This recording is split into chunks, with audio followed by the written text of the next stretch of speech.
We good? Hey there, guys. It's Metro. We are back.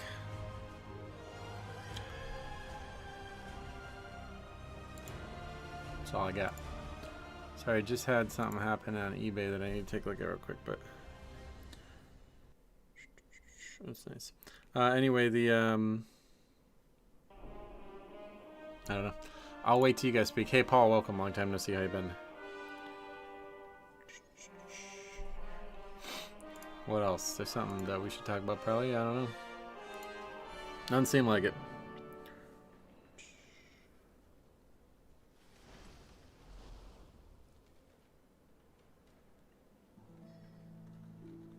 Yeah, that car went all the way up. That's crazy.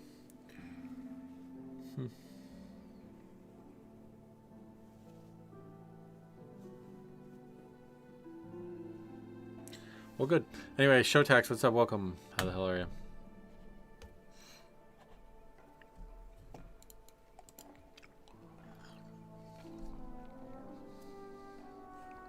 I looked since we brought it up yesterday. The global rank for us.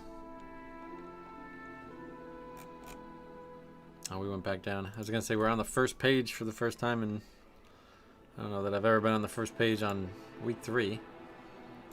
There's not a lot of people playing Blood, I think. But yeah. 42 at the time of starting to stream. We were 39 last night. Not even first on the realm, though. There's another guy ahead of me. Only by 1 key, though. Once we get streets, we will be ahead of him because I have a 15.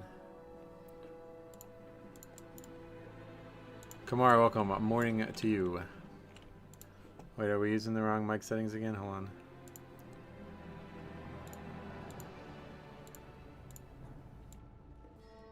Test. Okay, there we go.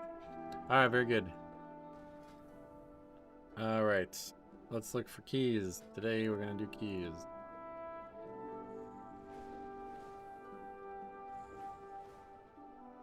All's 14 is the one. Otherwise, we're signing up to 15s. We need Hall, Streets, and Air Care for 14 Resilient. And then it's 15s.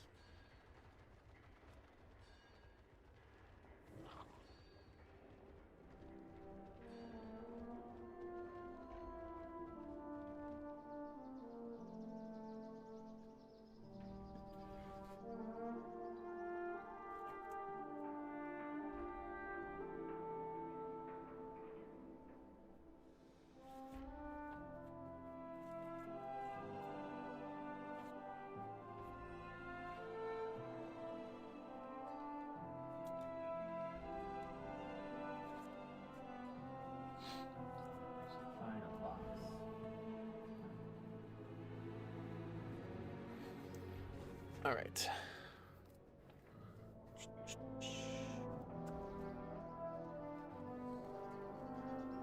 Just set a new market high for Obsidian Flame. Oh, you can't see it. Obsidian Flames PSA 9 Charizard.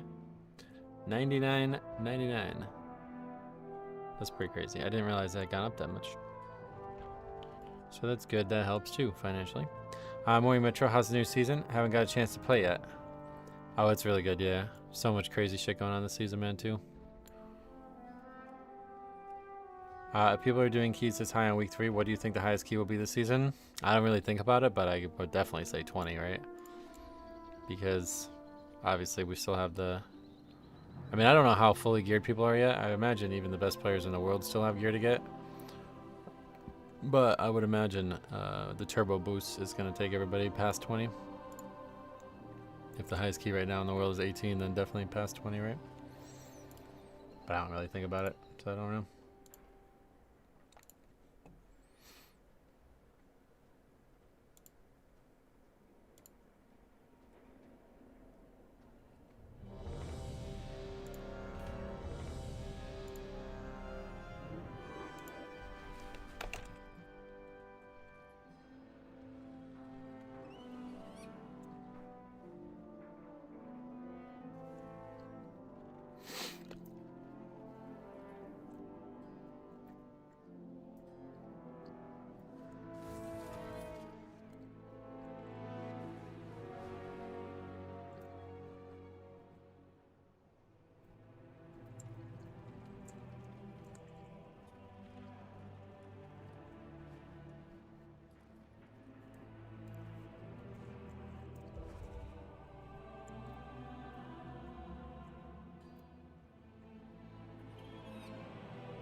What's up, Zyra and Griffin as well?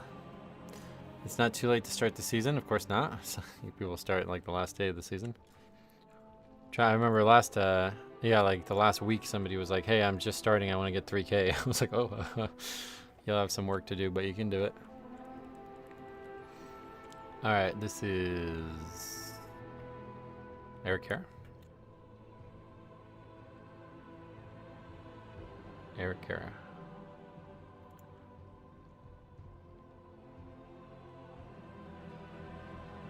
I guess 32 is 32 here?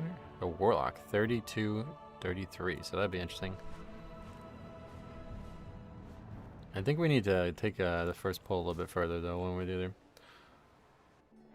It doesn't seem like there's any reason not to. The key isn't loose enough to not now, but I'm not going to take it to the mini-boss. That's too far. We'll fight the mini-boss solo, but we'll pull everything else. Oh, I think I'd still rather than bloodlust the boss, but I'm probably going to bloodlust the trash.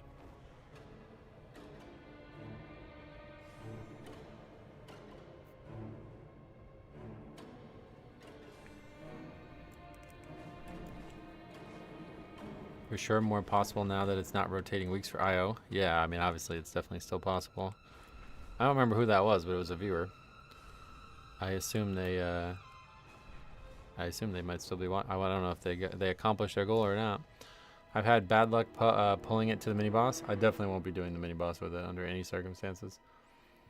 But hopefully we can do the rest. I never transmog my helm either. I look like a total fucking idiot. I look like I have like a Juggernaut helmet on. Oh, it's the Juggernaut, bitch. You guys remember that? Looks so stupid. This fucking Shadowlands transmog gear, like, oh, that's terrible. That's one of the worst world sets ever made. I have no idea what they were going for with that. It's meant to make them look like those constructs or whatever. Man, did they look bad. Gotta be the worst. The worst set.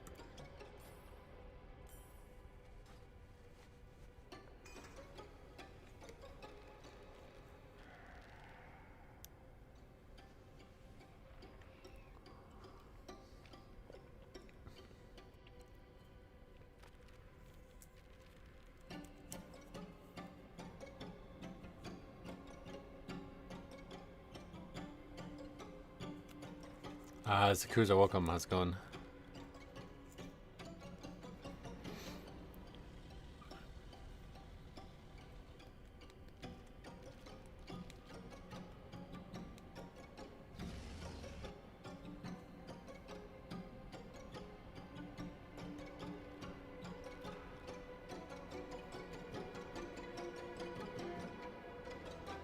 I normally wouldn't do this, what this guy's talking about, but since they're talking about it and everybody seems to understand them, then I will do it.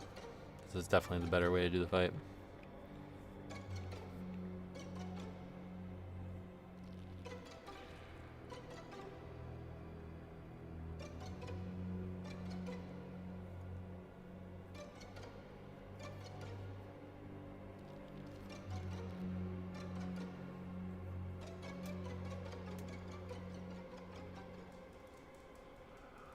Although maybe they don't. It's always funny when somebody like goes about explaining things this in depth and then nobody answers. See, this guy doesn't even know that was possible.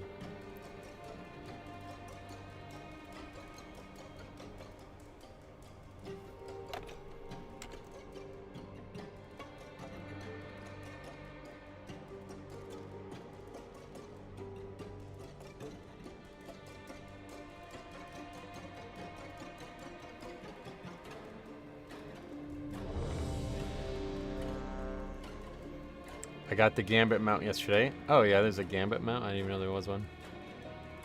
I've only recently picked up tanking more, and I always get nervous doing the pull to the first spider mini boss. I don't think it's worth it.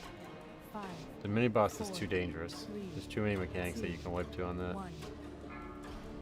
There's too many kicks, you know? So I think what we'll try is try to pull all the trash, but without the mini boss. And then we'll fight the mini boss solo. Problem is I have to get all the trash. Oh wait, what's this? We don't want Shroud, what? Jesus Christ. Alright, well that slows things down.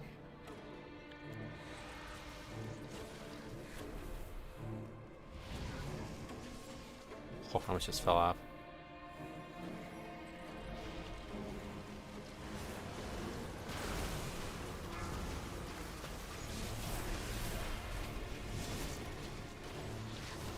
It's like the worst case scenario for that to happen, honestly. The mobs are like still slowed by my D&D. What's happening there? Some kind of bug?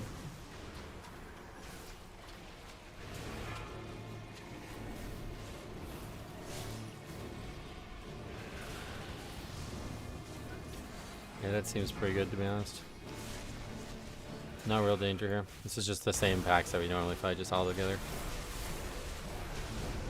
I wish the mobs could fall off and die. They would probably bug if they did, honestly. Let me aggro the main boss, okay.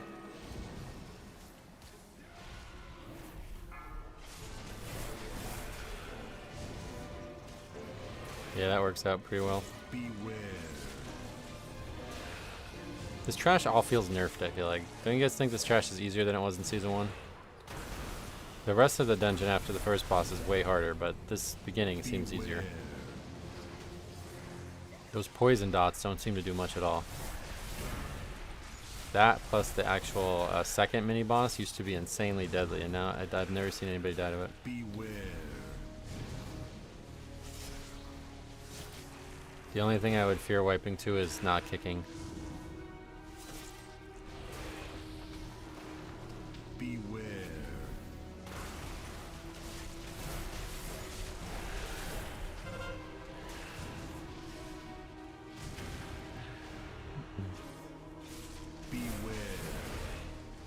Not an impressive number from the 3,200 player. I thought we were going to see something crazy here.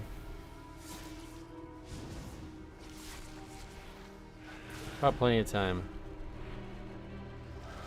Something doesn't bleed tanks anymore on those pulls. Was that? Are you saying they removed a mechanic?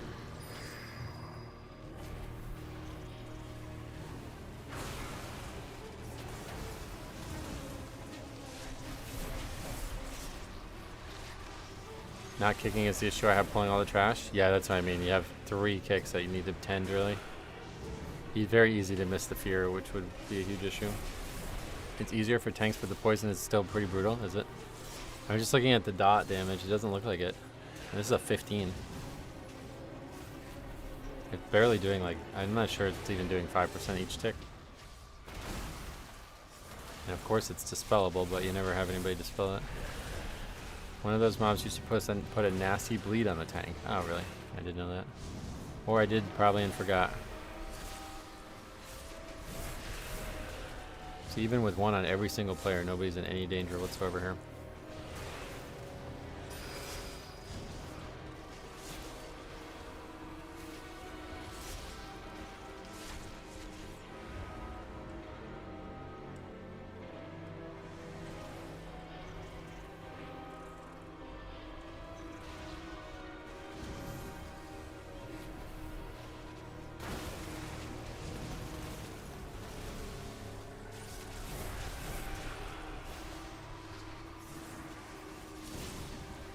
Playing Brute, I tried to spell the poison. Oh yeah, that's actually that's nice, I bet. Brute can do it in Token Pally, right?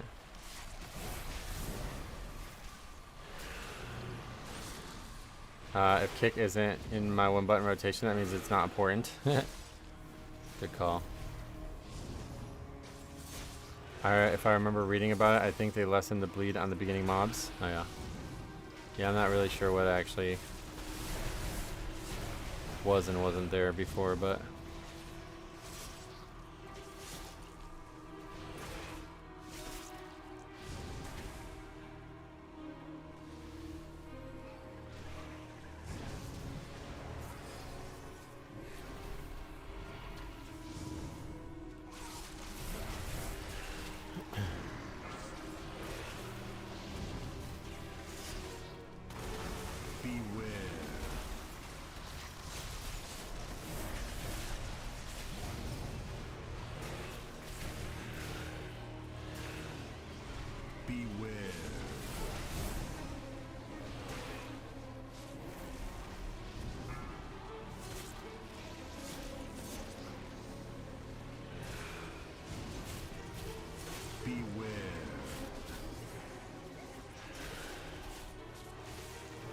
It can stack multiple times on one person. Yeah, notice that. I've said it's if you pull too many of them, it can be a problem. But I think with only 4 of them, it can't. It's like, I've never seen it stack 4 on 1 or nothing like that. I think it spreads out evenly until you have too many that they start reapplying it.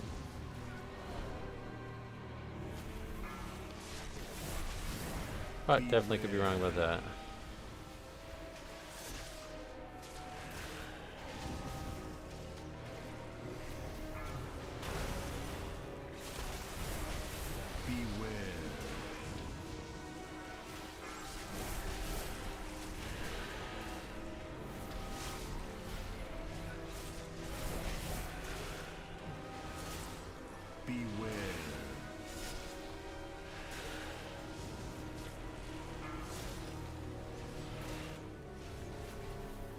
Stupid fucking poison cloud, man. I hate this thing. Beware.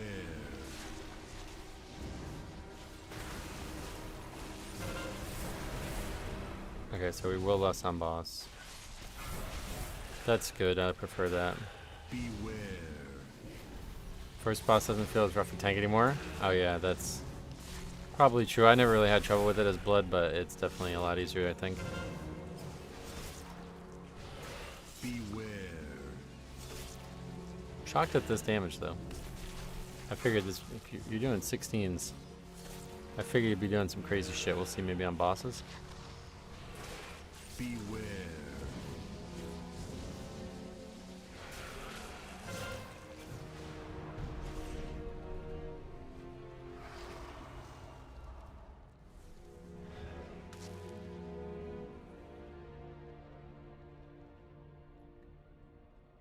Probably carried in a few. Beware.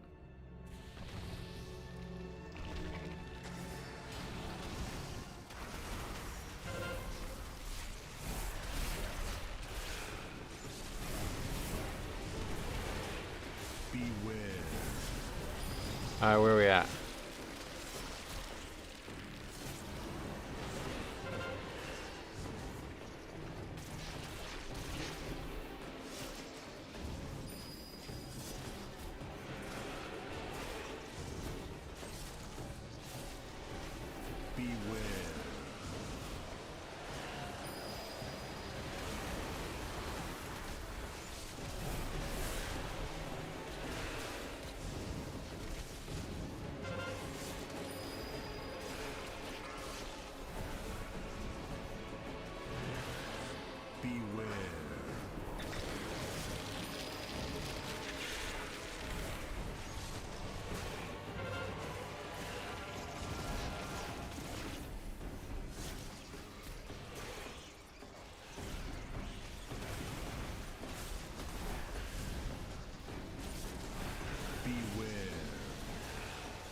Gossamer Onslaught is the thing. Everybody all stacked up. That makes you a little worried, but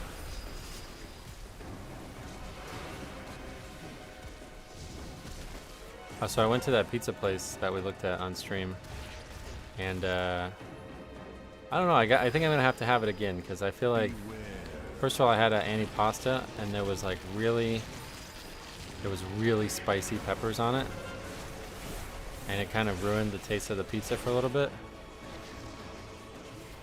But I got past that eventually, but I don't know, it wasn't what I thought it was going to be. So I definitely want to try it again before I give my thoughts on it, but first time having New Haven style pizza. I really liked the tomato pie with no cheese, but I honestly don't know if I had a regular pizza too with some just regular cheese on it.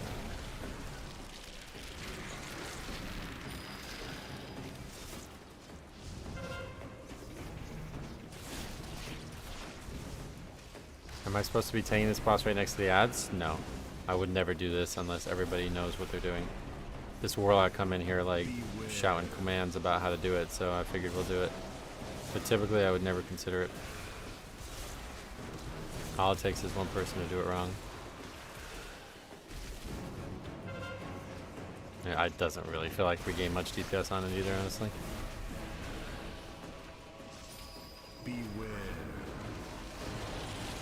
It's certainly the better strat. I mean, it is faster, but I don't think it's as fast as people make it sound.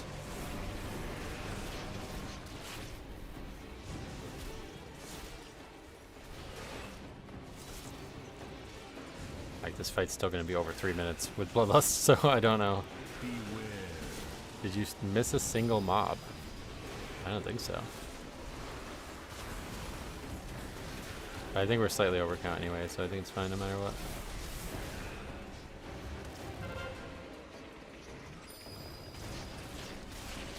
Turn boss. Beware.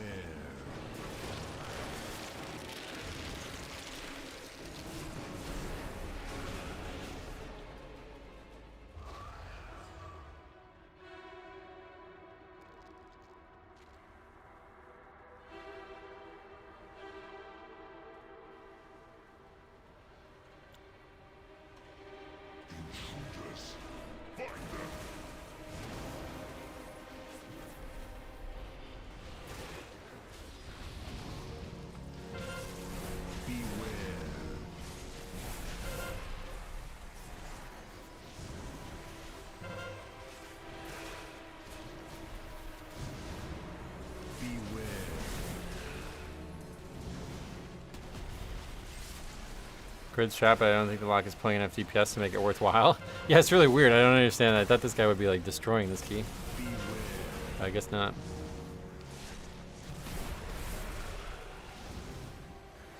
This is 15? Yeah, it's just all I get invited to. For some reason I get invited to 15s, but not 14s.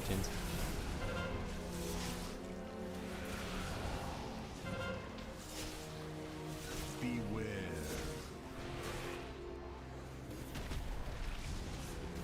Where are we at in the pat? No, that's not good.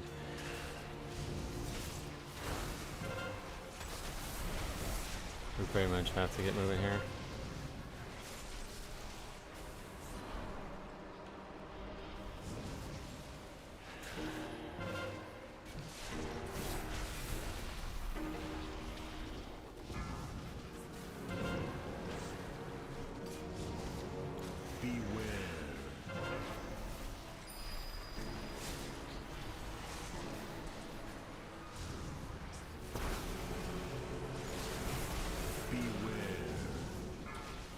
Locke died. He must have ran out of his 100 defensives. Yeah, Locke has not been as bulky this season as I expected it to be. Beware.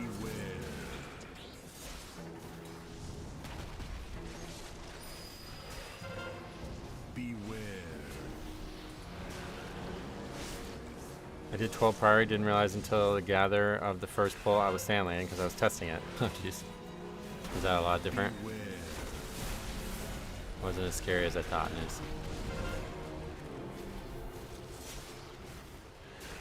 It's like an enormous amount of chatter in this group, but it's somehow all still productive. Beware.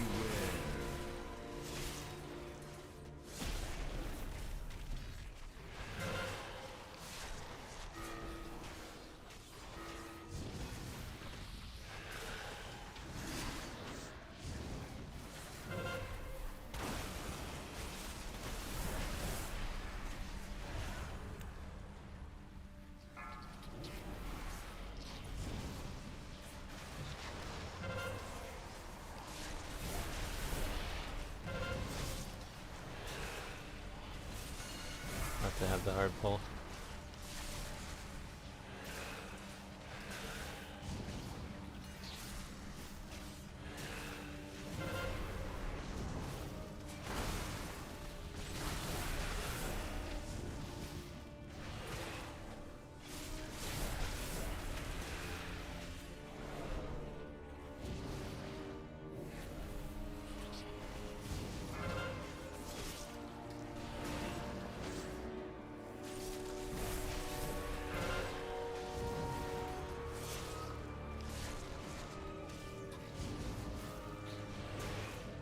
Giga Chad, 12% mana, I'm okay. It's good to hear that, for sure.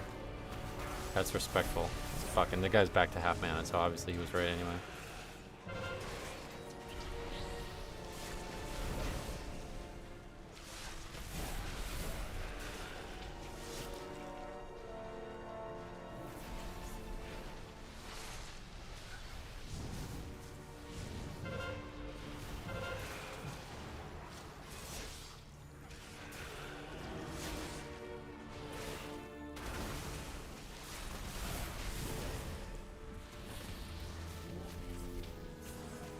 Blood guard packs are done, the healing is over, and he knows it.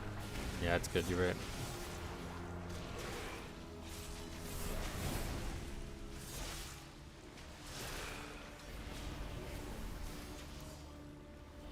I gripped the wrong one.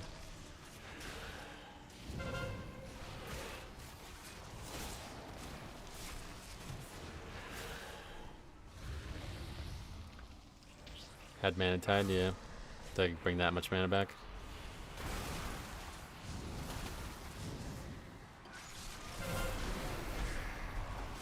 No, no, no. Oh. Wow, I didn't think it was... Didn't think we'd fail to stop that. We gotta get these other ones killed.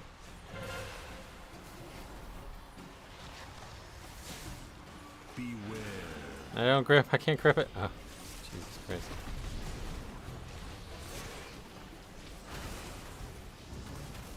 That's a big mistake.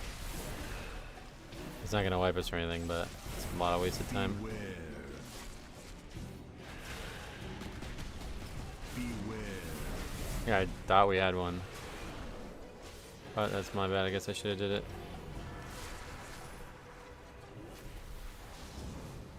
Beware.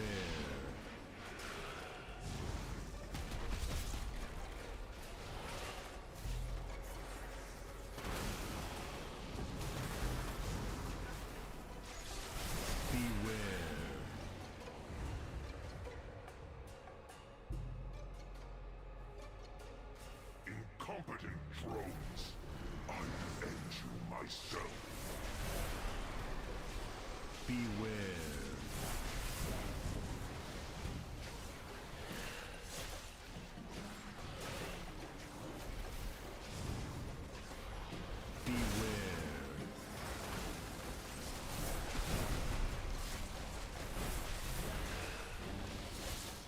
Battle res.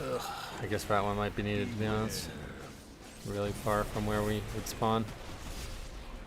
Big difference was I had to focus a bit on bone shield, but the damage was 35% more than normal. Oh wow. Nice.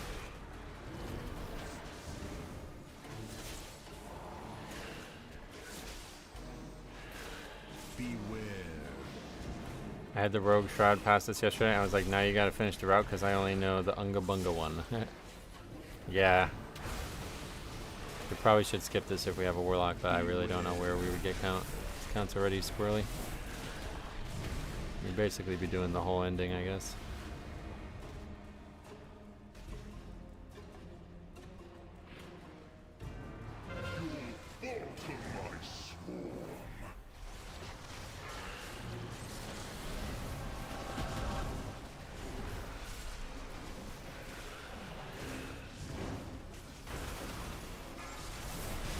Hey Kevin, welcome.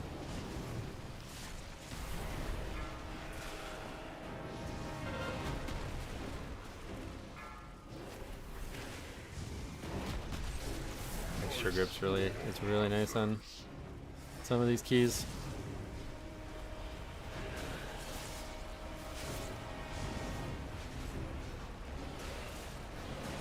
Little blood worker alive.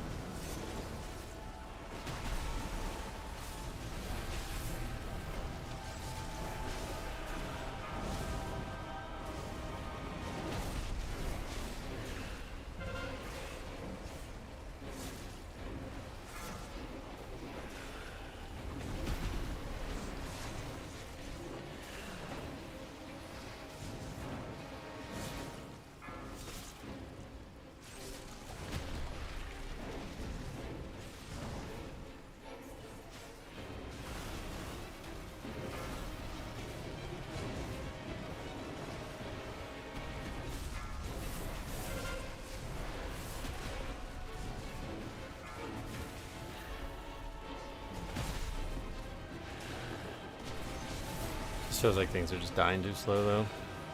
Warlock's damage is actually quite weak. I thought we were gonna have. When we started this kit, I was like, all right, this guy's gonna carry this group, because we've seen some warlocks do nuts numbers.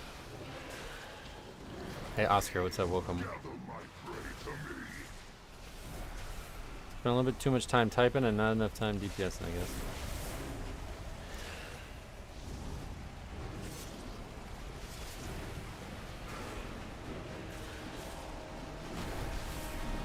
Subtlety Rogue was so fun during Season 1 of Shadowlands. It's a shame Blizzard nerfed them. Oh yeah. The brand trinket from the raid is crazy good. It does 10% of DK overall. Oh, nice. Yeah, I don't have any raid stuff, obviously, but I still don't even have 2 trinkets from the season, so I feel like Warlocks are either Giga Chads or completely useless, so yeah. Yeah, we've seen a lot of the good version. Sub-rogues are still super strong. Yeah, we saw 2 back-to-back after seeing 0 the whole season yesterday.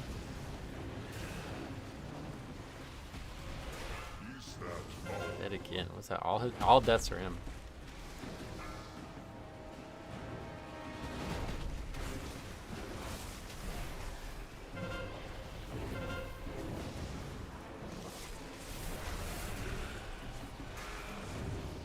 I'm in here trying to do too much, I think.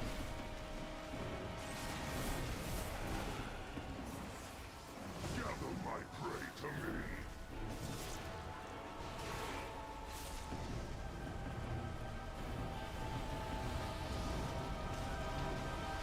Been there before, honestly.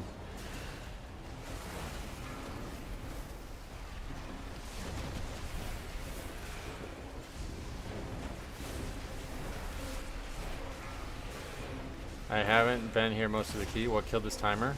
I'm not sure. I mean, the Warlock, I guess? This guy's 32-30. And I thought he was gonna like carry this key, but his damage has been terrible, and he's died 3 times. And then, yeah, it's just tight. We also had one of the big guys spawn or whatever from not stopping a cast.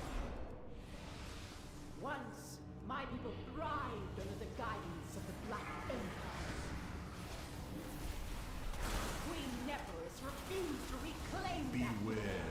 but no more. Consulate and the Black Warlock's Lion pretty mad. I don't know if I would say that, but for Ashkahet. let's just finish. Where did these people come from? Yeah, that's nice, right? Beware. Yeah, this timer is just not, like, it's just fucked, honestly, it feels like.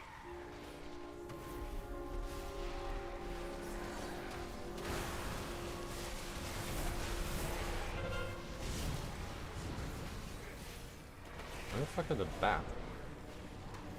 We just never got them?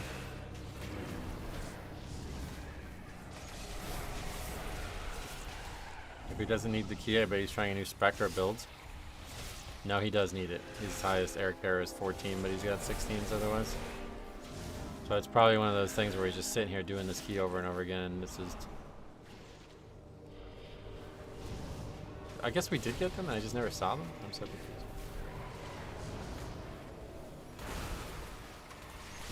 Eric Carrot timer seems like it needs an extra minute or so, yeah. Yeah, I figure he's probably one of these things where he's doing nothing but Eric Carrot to try to get Resilient 15, and this is why he's coming in here with all these ideas. Unfortunately, the ideas weren't enough. We needed a little bit more.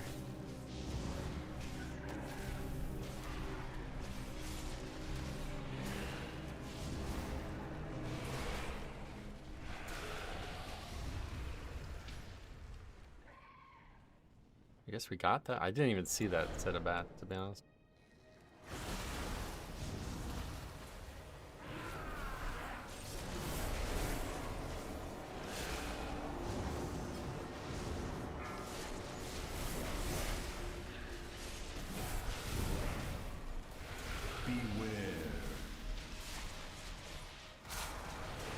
First boss's health or add health is too high IMO. Yeah, I think maybe all the bosses could use a health nerf. That would definitely help.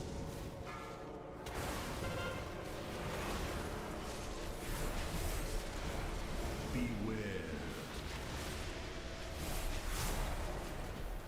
I don't know if that's too much though. Maybe that's too much, but it definitely seems like this timer is just, yeah, needs something for sure.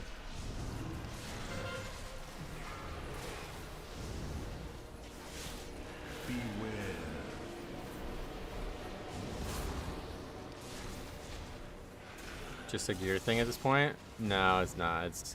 We're comparing it to other timers, don't forget, so definitely not a gear thing.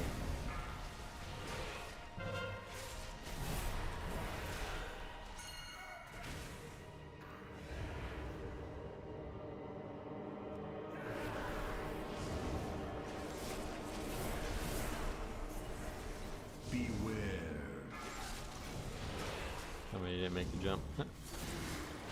Even on 12, this key and halls are way tougher. Yeah, that's what I was saying. Beware.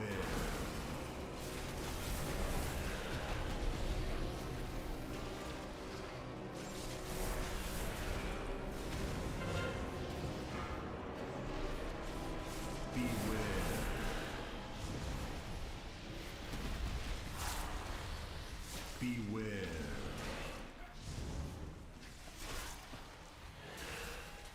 Death Knight didn't make the jump, yeah. Is this key actually tough though? Yeah. It's very difficult and it's also extremely tight. Halls is very easy, but it's also very tight. If Halls just had like maybe 3 minutes on it, it would be the easiest key by a mile. Because there's no actual difficulty in there. It's just timer. Here it's the opposite. All this shit is very hard and you have a lot of potential errors. Beware.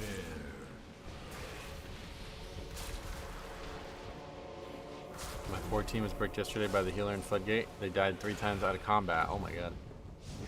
They died to the boxes? What the fuck? That would have been a good one to record. Eric Hare is my least favorite dungeon right behind Mist. I can't stand the Mist Maze and the Mist Collar puzzle box. Oh yeah. Well, that's over for now. You won't see that for a long time, I'm sure. Have all the deaths been the Warlock until this final one where the Death Knight didn't make the jump, yeah. Box death in a 14 of all things, right? That's pretty crazy. We reviewed that in a 2. I don't think people are going to get hit by it in 14, but maybe.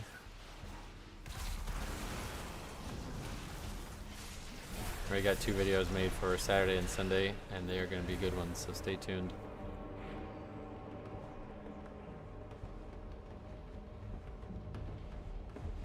The harvest will prevail!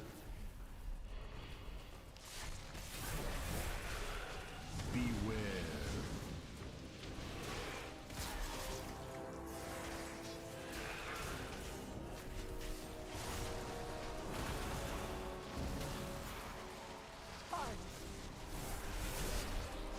Warlock has been saving DPS for this. He's about to go nuclear. Dude, is there like any, could you guys come up with a concept where that would actually work? How would you make that work? I really like the idea of it. I don't know if you could make it work. Like, how do we make it so you actually can do 100% of your damage to one enemy of the entire dungeon, and then you can't do damage for the rest of the dungeon? Is there a way to make that work? I guess you give all your spells a global cooldown, or like a dungeon cooldown as well. It'd be very interesting, right? Or maybe, a trinket. Okay, yeah, I think it was like this in Season 1, right? A trinket that builds up stacks infinitely. How about this? A trinket that builds up stacks infinitely. Resets at the end of the dungeon. And so then you would use it at the very last combat and it would do like 99% of your DPS. Wouldn't be 100%. But yeah, it would be such a high amount that you would basically, like, whatever fight you're in, you would carry substantially. I like that idea.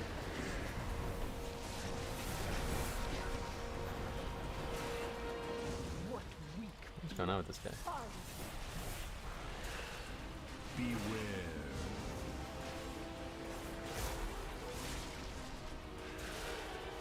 Wait, did he die another time? Why is he not? Or we just don't have one right now. You just wouldn't use one of your abilities for a long time and then nuke a boss? Yeah, I don't know how you make that work in the game though, that's what I was saying. Like, how do you physically make that work in the game? Like, if you had to design that from a game design perspective, what would you do to make it happen?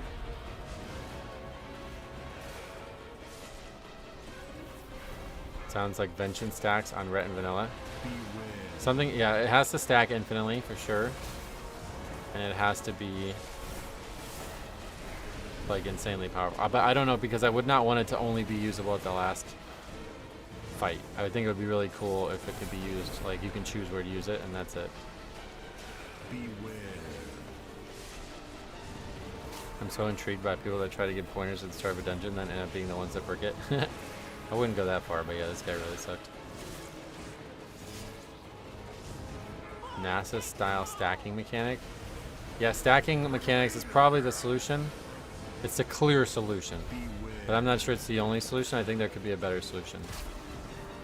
I think you would have to get into the weeds of like a dungeon-based cooldown. But I don't know how you would get it to work where if you only use it once in the whole dungeon, then it's insanely powerful and not just make it overpowered, you know?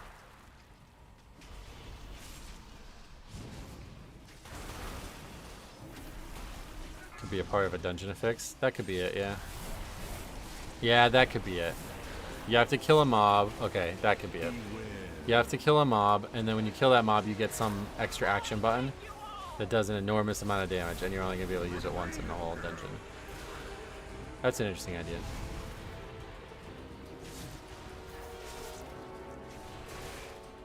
A 1 hour cooldown wouldn't work because that's too long. Then you'd have multiple dungeons without you being able to use it times. It would definitely have to be a Mythic plus dungeon cooldown. Like, it only works in the dungeon, and it only resets at the end of the dungeon. Overwatch Ultimate, is that how those work? So many wacky things have been happening in my runs that I finally started recording them. Sweet, that'd be, yeah, make sure you send them in. Kill mob, it stores damage for 30 seconds and unloads when expiring on targeted mob. Yeah, but then it's like, then everybody would just hold it for the last boss and one-shot the boss, right? I was thinking of more like a system where it's like, okay, we have 5 charges of a nuke. Where do we use them? You know what I mean? Like, everybody has one thing that could just basically do 100 times more damage than any of the other spells, that can only be used once. Or even like, theoretically, I think it would be better if it could be used more than once, and it would just be way weaker. But then I don't know how you do that without making it just all used on the last boss. Had that in WoD with the ring. Yeah, the ring was solid, but it would not count it as the same concept. At least certainly not with the cooldown, given how it was. Yeah, so that guy, I mean, I don't know. It was not impressive, but at least we saw the whole dungeon. 4 deaths from that guy. To be fair, they could just make Touch of Death on monks and insta-kill on anything after enough stacks. Yeah, they could do something like that.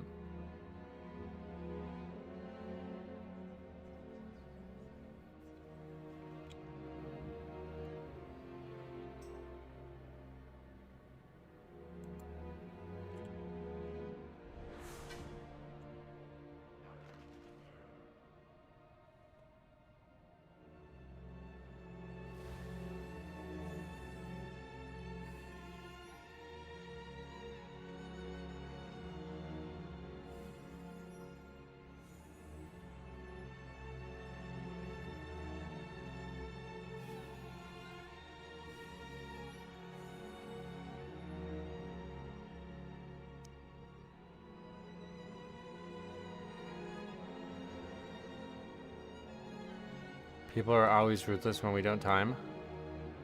I mean, I wouldn't say that.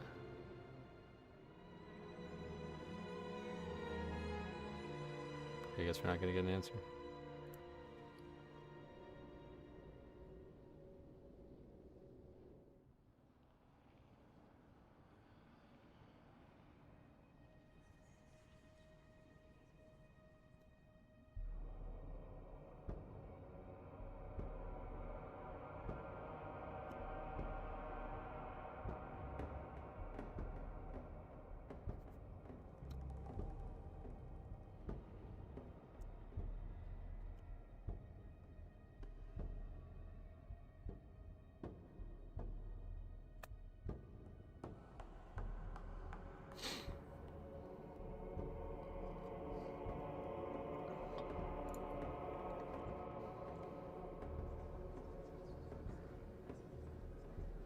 Zero accountability from the warlock. I don't get it.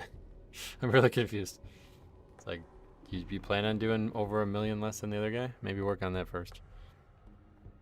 I still like the idea of a demon hunter that can only use the hunt once in a run and just kamikaze themselves with a big fell explosion. Yeah, that'd be crazy. What was it? What did he say? Died on my damage 3 times, and tank was moving slow, waiting on 2 to 3 mobs to die, etc. That's because they're dangerous, yeah.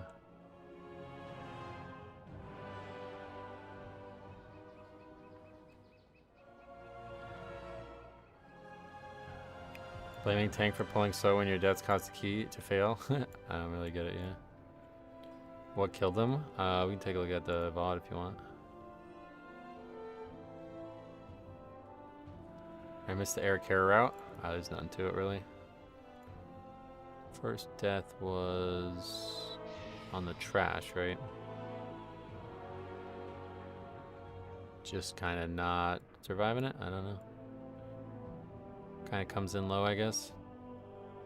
Crystal Ball, what's up? On yesterday's stream, you said you aren't taking AMZ. I wanted to give you my opinion on it. You can, but I've heard a lot of opinions on it, and I'm still not taking it, so maybe it's better to not waste each other's time with it. I mean, great example right there, right? Here you go. Here you go. Crazy example of why you don't take AMZ. The guy puts it down. The only guy to die is the guy not in the AMZ. Standing out there. Doesn't even try to move to it. So there's the first death. Second death. Oh yeah, then he just dies to this. Isn't that a plus for AMZ? Nope, that's the main reason I don't use it, because it's hard to actually get everybody to stand in it, so it loses tremendous value. When people have perceived value from it and you don't get value from it, it makes it a bad spell to use. Like, for example, the Warlock was asking the guy to drop it, he's dropping it, and not, or the healer's asking people to drop it, and he's not standing in it, you know what I mean? So it's like a huge issue. You're relying on it. This is like the #1 reason why I don't take it, because people expect it to help and it doesn't help for multiple different reasons. This guy, the second time, he just seems to die again to the same situation. I mean, I don't know, he's just not standing near the healer. I don't know if that's a problem anymore. I guess they don't take acid rain or healing rain or whatever. But everybody else lives without any actual external serum.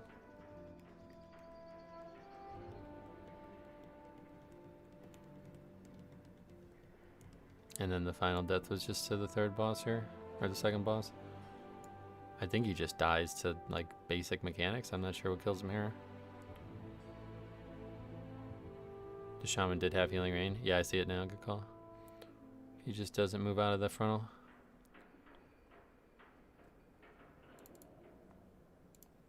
Unfortunate timings, I guess.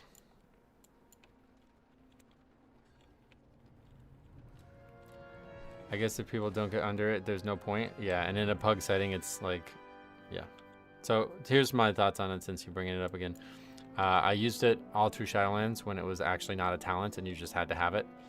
And I constantly was frustrated with how many times I would drop it and there would be 1 or only 2 players in it besides me. And then, like we just saw on that footage, the one person who actually needed it is now dead and they're not in it. You know what I mean? So the psychological feedback of it was terrible. Metro, what do you think is the best healer Alex, for thanks for Mythic becoming Plus? a member. Blood Death Or a Knight. sponsor. So that's what they call it. Thanks a lot, man. I appreciate you, man. It means a lot. You guys were super fucking generous yesterday, so I appreciate that. I'll talk about the pizza in a second, but I just want to finish my thought on the AMZ thing. On top of that, I have a lot of physical issues, dropping 2 different spells with 2 different keybinds. I don't really have another keybind to use that I feel comfortable dropping them with, so I have to use control modifier for this. This would be AMZ here, and then I accidentally dropped it by I would drop it by accident just from fumbling keybinds. So that's a problem for me. That is another thing that's stopping me from taking it.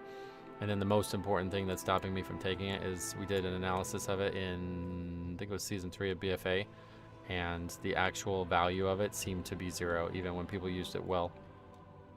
We looked at how many times somebody actually died, or how many times people used it, and how many times they actually would have died from it being not down, and the times were 0. We looked at like multiple logs of different keys, and I think what happens really is it's mostly placebo. If you look at how little it actually heals at any given time, you'll realize that it almost never actually keeps anybody alive. Now, it can reduce stress, and I do think there's a value to doing that. Like, reduced cortisol levels of the healer is definitely an improvement of the key. But at the same time, if people aren't standing in it, if you're not getting good value out of it multiple times a key, and even when you put it down, it almost never actually saves anyone. It just takes their health a little bit higher. I don't feel like the talent point is valuable right now for me. No, you definitely can't macro it so it drops around you. You need to be placing it in places that are intelligent. Otherwise, people definitely won't stand in it. Like if I just put it down directly on top of me, then people might come into a frontal or something like that. You know what I mean? So that's definitely not going to happen. Floodgates third boss is the one thing that is a counter to most of what I just said. There would be a good case to use it there, but it's literally one boss. And again, without it, I've never seen, like, it's almost never that I would see somebody actually die without the spell. Like, it does not heal for very much at all. It does not absorb very much at all. And I think another problem with it that is unsung is that people see it and they expect it to save them, even if they are in it. And then they end up just not using their defensive CDs or something like that. And it throws off the whole rhythm of what defense should mean for DPS. Like, they should be planning to survive on their own first, and then AMZ should come second. But if you're trying to use it preemptively in a pug setting, you're basically just using it on cooldown. So the likelihood that you put it down on top of somebody else's defense is very, very high. And now in that, like in the case that we had there was some communication, so it could be useful there. But in most keys, there's no communication, and you just plop it down. Nobody needs it. Everybody uses their defenses, and then the next time you would need it, it's not up. But yeah, I think it's great in a pre-made setting, I'm sure. And if I had a keybind for it, I would definitely consider taking it there. But in the setting we're in currently, plus the keybind issue I have, there's like 0 chance I would take it. It would have to basically be like an actual AMS. Like, it would have to prevent debuffs or something unique that would be more valuable. Because otherwise, like, the only way to get value out of it for me right now is to just put it down for me as a magic defense thing. And I think, like, that's really another problem. It's like, really, you use it like once a key. Like, there's one pull in a single dungeon that seems actually needed. Now, maybe Eric Hara has more because those beetles are somewhat dangerous. But again, you saw we didn't have it. Like, the Warlock wasn't going to stand in it. He died without it. And everybody else was fine without it as well multiple times. So it's just like, I feel like it's really just placebo. AMZ should grip party members into the bubble. Oh, God. I always use AMZ as a cue to use my own defensive because I never know if I can stand in it or not, but I do know that if AMZ is down, damage is incoming. That's an interesting way to look at it. That's definitely not. That's kind of making it even worse. But yeah. Think if it was like an actual like debuff immunity or something maybe like spell warding where you can get a lot of interesting value out of it. It would definitely be a more attractive spell right now, but there's just way too many issues with it in the Pug world. Oh, there's only one key listed.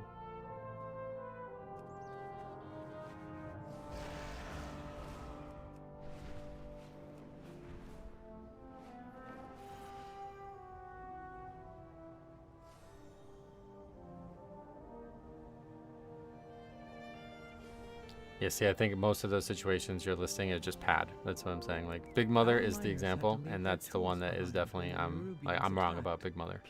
That one is very powerful and can save lives regularly.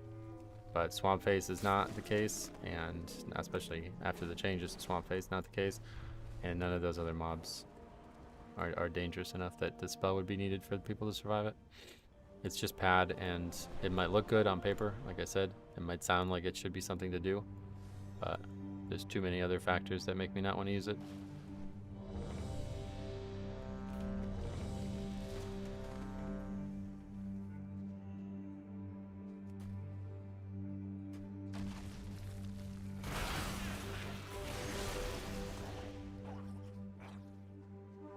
Do you think, what is MM? MM system would save? Wow, I was not needing saving, so I have no idea what that question is. I'm just saying I don't rely on it to save me, but it helps keep me thinking of incoming damage spikes. Yeah, I get you. Gag. 2,600 signing up to a 15. What are you up to, brother? How's the season going for you? Back to tanking, right? Or no? I thought you said you were tanking again. The Earthen's past and decoding the Titan's designs is crucial. Matchmaking. Oh. What's up, buddy? How you doing? No, matchmaking. You mean like a solo queue? I do think they would do it, and I think they should do it, but not going to save anything. What weapon enchant are you using? Fallen Crusader. Edwin, welcome.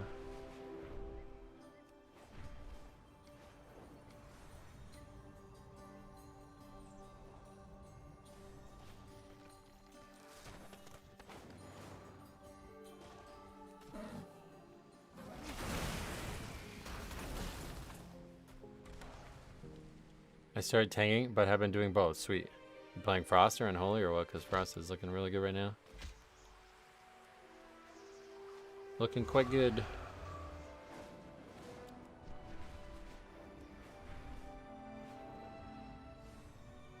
All three. Sweet, that's fun.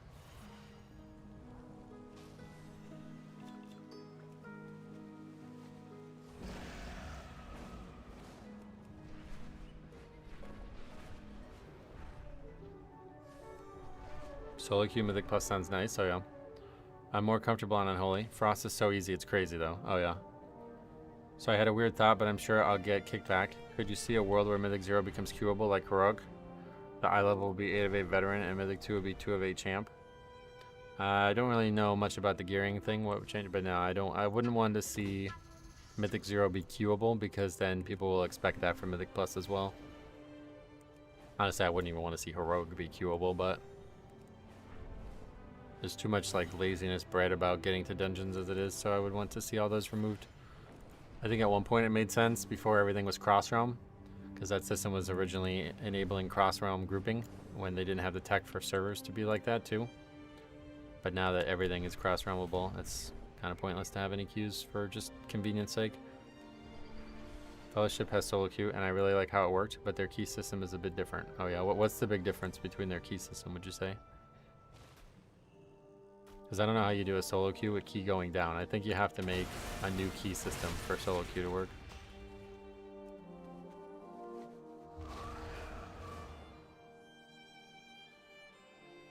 What eye level would you say is roughly needed for 10s? It doesn't work that way. So just get into them ASAP and don't try to hold yourself back if you're not geared enough. You pick what dungeon you want to do and you can never lose levels. Yeah. So I assume how they would do it in WoW. I made a whole video on this if you ever want to hear my complete thoughts on it, but my TLDR on it is I think they would have a matchmaking system and your scoring system would be like intrinsic to that, like in PvP, you know? So you would do a dungeon based off the caliber of the group, not a key level, not a dungeon keystone or nothing like that. So if I queue in and I'm 3100 and I play with a guy who's 2700 and that's somehow just us, I don't know, just think about it this way, right? If the average of the group is 2800, then the enemies would scale based on that difficulty, whatever the appropriate difficulty for that is. So then we could all play together. And then because I'm 3100 playing with 2800 players, if we upgrade the key, I will gain only a little bit of score, but they'll gain a lot more score. But if we fail to upgrade the key, or whatever is considered failure in this system, then I would lose a lot more than they would lose. And we would go up and down like that. And that's how the scoring system would work, and there would be no keystones at all. And I think that would be what solo queue is. Because I don't think it'd be fair to have a only go up score, and I don't think it would be fair to have a keystone system if you had a solo queue. And then yeah, obviously you have to consider what happens if you get grouped in a group with no battle res or bloodlust. But I think they can just make rules about that, like out of the gate. Like you can even disable those things, or you can give items to allow those things for everybody, no matter what. Like I was thinking about how they might do it in WoW, and I was thinking when you join the dungeon, there's an NPC that starts the process of the dungeon, and they also sell you things like a battle res item or a scroll or something like that, you know. And you just buy them before you start the dungeon, and then you press the. Everybody does like a vote or whatever, like a ready check type thing, and the key starts, and that's that. Thanks for linking that too, Cup. Thank you for being a positive force in the Mythic Plus world. I think a Bandom system is at least partially here because of you. Partially into the way that like maybe 1%. But yeah, I mean, obviously, there's been a lot of people asking for it over the years. If anything, I think the key squish. I mean, I don't know. I feel like I was the only person talking about the key squish when that happened. I really don't think a single other person was talking about that, but I don't know. Maybe I'm wrong.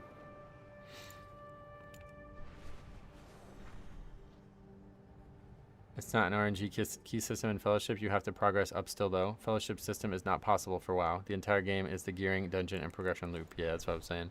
So I think you have to turn it into a PvP system where it's like a skill-based thing. The dungeons are all equal. Like, the score is just based on whether or not you upgraded, not based on the dungeon, not based on a key level, you know? I did 15 streets last night. Pretty sure the other 4 people were pre-made. I got borderline carried on the overall. Oh, yeah. Did you upgrade it? Because we're about to do it too, so. That'd be cool. It would conflict with some class identities, I guess. Like, I was playing Shaman because it brings lust. Yeah, and that would still be true in regular content, but this would be like almost like a fun mode, like, oh, you easy peasy upgrade names. Hopefully we're about to see the same thing, but we did have a very, very, very good 14 yesterday, and then people fucking died to the green circles on the... We had, I think it was 3 or 4 deaths to the green circles on the music boss. What eye level do you have and how much HP? I am 709 and I have 23,000 HP, or 23 million. We did put that on the sheet, right? Oh wait, no, I didn't put it on the sheet. I just realized I don't even have the sheet up right now. Repel the invaders and re-establish our defenses. Really quick, Eric Kara, 15. Disband. Oh wait, no, we finished the completion.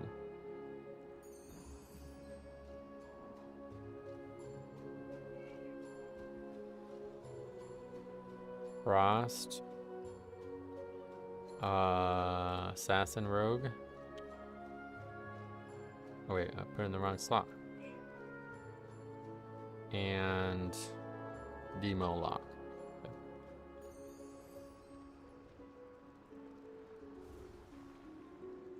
No problems with the voice stuff, I guess. Hopefully that's solved now after that change yesterday.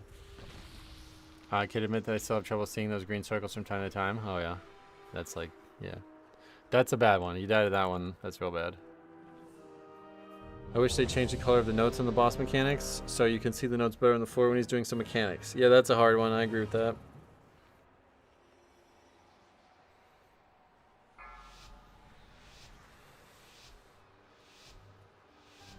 Five, 4, 3, 2, 1.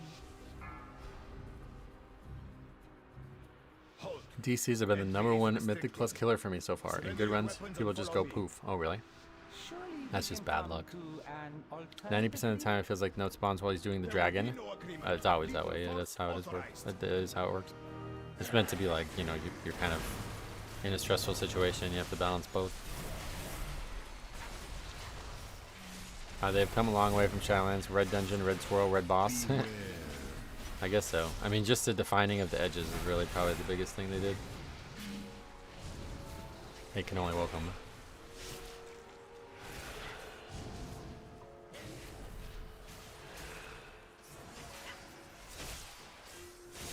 Beware.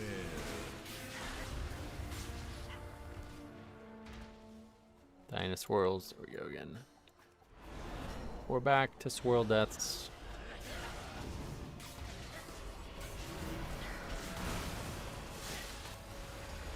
God damn it, man. Beware. Fucking guy pulling thread on that. Me turning around like that was really stupid. Beware.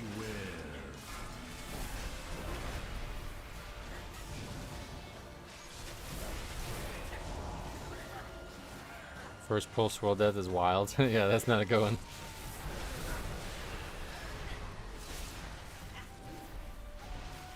Beware. Beware.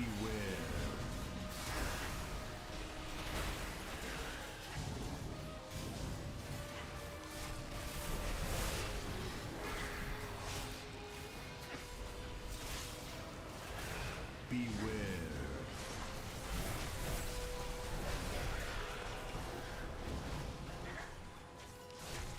Beware.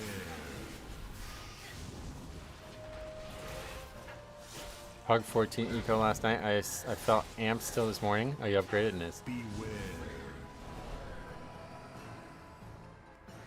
You have been randomly selected for a death. Beware. I was end up gripping the wrong one there. Beware. We got a 12 depleted because the boss, while guarding the door to the club, got hit by an aura effect and aggroed.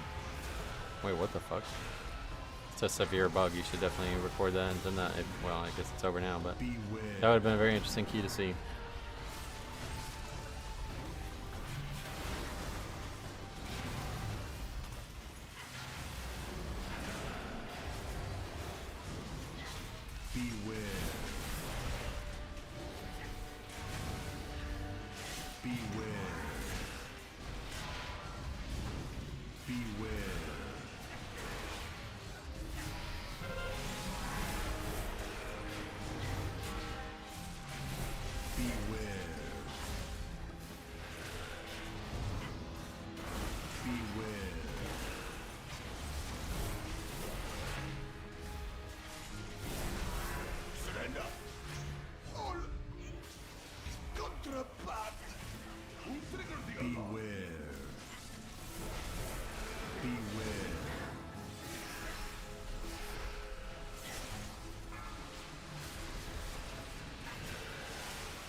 I depleted Street 10 to not being able to pick up the items in the vendor section.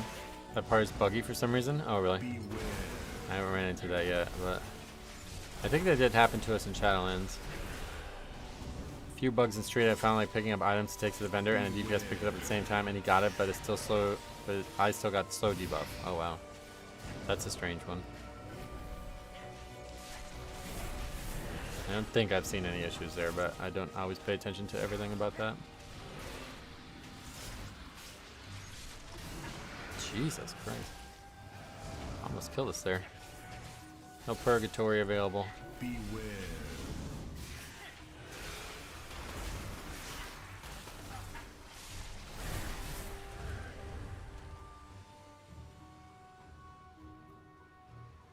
Intruders in my city, not for long.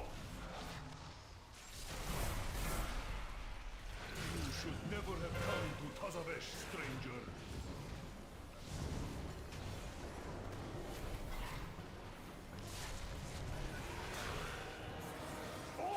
Gotta keep Purg on CD to maximize defensive cooldowns.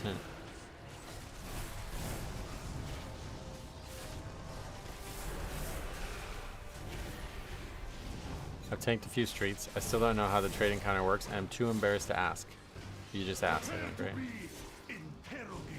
The trading counter, you literally just pick up the item and take it to the yellow dot. It used to be way different. It used to be like way harder. But now it's nothing. You just pick an item up and take it to a yellow dot. You used to have to actually like figure out, it was like a puzzle basically. And you used to have to figure out where you would take it. And there's many keys on this channel where it seemed like the person knew where they were taking it and they ended up taking it to the wrong spot. And then they couldn't figure out where to take it. So we just run around in circles for like 10 minutes or something. With Frost and Holy getting a few gameplay tweaks this patch, do you think they may do the same for Blood at Midnight? I don't know, maybe. I mean, I think they already did. That was in Season 2. Yeah, it's way different now. But then somebody came up with a weak ore that basically would just do it for you. It would tell you exactly where to go. And that made it a lot easier.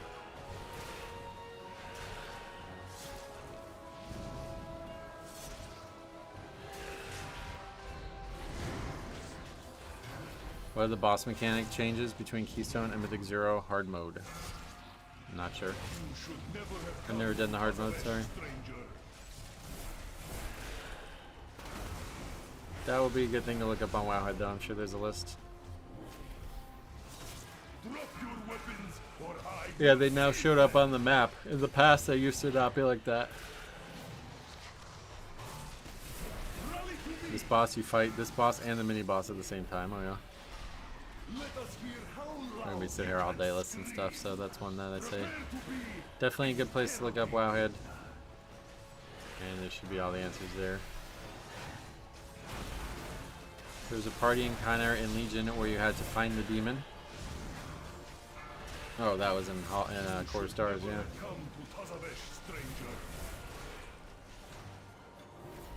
So if you pull and feign death or invis the mini boss, he'll never respawn. Oh, really? That's weird.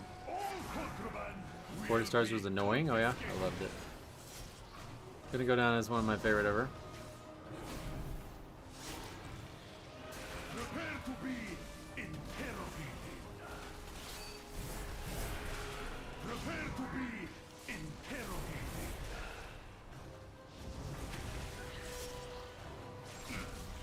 Papers, please. I just slept 12 hours. I don't know. Or is that good or bad? I assume it's because you're sick or something.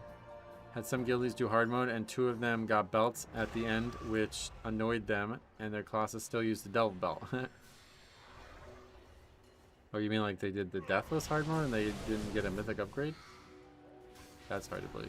I think you replace it with a mythic belt. Beware.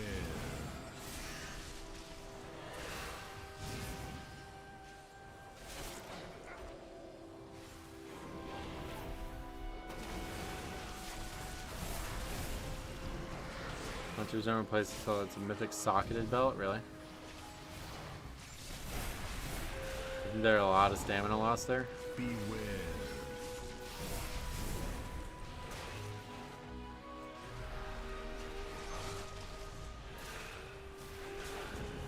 Presumably Turbo Boost will have a new thing, so.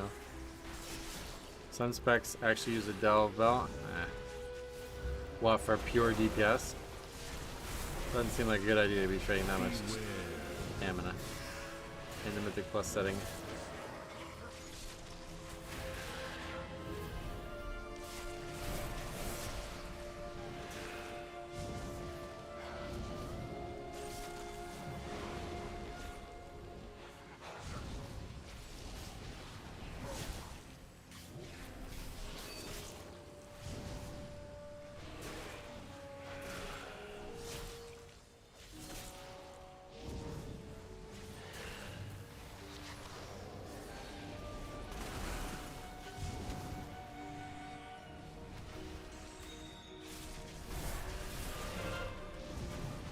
So I tried that thing yesterday. I couldn't figure out how to get on the cart. It doesn't seem like my character can do it.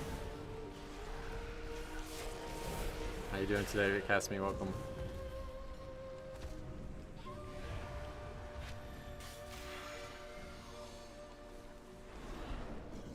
Kapkazai has a profitable venture. Hopefully, That's this keys is today. going to Good. aid our We started though. You have to like jump on this box first, maybe? Oh, that's what it is. There's another box that you have to get on. Doesn't seem like it's working though. Oh, there we go. Is not responsible for any loss of limb that occurs during this demonstration. Yeah, there's like a stepping stone box. Beware. Beware. Beware. Beware. Beware. Beware. I think I might be getting hit in the back though. Beware. Hard to tell. Beware. People are still dying. Anyone know how to dodge a charge mechanic in the second boss of Air Kara? I'm not sure. Never did it, but most times you do it and nobody ever dies to it, so I'd imagine it's not very complicated.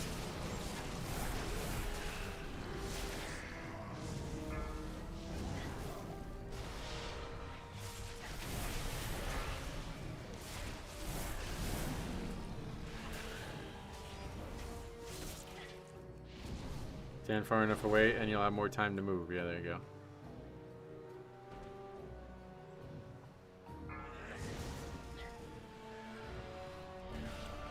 Shit. I'm dead. Yep. Oh, that was a big mistake.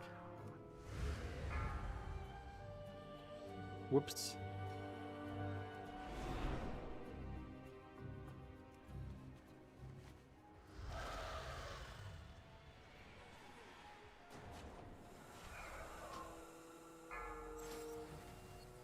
Alright, I guess we're just gonna disband without a wipe. Sweet. The fuck was that about?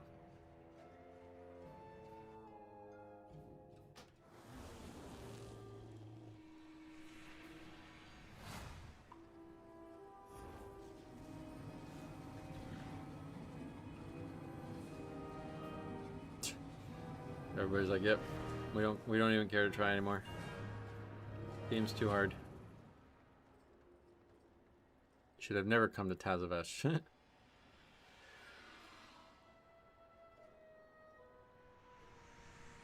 And that's, yeah, that's what does suck about this system.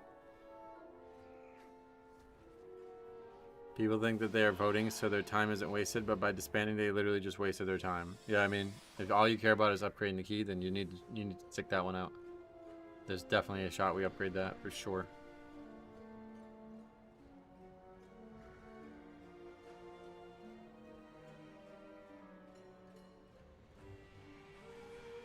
If you get one pre-made, they can't never abandon the key. Yeah, we were talking about that before, because eventually I'm going to start doing my own key, and I don't want to be fighting with people every single dungeon, you know? But there's going to be very few times I'm going to vote yes. So, it's going to be weird. Hi, LB, what's up? Time to key with 0.03 seconds left. Yeah, so did you know that you actually have the full next second? We have up to 1 millisecond of the next full second. So the key can actually be over by 0.59 seconds, and you will still count. It will still count as an upgrade. It has to be over by 1 second for it to not be an upgrade. I've had multiple keys over the years where we were actually overtime and still got score or whatever, still got credit for it. The first time I ever had it was in Grimrail Depot Gold Challenge mode. We were over by 0.3, and we thought it was a bug. And we still got gold, still got credit for it, and we kept waiting for it to get fixed or changed, but it never changed. Also, I think that deaths don't deduct time if there's only a few seconds left. Yeah, that's correct, yep.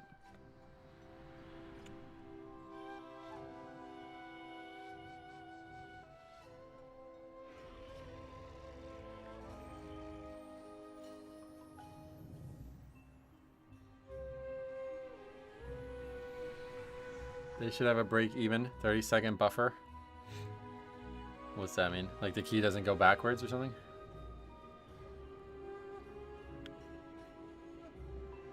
The problem with that is now people will just throw a fit and refuse to participate. No, that's fine. I know that some people don't want to see that. I have a video coming on Saturday about this. But yeah, make sure you guys, if you run into that, make sure you record that and send that in. In Season 1 in The War Within, when they changed the timers on the dungeon, one of my untimed 10s turned time. Oh, that's cool. Yeah, that's always fun when that happens. Very rare, but it does happen.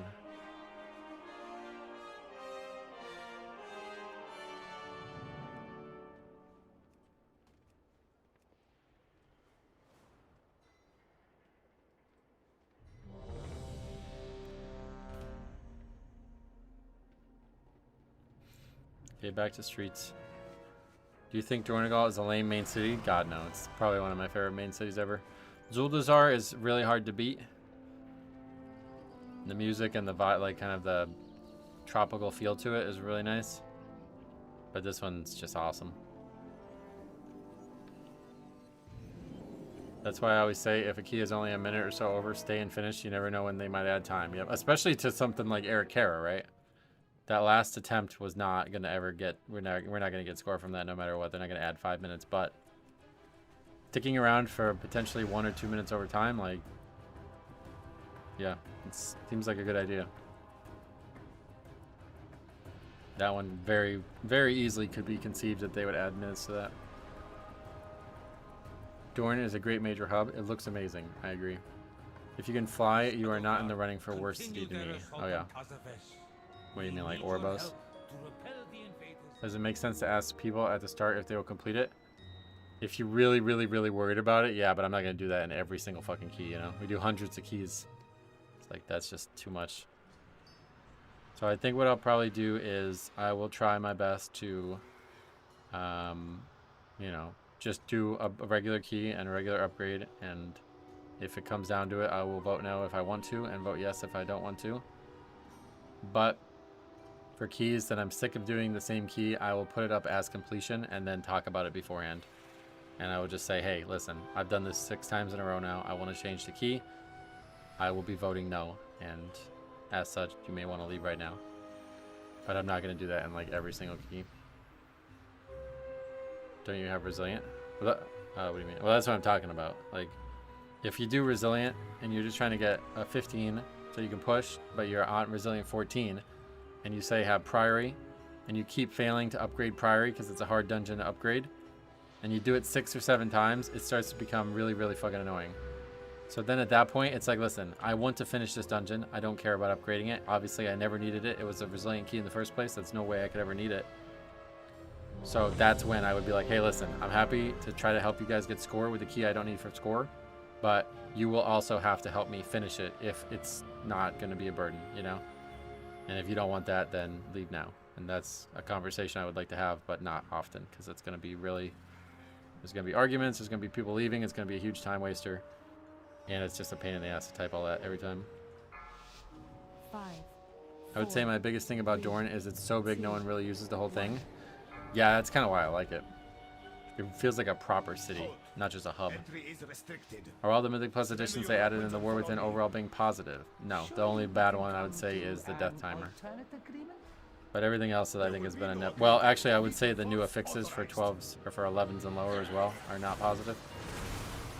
But I don't interact with them, so I don't really contemplate them much.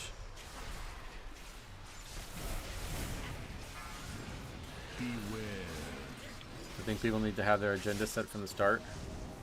Yeah, 99% of people have their agenda set to time only, even if you ask them to complete it. And the thing I'm talking about here is not necessarily getting them to complete it, because I know that's just not going to happen. But I just want them to not fight with me when I try to make them complete it. You know what I mean? Like, if I'm the key holder, I have 2 votes, so as long as 4 people don't want to finish, like, you know what I mean? Like, it would be very unlikely that after having that conversation occur, there would be a vote to fail, or whatever you would say. Like, because surely at least one person is going to agree with me and remember that conversation. And so then at that point, anybody who's in the key will be, they'll be trapped. Let's just call it trapped, right? They'll be trapped in the key. So I don't want the arguments every time I do my own key, you know what I mean? So I was thinking about how to prevent them, and I think that's, you know, that's how we'll do it. In a regular key, I won't mention it, and if I do want to finish it, I'll just vote. And if it fails, then oh well. Sorry, somebody else agreed with me without me having to convince them. But in a key where I'm sick of doing the same key over and over again, I will talk about it beforehand. And then anybody who actually stays at that point should know that there's very little chance that the vote is going to pass, and that they're a fool if they stay and they don't want to.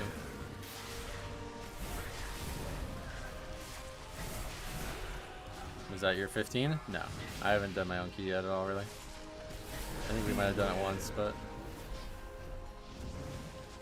I won't take them hostage now, but I would make them, but they would finish the key that they signed up for unless they want to take the penalty. You have been randomly selected for death. There won't be any external demands of them other than finish the key that they signed up for. This is 14 now, yeah. And again, not my key, just a coincidence that we went 15 to 14 back to back.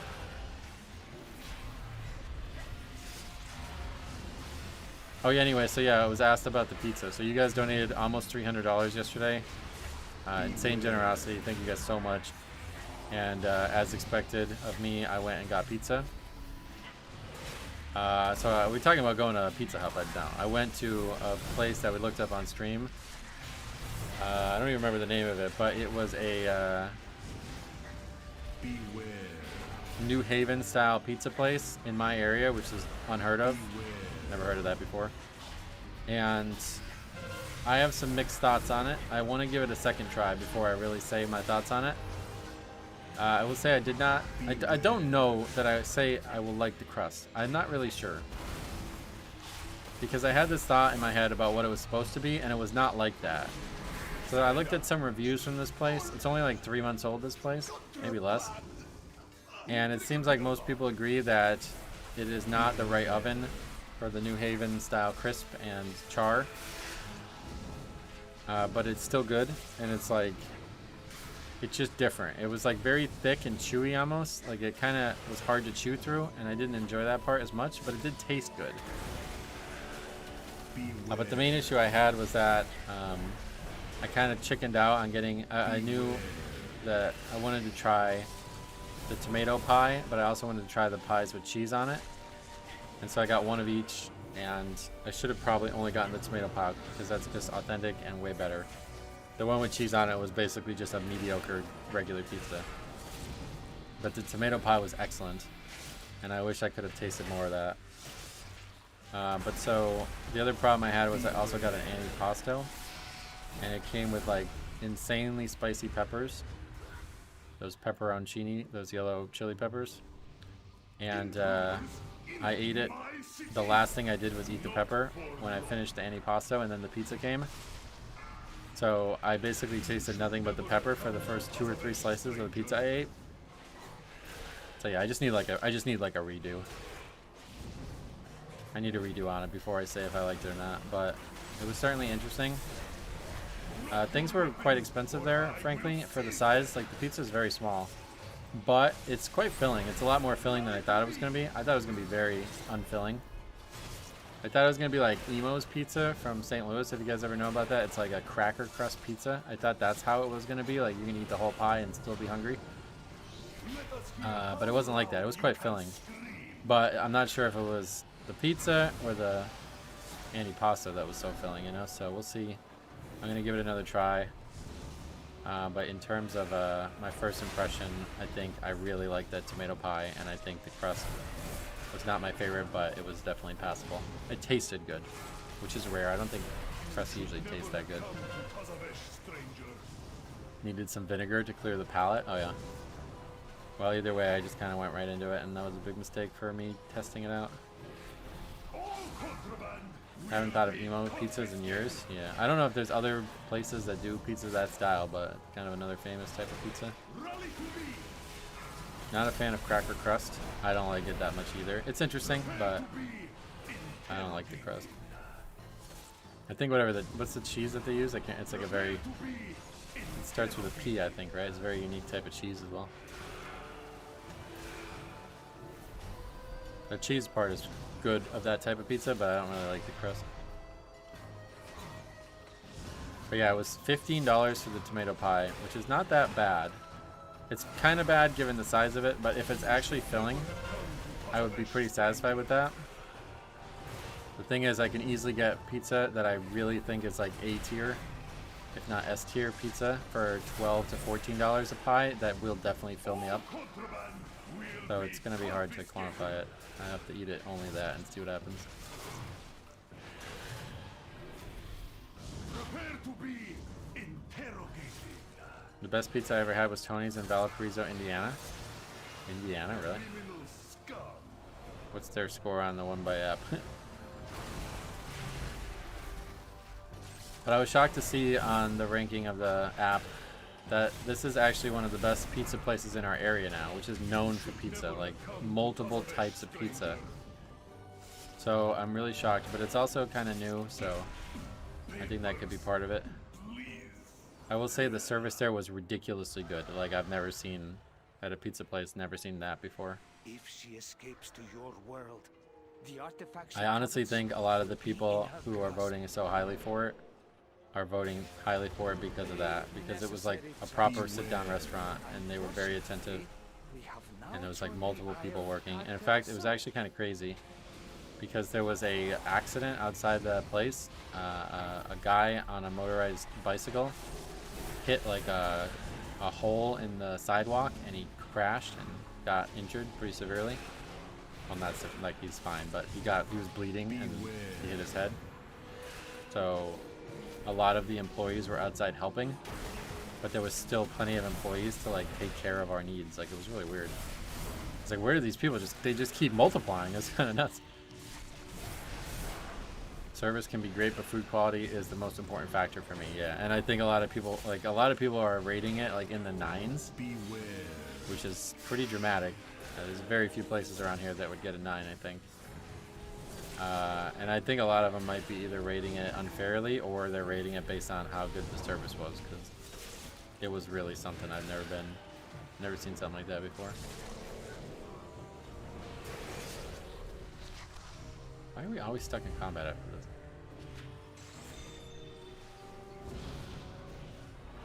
Did a normal raid pug yesterday and got the wrap boots up for the Off the Demon Hunter, someone offered me 300k for him.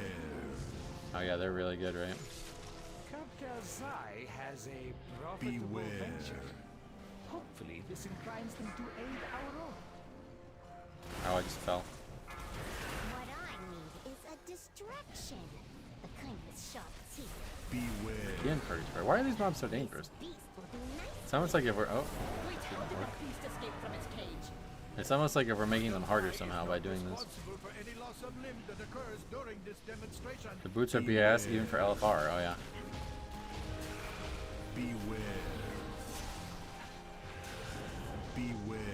I really hate that they put boots and ring enhancing the cloak into the raid. Yeah, that's not a good idea, honestly. I don't know, they do some things that really try to get you to raid above all else, and it's kind of frustrating, but I get why they do it. It doesn't evade, no, it just can't charge. Are the boots that good? I think so, yeah. The ring is nothing? Oh, really? I hate raiding, yeah. I don't hate it, but I definitely don't have time for it.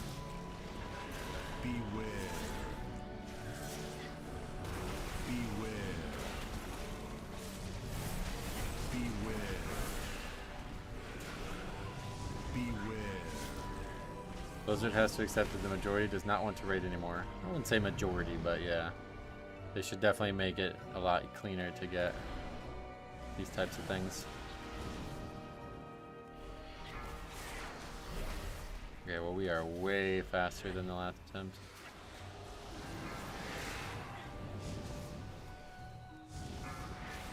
You combine with turbo boost? Hopefully, yeah.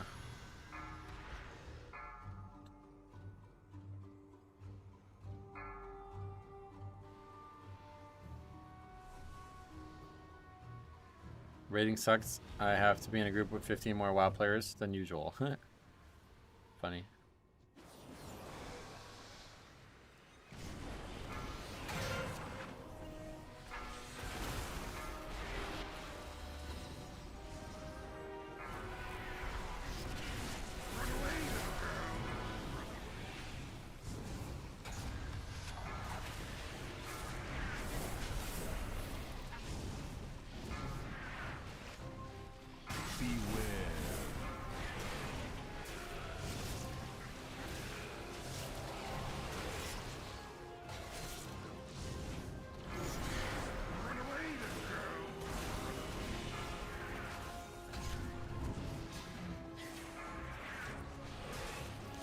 At least the boots are off one of the easier bosses, so yeah.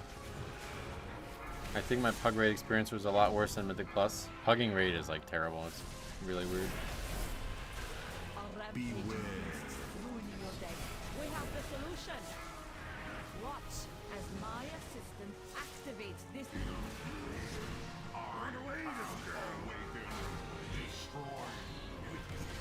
This easy. Even a treasure could do. Imbecile, turn it off. It is out the You think that was gonna happen that fast? How are we still fighting this trash, man? I don't know. This boss just has no health, I guess. That's why I raid with my guild, no pugging needed for that. Yep. Good choice, but unfortunately not something everybody has time for nowadays. Pugging is great at the end of the season when everything is dying in 2 minutes, so yeah. I think mob GDKPs are fun. Oh god.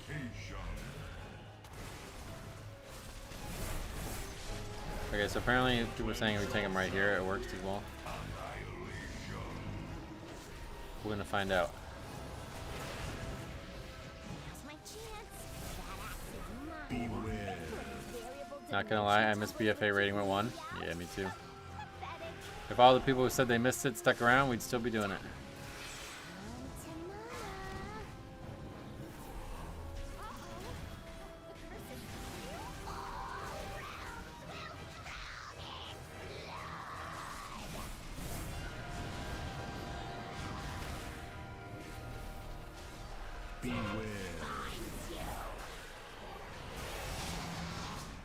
I heard Unat was one of the most wiped bosses on of all time. Yeah, I heard that. Yeah, it looks like it works at least for those 3. The other ones don't get stuck, but...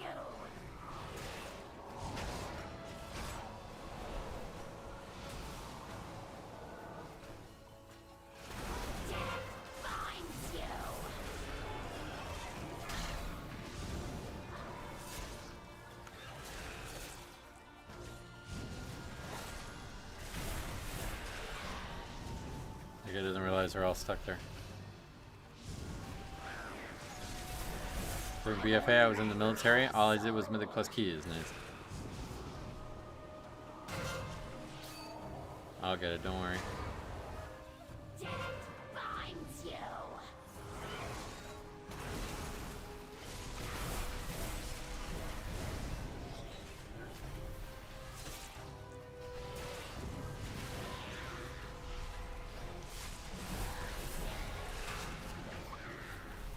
Midnight raids should be less of a time commitment with less bosses. You would like them to be, or you hope they are? Or, I mean, you think they are. I doubt they are, to be honest, but... Considering there's going to be 3 raids. Doesn't sound like that would be the case. Well, what is left of it? A simple matter. In return, we ask only for Cartel Zai's signature. Our signature is a fair trade, especially if it results in your departure.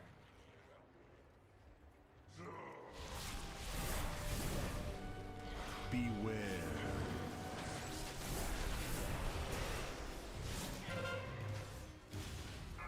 I thought I'd disadvance. Guess not.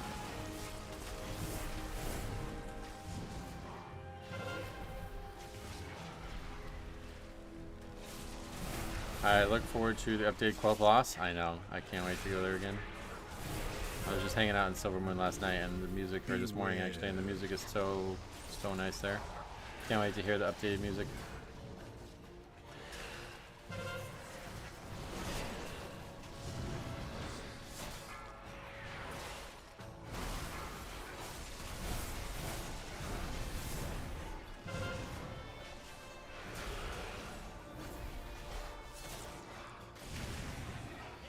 Beware.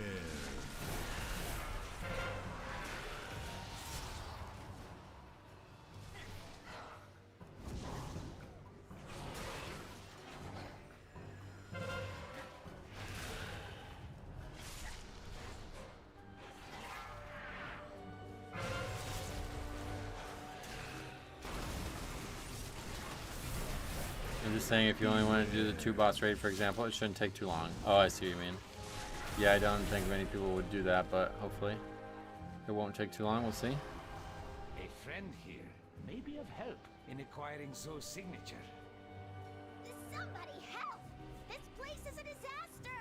Wait, who is that? Where is Basim?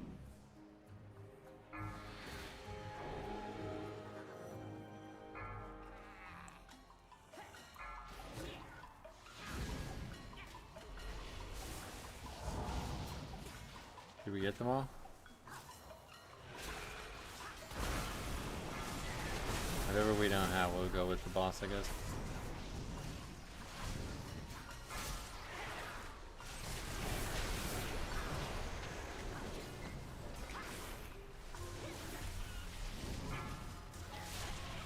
Does that guy not know he can stand on the other side of the wall? I don't know. I'm not. Was he even complaining about?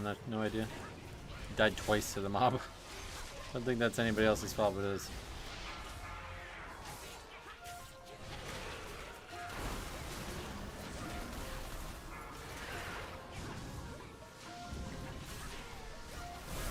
Touching each other and that mini boss doesn't do anything anymore. Oh, really? Like at all? Or it's just very easy, you mean?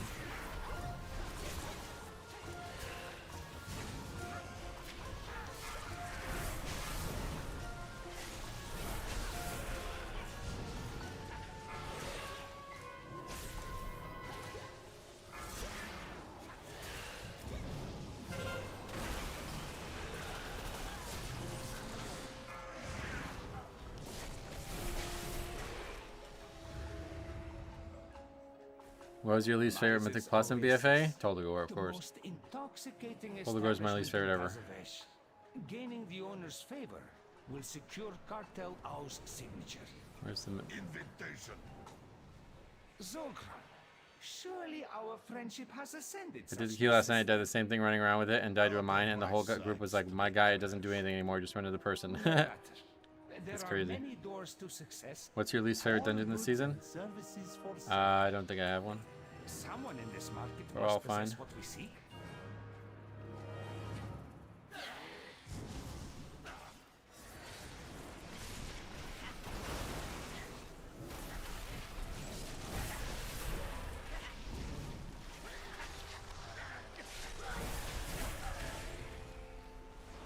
Stone Vault or City of Threads has to be up there? Yeah, definitely City of Threads. Stone Vault was fine. Can we actually mount up? No, you're not allowed to mount.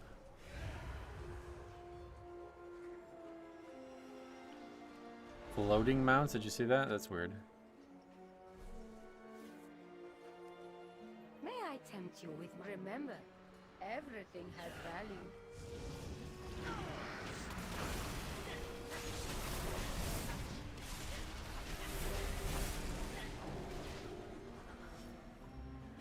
Stone Vault and City of Threads were both awful. Oh yeah. City of Threads was terrible for sure, but Stone Vault, I don't think it was there was nothing wrong with Stone Vault. It was just hard.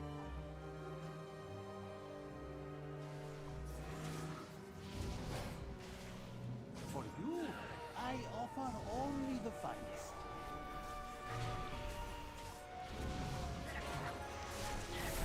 Beware. Beware.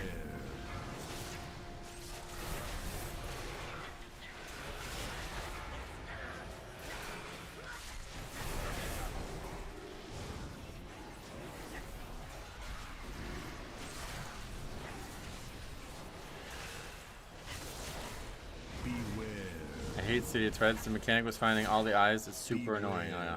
Yeah, I fucking hate that place.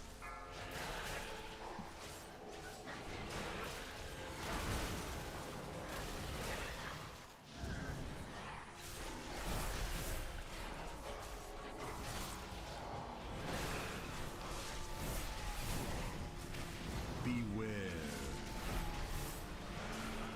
Beware.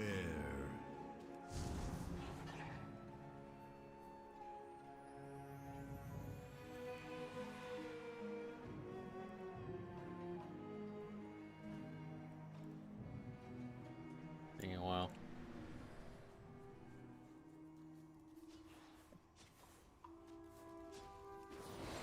Beware. Unauthorized arrivals will be sorted. Parcels containing fluids must be destroyed. Not a great third list. But we still have time to have it up on the last boss still. Beware.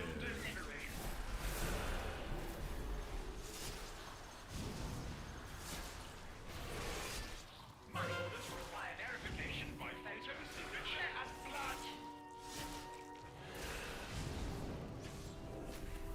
Great, you just bop that off. That's nice. Carnage.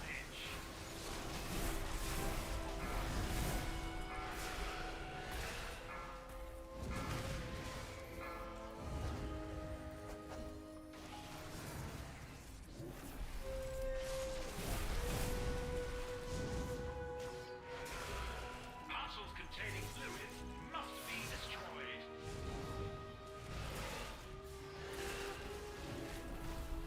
Beware.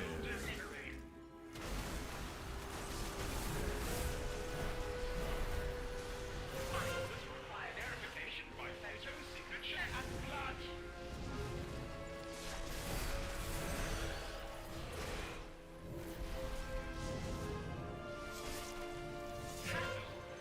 Carnage.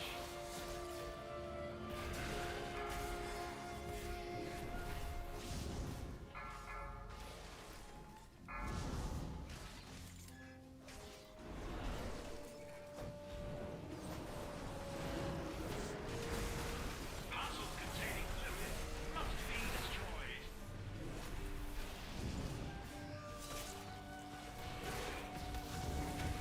Beware. I think this probably is not in time, huh? 9 minutes for the last two bosses? I don't know. Doesn't seem like anywhere near enough.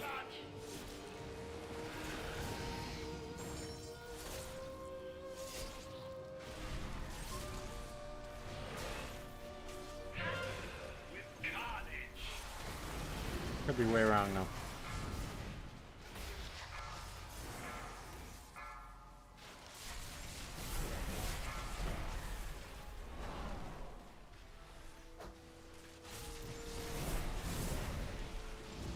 Parcels containing Paladin's damage is not good. Phone is down.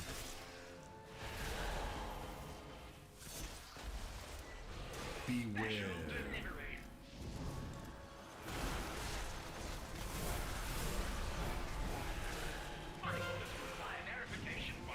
I timed it with 9 minutes left after post died. As long as the mini boss before the teleport upstairs is already dead, you should do it. Alright.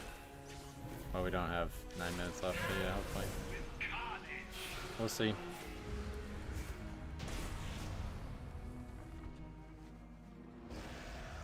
Thank you. I've never seen a mailroom so disorganized. You are I don't quite even know what welcome, the thing is, though. It's a whoever problem. you are. Now, we are in need of Zoe's signature. Oh, you mean this? Enjoy your I'm not sure how you even know at this point. Does it say it somewhere? Ah, yes. Thank you. Emerald Ocean. It says all the way back there. We had to look that up. Entertainment. I had to pay attention to it more so.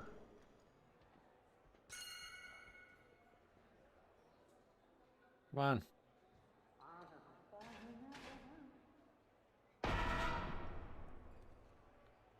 I think Little Wigs does it automatically.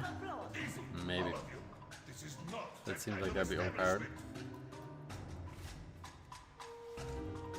Do they shorten the RP here? I don't think there's RP. They just shorten the fight. It's only 2 waves now. Play degenerates?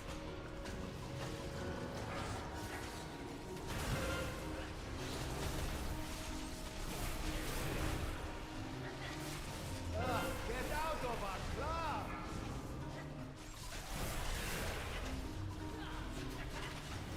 I was taking this and someone bullied me off the saxophone. Wow.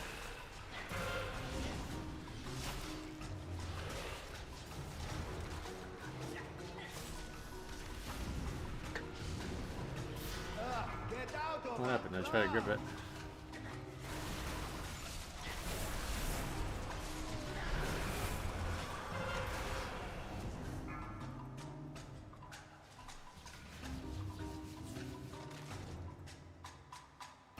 So this really has to be like a minute and a half basically to upgrade this at this point, right?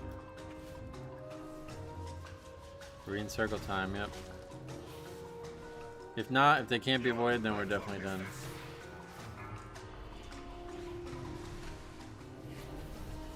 I don't know how long. Oh my fucking god, man.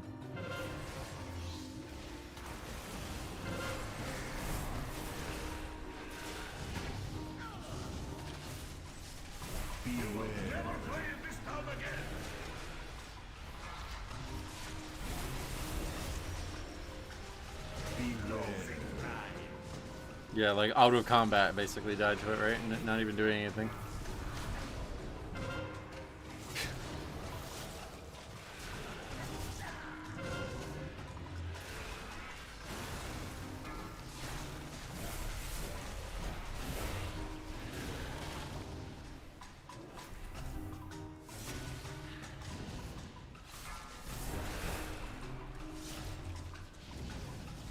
Good thing they changed this though, because we're back to like not even coming close to breaking it now.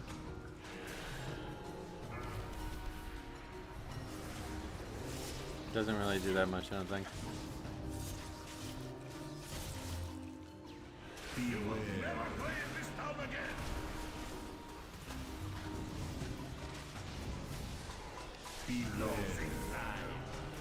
Wait. Oh, I did too late or something? I didn't get the buff.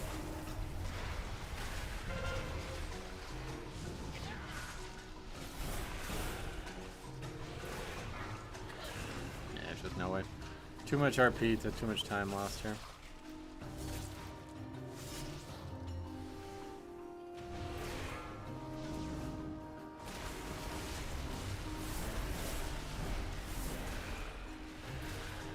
This key's harder than it looks.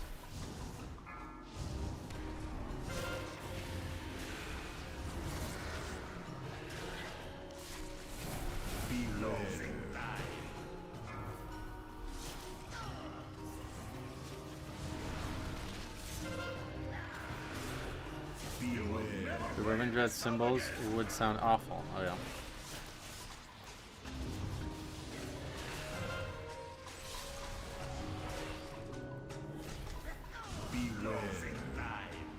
Power scaling is funny now. I can take a hit from a Lord of Death from Wrath, but I'll die to some rotting food.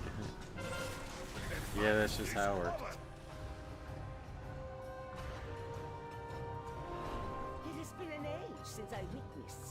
have all the signatures we need. Let us not keep so. Apologies, Almiser. We desperately need your signature. Cartel Soul's underhanded dealings have not escaped my attention. You may have my signature, as long as you never again bring destruction to my oasis.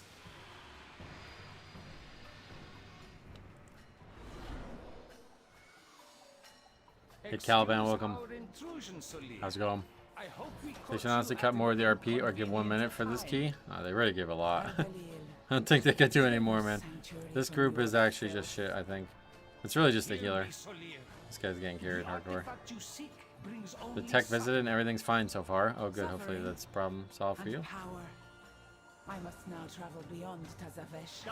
They added 3 minutes to the instance since the start, yeah. Don't think they could add much more.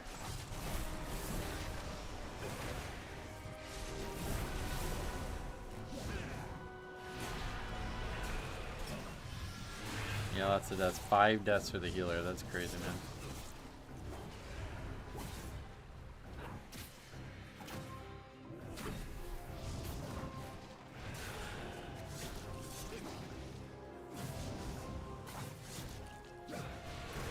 Vaporeon as well. This doesn't match either. Wouldn't Vaporeon be a shaman? Probably just a fan of Vaporeon. I doubt he's trying to roleplay or something. When outnumbered, divide your strike from beyond reach. Wonder if the healer throws this fight too. It doesn't really matter at this point, I don't think.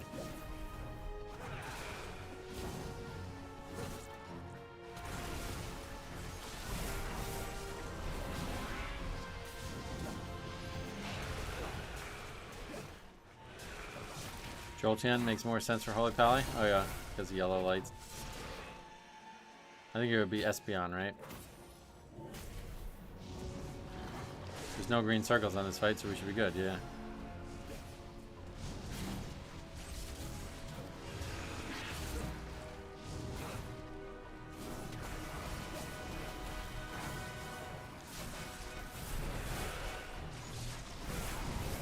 When outnumbered, divide your FP where your opponent is not.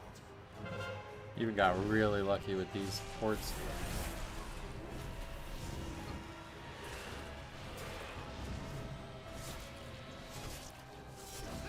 Hey guys, you know that in terms of male human and female Pokemon breeding, Vaporeon is the most compatible Pokemon for humans, really? Where's that? How do you know that?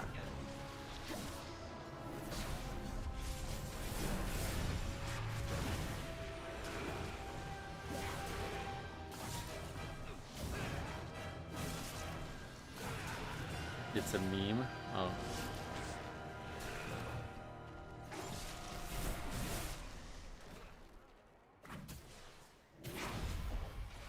Copy pasta. Actually a lot closer than I thought it was going to be. This is a very short fight. Strike from beyond reach. So yeah, if that guy just didn't fucking die out of combat to a green swirl, we would have probably upgraded it. It looks like that's literally the truth. It would have been, yeah, we would have upgraded it if that guy didn't die out of combat to a green swirl. We missed it by 15 seconds. Solia may have a head start, but her echo remains. An echo we can follow.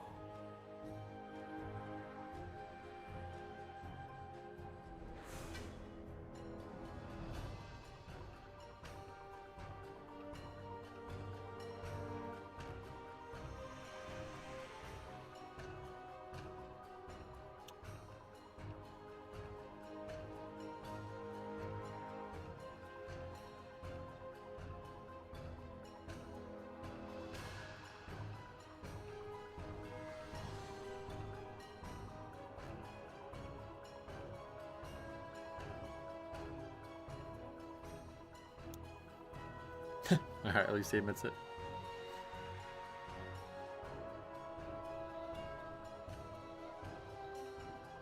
Yeah, the double core hound thing is, I mean, it is difficult, but definitely not reckless. Reckless would be pulling the dino too, I think. He did take it alright, you're right. Just one death less, so when we upgrade that, it could have been anybody's death, so. Not just his, but I think that's... His was the worst one that we had, unfortunately.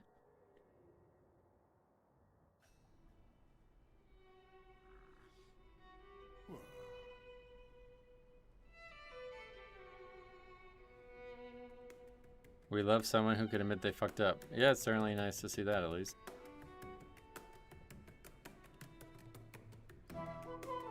That's one of those fun situations where people get mad if you don't pull core hounds in a mini, and do get mad if people die when you do. Right. It's just hard. Like, you just really got to kill the mini boss before you have too many instances of problems with the core hounds. It's kind of just unlucky. Fucking 3 Halls 15s there, okay.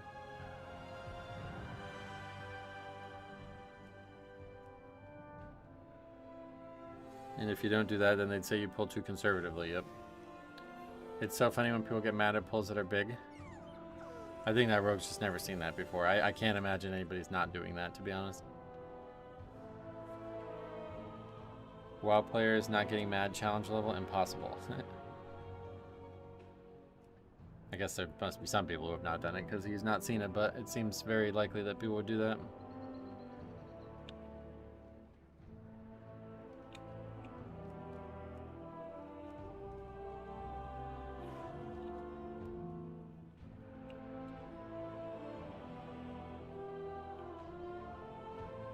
Have you seen any Vengeance Demon Hunters jumping and insta-dying yet? No, but we've only done a few reviews so far, and most of them have been about people leaving and all that nonsense.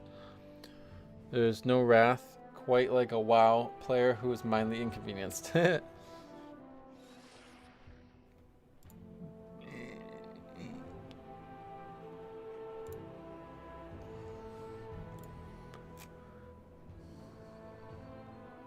Sometimes you gotta pull big. Yeah, it just seems like a no-brainer there. I don't know, maybe I'm wrong, but that doesn't feel like an issue.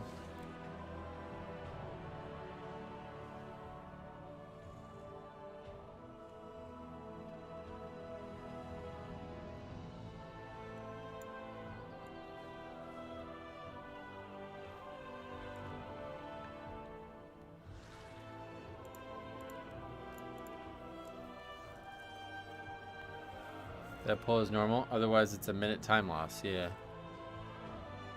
Though the timers in high keys force you to pull big, yes.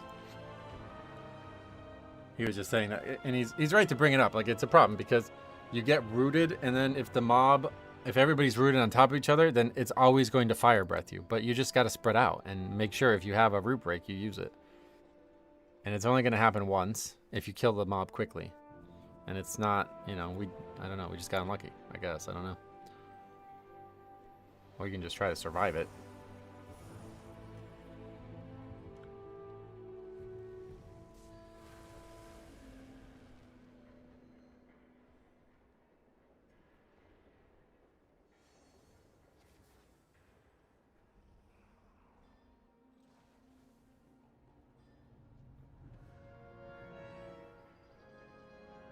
Yeah, we had multiple people who could get out of the route, I agree.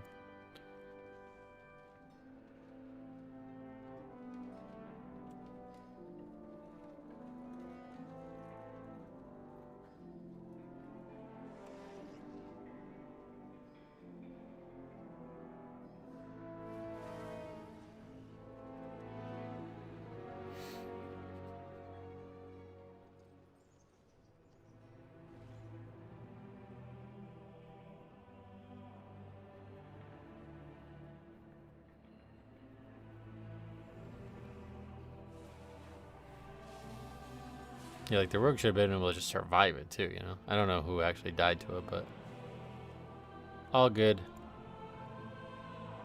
I would not say that was our biggest issue in that key. Plus the damage was not great. I mean, sub 5 million there. I don't know. Streets is not known for its volume, but and Holy Pally sub 500k.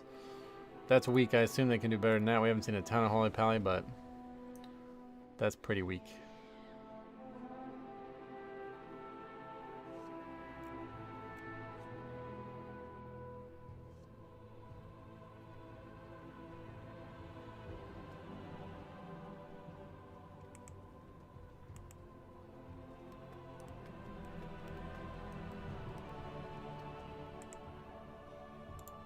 Are you gonna hit your weekly 8 dungeons completed? Oh yeah, definitely. I think we're already there, right? Yeah, we're already there. The September trading post is out. Yeah, I saw the post. Let's see. Enjoy a little dwarven charm at the September trading post. You gotta go to the dwarven district. Wait, what? I clicked on the link. It goes nowhere.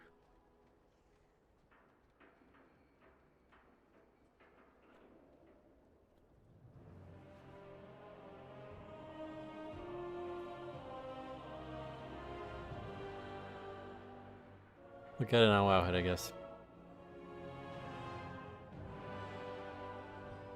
Okay, we got a griffin, a talbuk. This is stuff that's already been in the game, I think, right? Or no?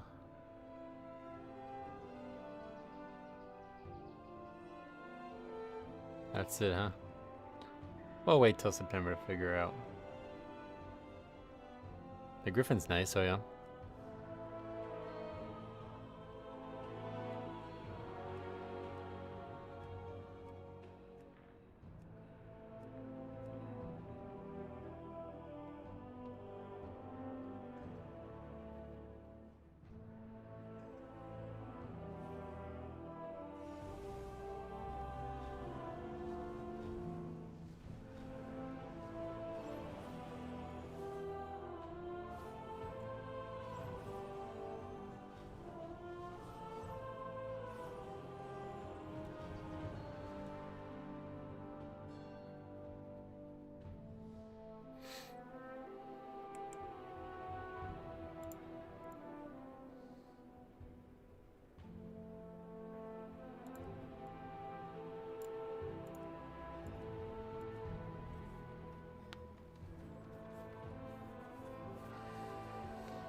Excavating here might be dangerous. Oh, we already did all Donnie. Fuck, man. There's just like no keys today.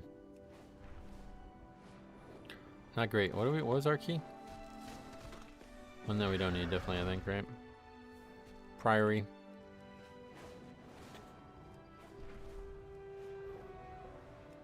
Guess we'll do sign up the floodgate, try to get the trinket.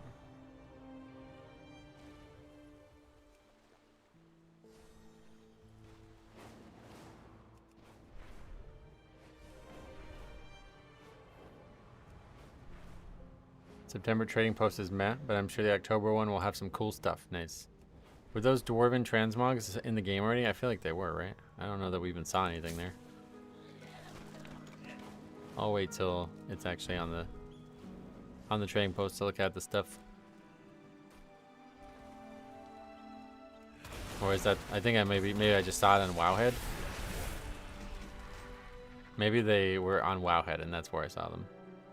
Because they look familiar. Very familiar.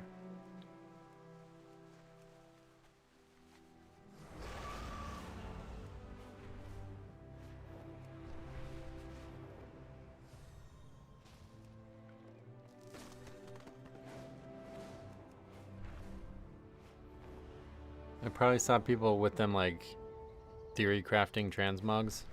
People do that a lot where they like post links of transmogs from Wowhead because they can do stuff that's not actually in the game from Wowhead.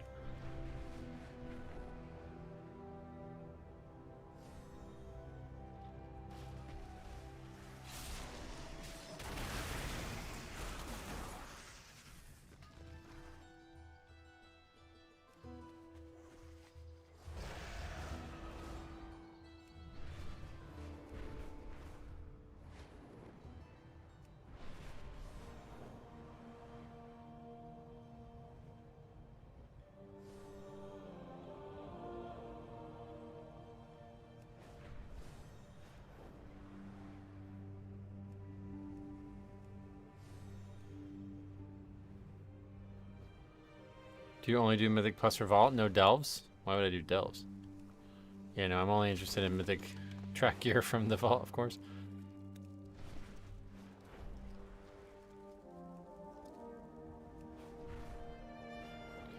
We got all the heroic track gear we need. We just need, well, we do need one trinket still, but just need some mythic track gear now. Theory crafting transmogs, that's a new one. Yeah, it's common actually. On Wowhead you can see like every item that's in the game file, so you can make transmogs that don't exist. And it's kind of interesting to do it. But then someday they actually do exist and you can do it.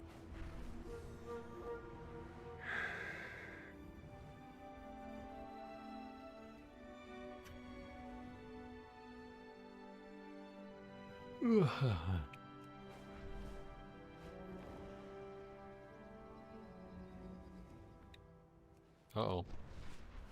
Yeedle's a lever. Should mean we get an easy invite to his key. Although fucking 2,800 player, also a lever. This might not be a good key to join. Hey Metro, hey Utexa, welcome.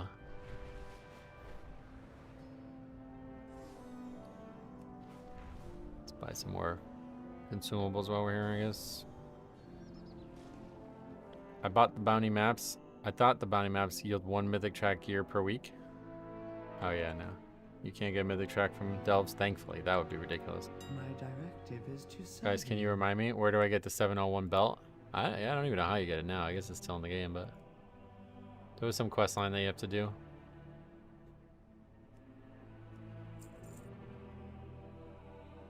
Is the lever mark account wide? I don't know the answer to that question. Probably not, but you never know.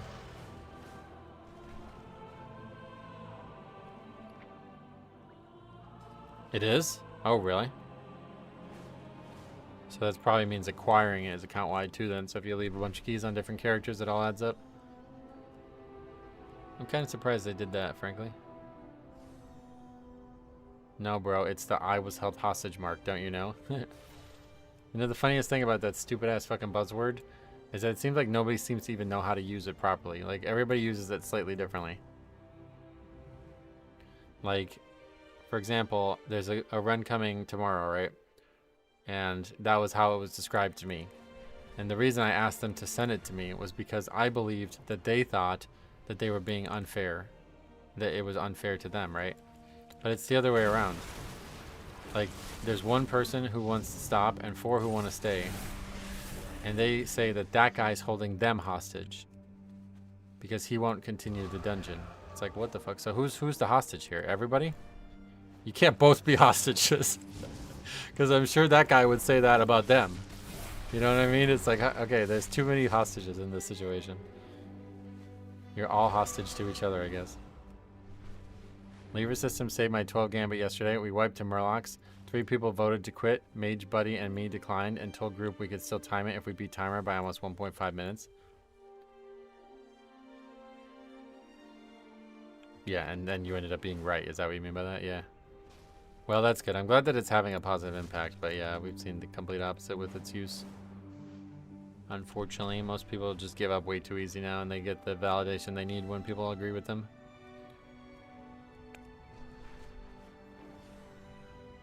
Why does that word make you say angry? It's just an analogy.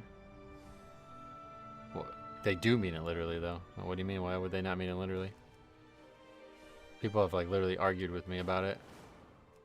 About the word being the correct word. Like that guy who we got into the video making debate about, the guy was like, what would you call it then if you wouldn't call it that? It's like, are you joking? You joined a Mythic Plus Keystone. You're in a Mythic Plus group. And nobody is a hostage in any way. It's not an analogy. Nobody's using it that way. Why has your content shifted to farming the content of low Mythic Plus pugs? When would you say it shifted?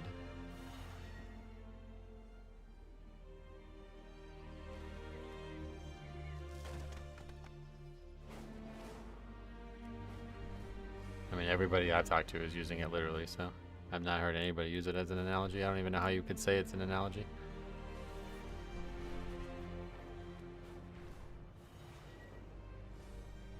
All Metro stream viewers are held hostage in his basement and forced to watch the stream.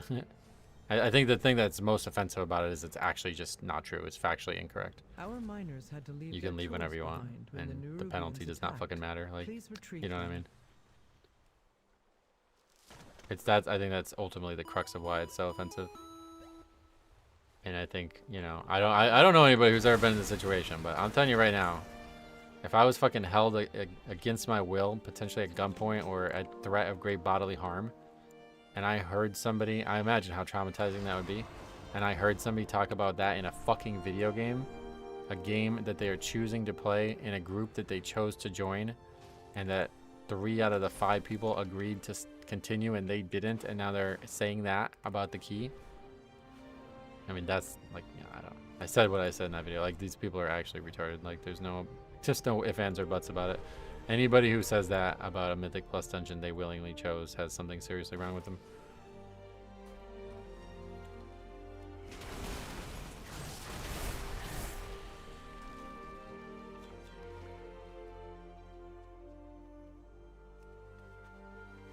We had an Eric Hera that had multiple deaths to the mini boss frontal. Yes, for real this time. And we timed it with 5 seconds left. Even though they wanted to give up, the lever system worked. Well, that's good. I'm glad that it's working at the key levels that you guys are at. It's probably not as bad getting a lever tag as a tank or healer because there's so many less of them as DPS. So yeah. I'm being held hostage at my job because if I don't stay there, they won't give me money. Right, exactly. That's how ridiculous it sounds. Are you a full-time streamer? Yes. Well, yeah, yeah, YouTuber / streamer, yeah. It's my primary income. I don't necessarily do it because...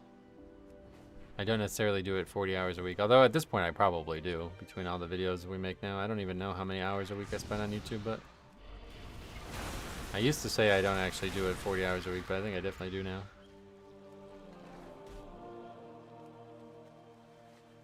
Especially these last few weeks. We've been streaming like 6+ hours each stream. Not today though, I guess. Actually, maybe I'll push it a little bit longer today. I had to start a little bit later, but I can push it a little bit longer today. Maybe. We'll see. We'll see how the keys are going. Right now, it's not going great. Getting into keys is difficult. Calling it a hostage situation originates from League of Legends, where people refuse to forfeit but also keep playing to the point that the game runs for an hour or more. Oh yeah, like it just would never end or something? PvP, that doesn't make sense to me. Like, how can somebody just not finish it if everybody's not playing their best?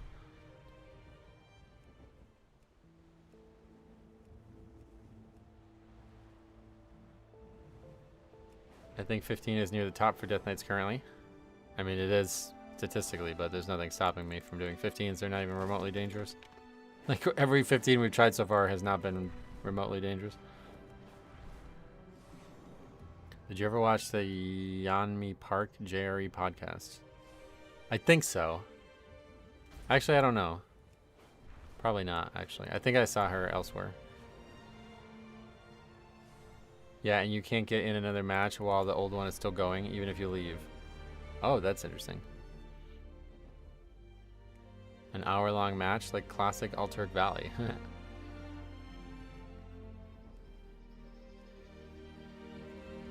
Didn't you die in a 15 streets earlier? Yeah, because I ran into the stun beam.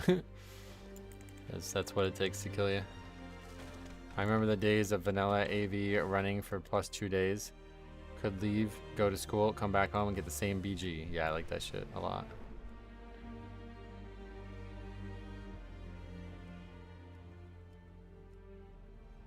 Two-hour Dota games used to be the most fun because both teams were playing at the same skill level. Nice. Trying to tank this season, and I'm having issues with the first boss on Dawnbreaker. I can't seem to get her to move away from the puddles on the ground fast enough before the spinning part. The tip is the players have to bait the puddles, but you can try the old strategy of trying to wiggle her. Basically what you need to do is stay really, really close to her. The reason this happens is because she's a caster, obviously. So the cast will be prioritized, and it's a ranged cast, so it won't move. But if you were in her melee range, it will occasionally get her to auto-attack you. And during that time, the auto-attack initiation is not a split second. It will take a second, basically. So in that second, you can move her a lot. But then as soon as she's done auto-attacking you, she'll go back to casting. So you kind of need to stay really close to her and try to get her to auto-attack you. Or try to get her AI to think it can auto-attack you. And then it will move. Otherwise, no, I have no tips. Have people bait the shit properly. Tell DPS that baiting it properly is a DPS gain.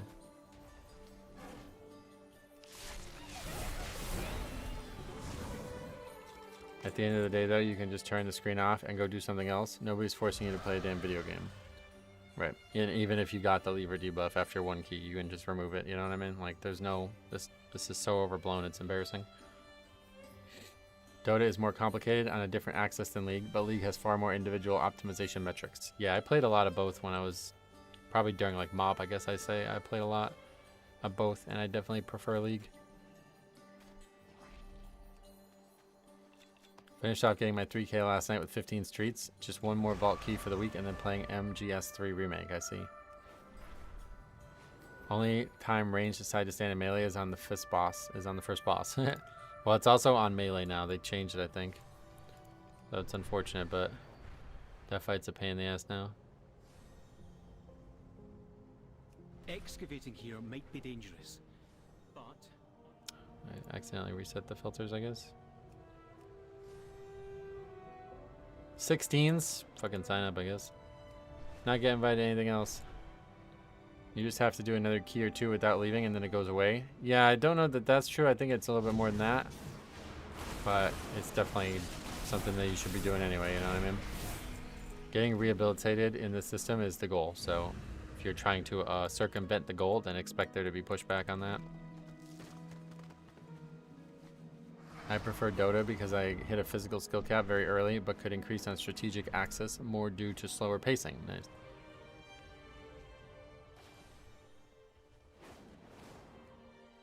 I like Dota's art a lot better than League's, but League's gameplay is way better in my eyes. At least the last, like I said, this is 12 years ago the last time I played both, but... Dota's so pretty. It used to be so nice to just look at the characters and stuff.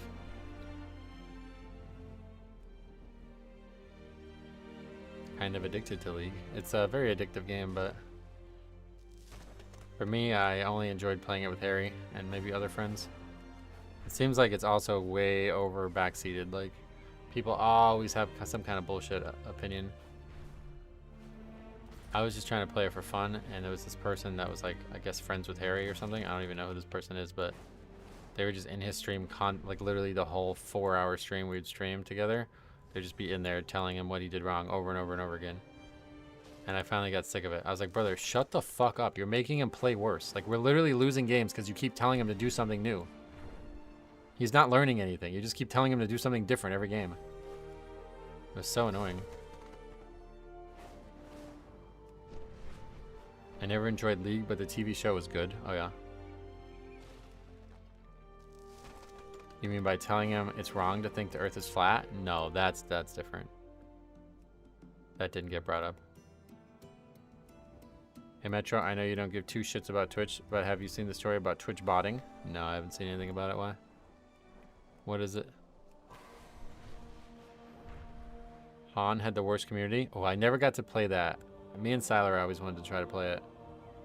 It was like a pure skill-based game, right? Like 100% of your things had to be landed. Really cool. How does this keep getting turned out? What the fuck? I guess I keep clicking it by accident? God, there's just nothing today, man. Alright, let's do Floodgate, or try to.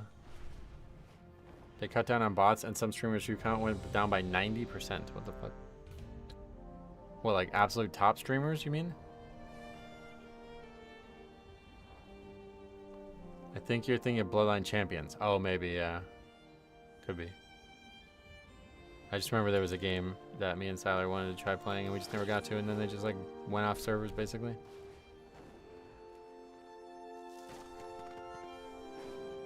Apparently everyone was in on bots, including advertisers. Something like 24% of total viewership disappeared.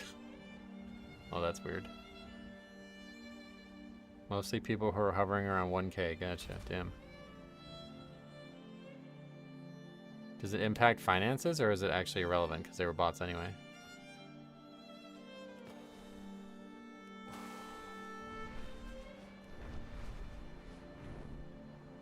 Okay, we're gonna do this floodgate. Advertisers were not in on it, but talent and management agencies were likely doing it. Oh yeah. It would for ads, I think. Oh yeah. That's the good thing. Bots can increase your ad revenue on YouTube. They do not register as a correct type of person, basically, to increase your ad revenue.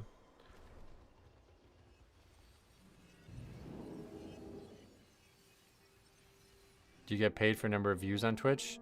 No, you would imagine you would get paid the same way as on YouTube, the number of impressions on an ad.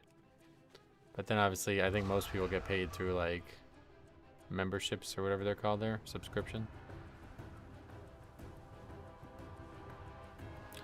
Not going to the right place.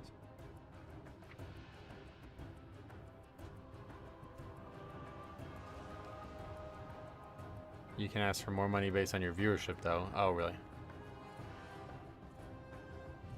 I guess if everybody's equally getting, I don't know. Interruption ads. Twitch already had good anti-bot rev detection, but a lot of those 1K streamers would get promotional deals with direct advertisers. Oh, that makes sense. Yeah, so like, hey, look, I have 1,000 concurrent viewers. You should give me extra money. And then in reality, it was like actually more like 500 or something. That's a big difference.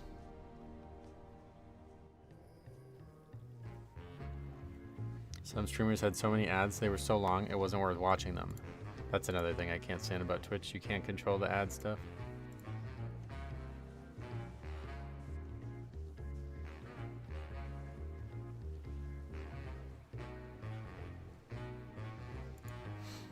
They'd always get burned from click-through rate, but some advertisers would just keep giving these people ad deals. Yeah, that makes sense. I'm glad I ported.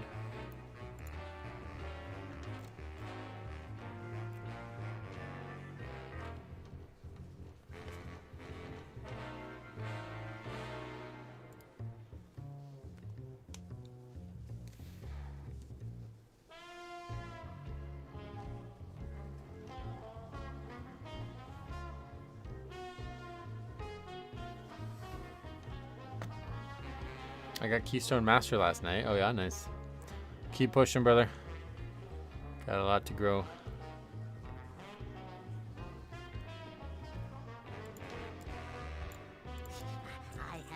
Oh, well, maybe we'll get our trinket, and if we upgrade it, I want to get our key change, hopefully.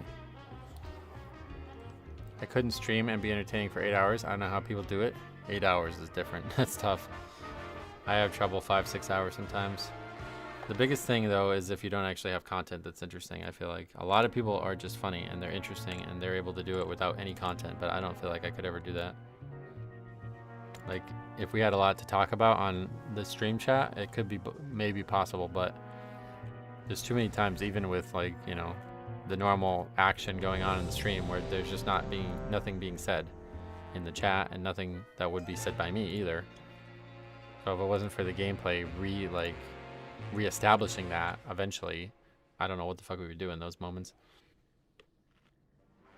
When me and Cobb were streaming and we were getting like 0 viewers doing those like leveling challenges, I would always just pull up this thing, random question generator, and I would just ask him random questions and we would just like answer these like random questions. Let's see, that was like the only thing I could ever think of.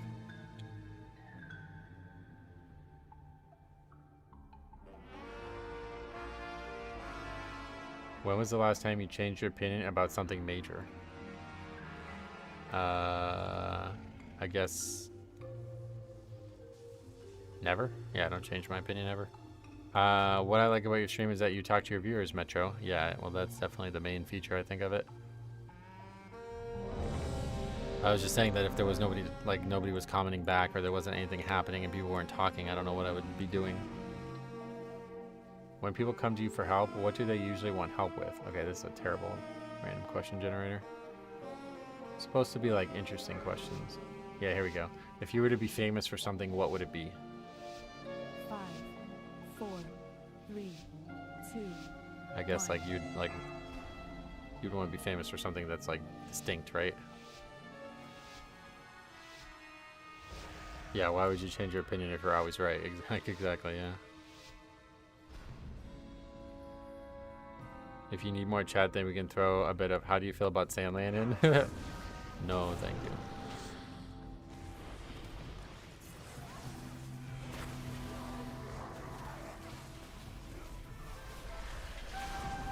Beware.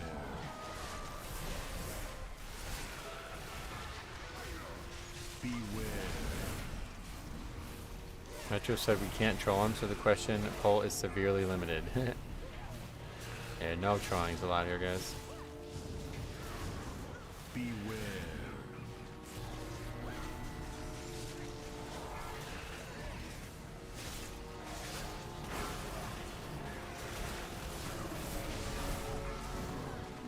Just found out large fries from McDonald's aren't actually any bigger, they just give you more of them.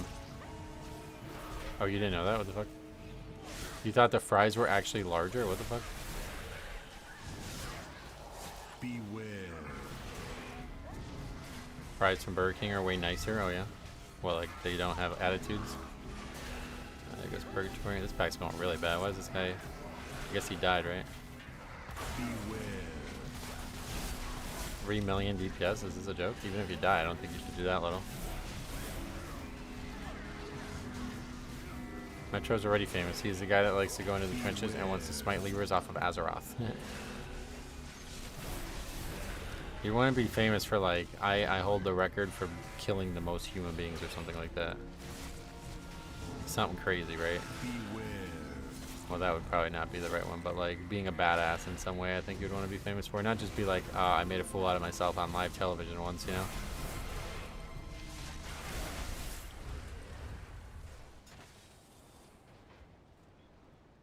I don't understand how you do that. I don't understand how you do that little damage no matter what happened on that pack, but okay.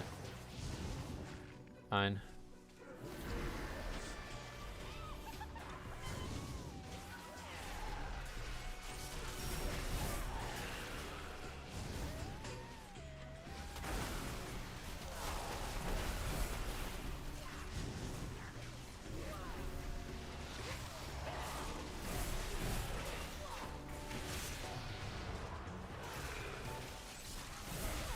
Still have yet to see a rep pally, really? Oh, we've seen tons. Check the spreadsheet.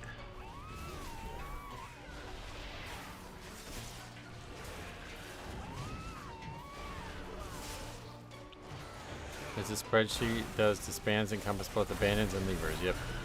Any key that's not finished is a disband. And then the second spreadsheet has the reasons, and the way I'm solidifying the reason writing is if it's vote to like I just say vote to disband for any key that actually votes to disband. And I think so far every single one has been a vote other than one. Repellies are pretty common, yep.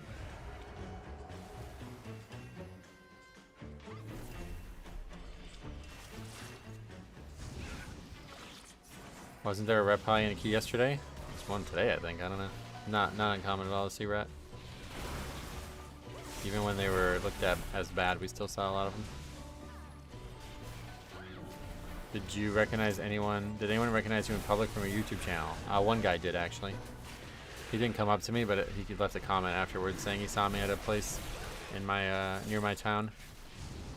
And that it's a festival, and it's coming up in 2 weeks, so I wonder if I'll see him again.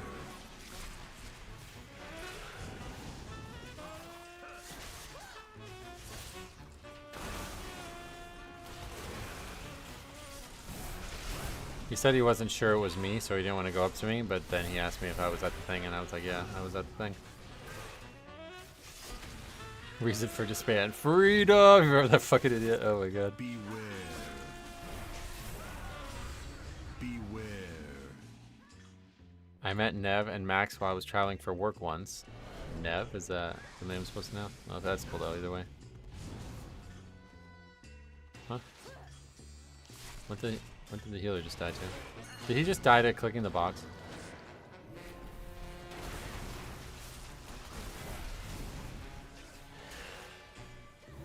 Beware. He did.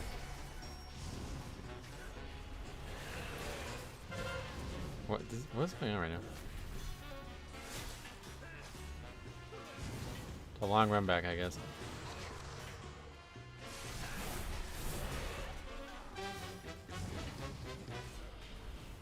Do you know when and what dungeon the Disband was that wasn't an abandoned? It's on the spreadsheet, yeah, that's what I'm saying. Just check it. Take a look at the spreadsheet. Those world first guys seem really cool, do they? I may or may not have died to the box blowing up, not knowing it killed you. Oh god. This season? Please tell me it was like 6 months ago. Beware. You sound like my boss now. Just look at the spreadsheet.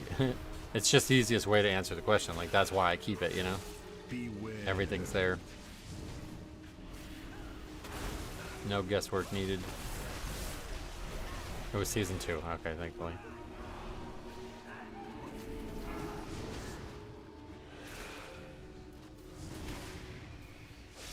Wait, what? Oh, I thought we killed it. Didn't mean to pull 2 architects here. I thought it already died.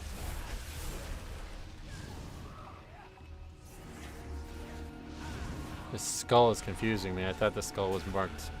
Of course, the architect should be the skull, not the fucking surveyor.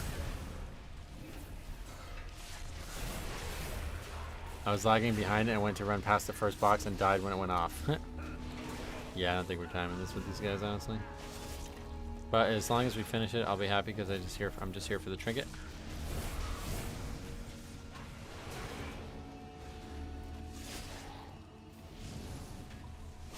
It did happen to me once in season 2. My group didn't let it go for 4 weeks. Jeez.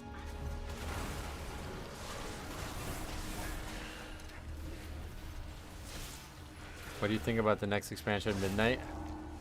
Is that what it's called? I haven't even seen. I don't even know. When is it coming out? Do you know? I haven't seen anything about Midnight. I don't know anything about it. Had a lag spike after I clicked on the box 2 weeks ago by Kiza and Bront. It didn't kill me, but it launched me all the way across the water over by Mama. Oh wow, really? It throws you that far? What's Midnight? I had no idea, yeah.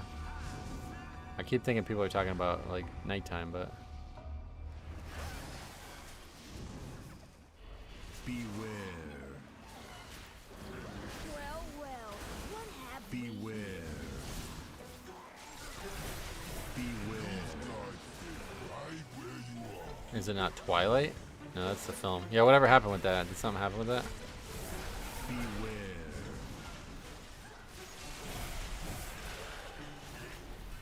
Beware.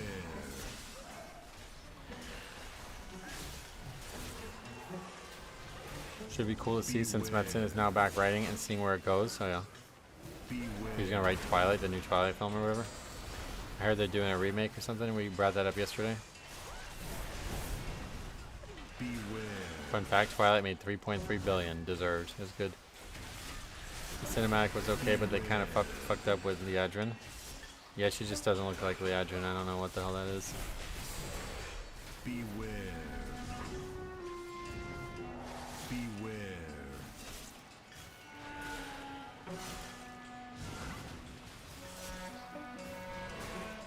Beware. It's Midnight. It will be out sometime first half of next year, probably spring or early summer, I guess. Midnight comes in like a few hours, brother. What the fuck are you on about? Happens every day.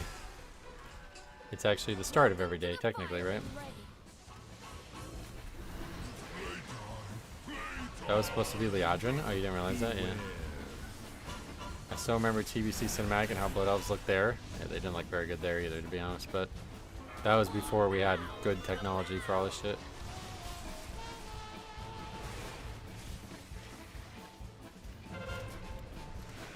I'll get him, boy. Beware. I thought she looked accurate. Oh no, not at all. The cheeks are ridiculous. I don't know what the fuck that's about.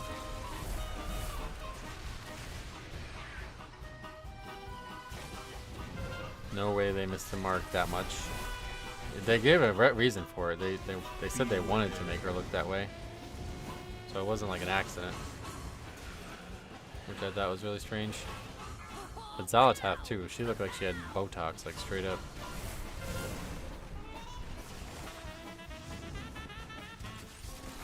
Stand still. I ain't done with just gonna keep dying, man. Beware. 3 deaths ready.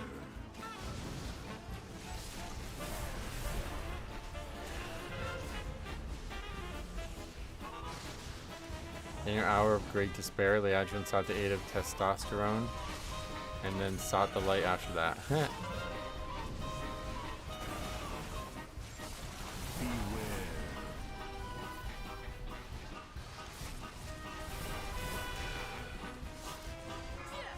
Bad day for healers. Every day seems like it is. Not sure when we had a good day for them. I'll get him, boy. Handsome square word is pretty accurate. Oh yeah, that's exactly what it looked like, frankly.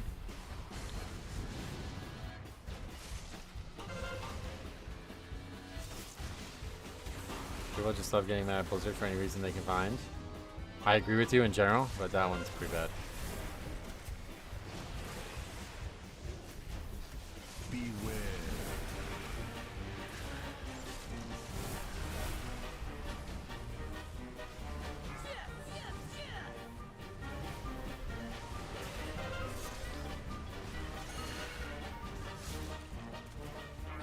Stand still. I ain't done with beware. Guys, I know you have to actually take the arrow to the bomb. This guy's gonna hit nothing. So we're gonna wipe.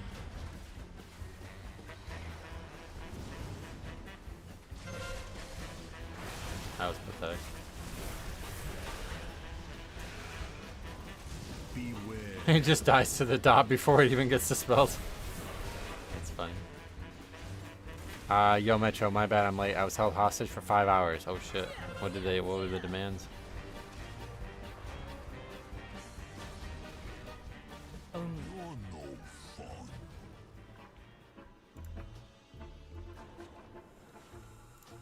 How did that Death Knight die? I think he got ran over.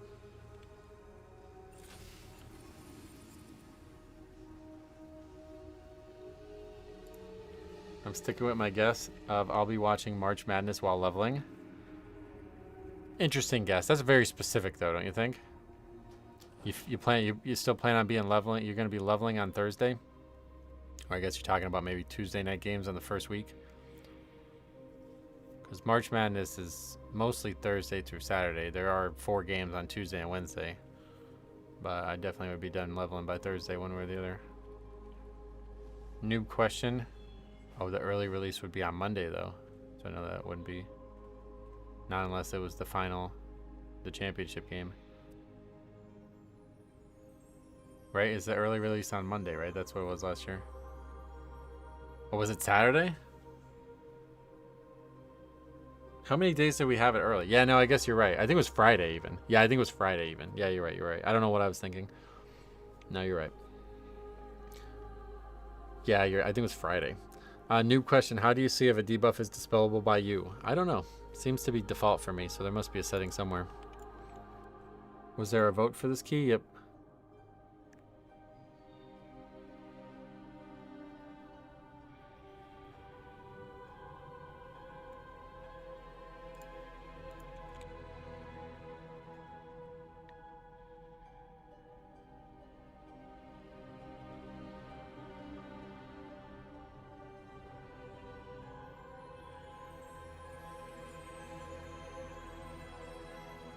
They definitely outsourced the cinematic. Apparently, the people who worked on the cinematic for the previous expansion were not. Do not work there anymore for some reason. I don't remember exactly why, but that's part of the issue. I guess they got a new cinematic people.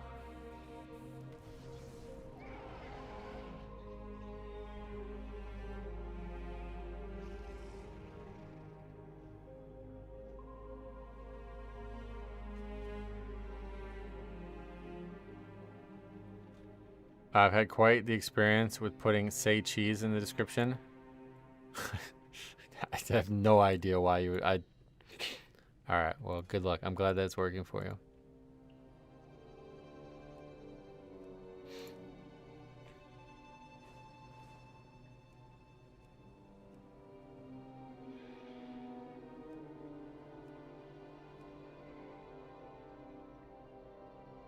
When you say previous, you mean like Dragonflight? No, I was talking about the War Within cinematic. Because everybody, I assume that's what was getting brought up there, because everybody compares Anduin's like facial modeling, which was like exceptional, to Liadrin's, which was horrendous. And people assume how it's possible, and it's because it's actually different people who worked on both.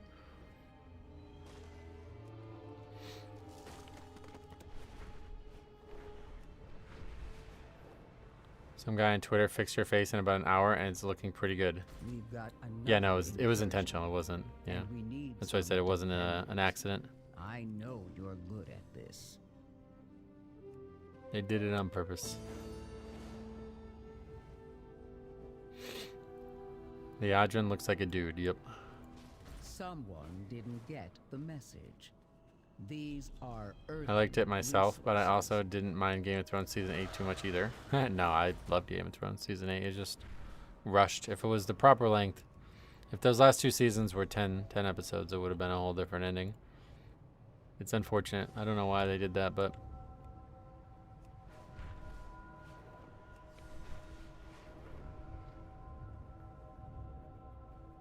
You would let her protect your son well? Is that like butthole? Is that what we're saying there? What would be your son well? I don't know. I saw this comment on Twitter that the War Within cinematic was a scam, and it's kind of true. Everybody but Illyria that was in the trailer has almost no role in the story. I think it was not the War Within cinematic though, right? It was meant to be the start of the World Soul Saga cinematic, and that's why those characters were in it. There just wasn't a War Within cinematic. The War Within cinematic was the one with all the random characters that were just staring at you, which was not interesting.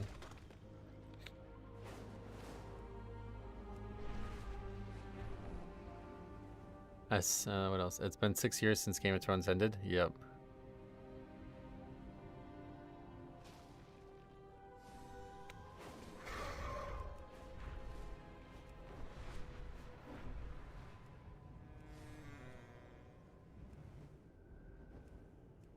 Game of Thrones showrunners wanted to move on with their careers. They thought Disney was going to give them a Star Wars trilogy. Yeah. We've got another incursion, and we need But I don't see some why, like, defenders. moving on with your career I means know that you're episodes good have to at be short. this. I don't get that.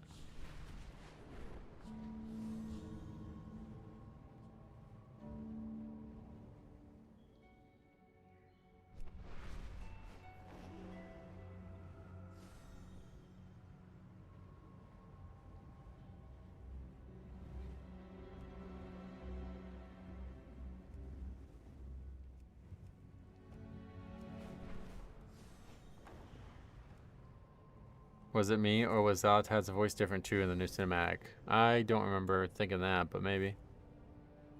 I'm fine with more masculine-looking female characters. The problem is that every elf in the cinematic is very ugly. Yeah, I kind of agree with that too. I don't care about them being feminine or masculine in terms of their appearance. It's just not what she looks like. I mean, there's been plenty of places you can see her, plenty of art made by the company where you can see her, and that's not what she looks like. So it's unfortunate that they wanted to change her now, but you fucked up. It was a mistake. Lothamar looked like very like drawn out. Like I feel like his face was like way too detailed, and he almost looked like very stressed, like it's by default. So I don't know if that was intentional too, but his character didn't look anywhere near as bad, but it wasn't good.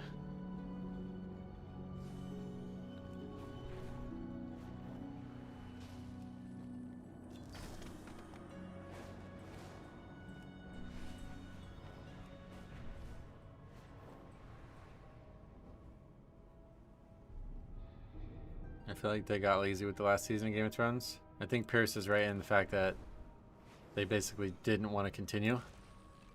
And so they just negotiated to do whatever the bare minimum was.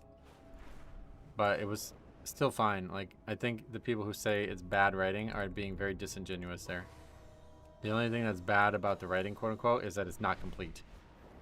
If these events happened and they were properly set up and, you know, you had time for it to gestate, you would not feel like it's bad because it all makes total sense. Nothing that happened in the show didn't make sense. It just didn't get set up properly, so it looks like it's not complete.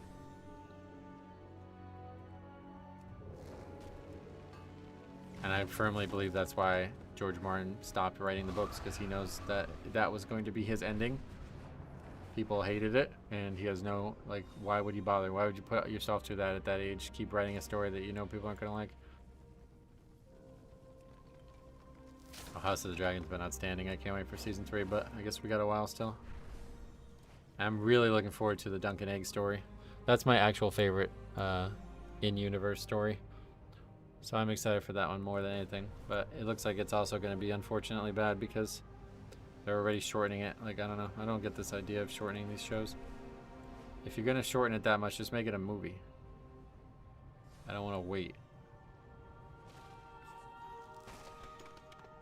The ending is fine. Just need a little bit more build-up. Yep.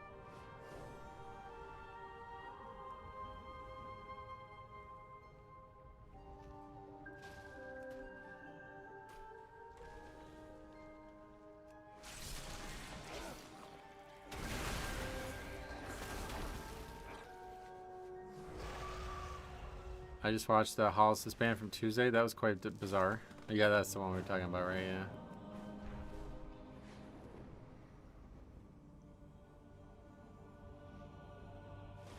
That's the only one that people haven't agreed. Then seeing Dexter Resurrection. Peter Dinklage has been great in the show. Nice.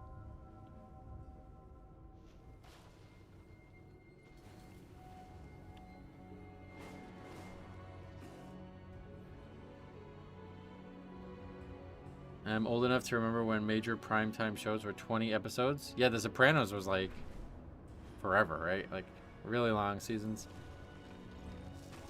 Dexter Resurrection has been absolutely amazing. Nice. What is like the cause of his resurrection? Did he die or something?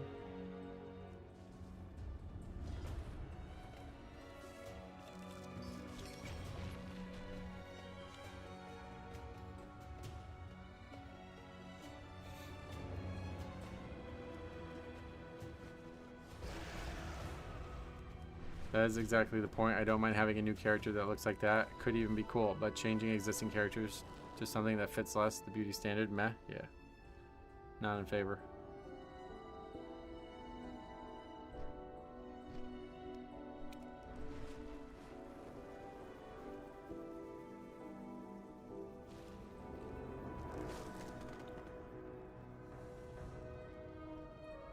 What is that, a feast or something? Is that always there? I feel like it's out of place.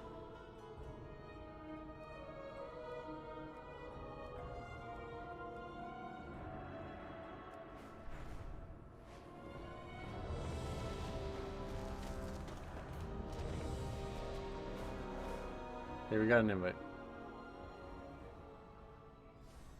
I look excellent compared to this guy.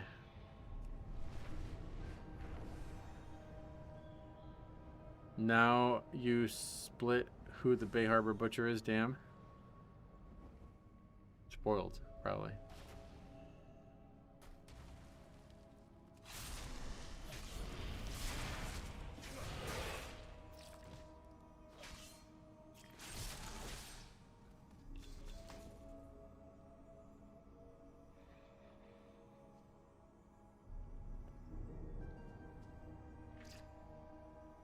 Playing Resto Shaman now.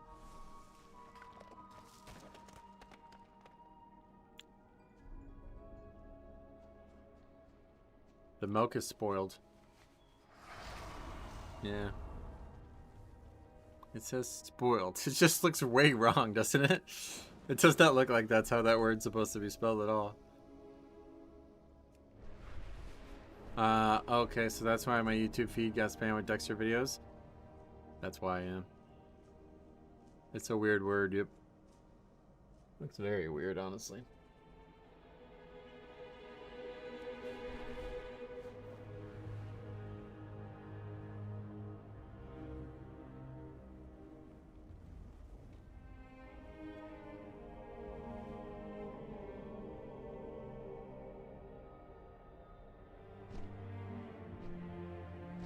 Pally? Yep. Like I said, they're quite, like, when you look at the stats, they're pretty popular. 27 Red Pallies, 8.4 or 8.04% of all damage dealers have been a Red Pally. I don't know what the average is, but that's pretty much, that's definitely above average, I would say.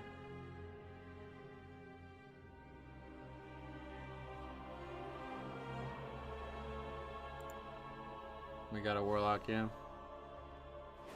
I think people forgot how universally disliked the ending of the original Dexter was. Oh, yeah. I guess that's kind of what they're going for with these shows. They just keep making new ones, so you don't ever dwell on one. We want to preserve this place. Pugging around 13, 14, 15 seems brutal even as a tank. Yeah, you gotta be meta. You want invites? We've got another incursion. People aren't gonna take you otherwise.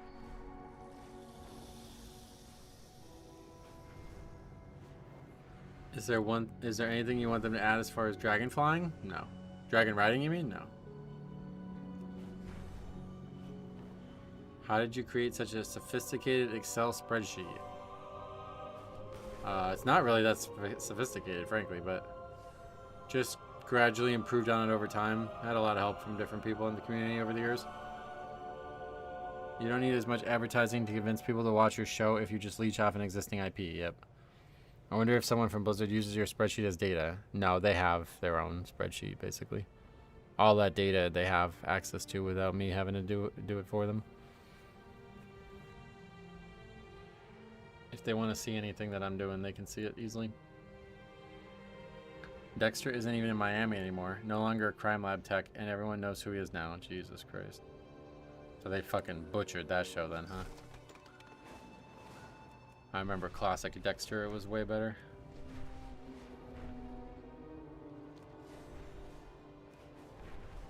Do you remember when people used to say that the game's too easy and they preferred classic? It's actually so nice that people don't say that anymore. That was the most annoying fucking thing from Legion and prior. People are like, the game's too easy now, I miss classic. Thank fucking God classic actually came out. We don't have to hear that nonsense anymore.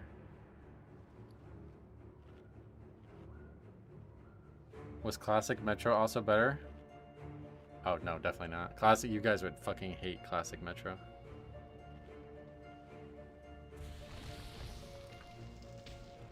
They still say it all the time? Well, anybody who says it's just objectively incorrect, so it doesn't really matter, I guess, but it's definitely, I've not heard anybody say it for years. Used to hear it all the fucking time.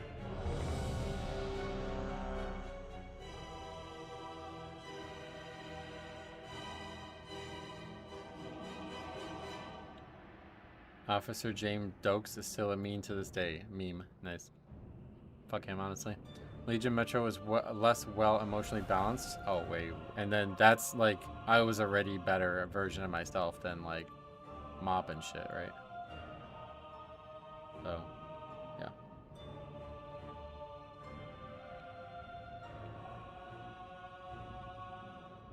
This season rivals season 4 and 1 of 2 of Dexter. Watch, in my opinion. Nice. The people that are saying it are only doing solo and leveling content? Right. But still, it's wrong. Doesn't really matter. Classic is harder crowd or brain dead. I genuinely don't think there's anybody who still says that. Because we used to hear that all the time. And now I haven't heard it in years.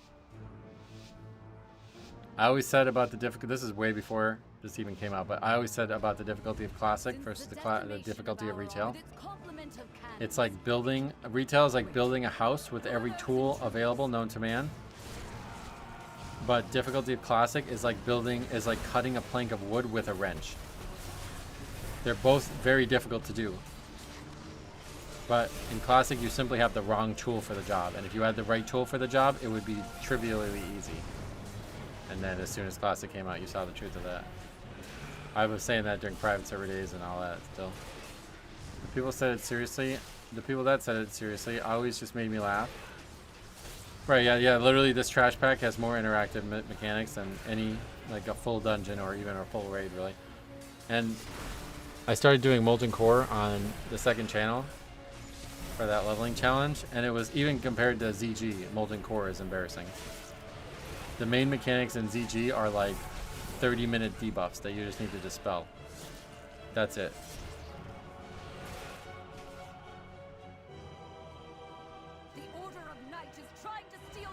I bet I can argue that Classic is harder than Modern WoW, and it won't be that easy to disagree. Not without lying.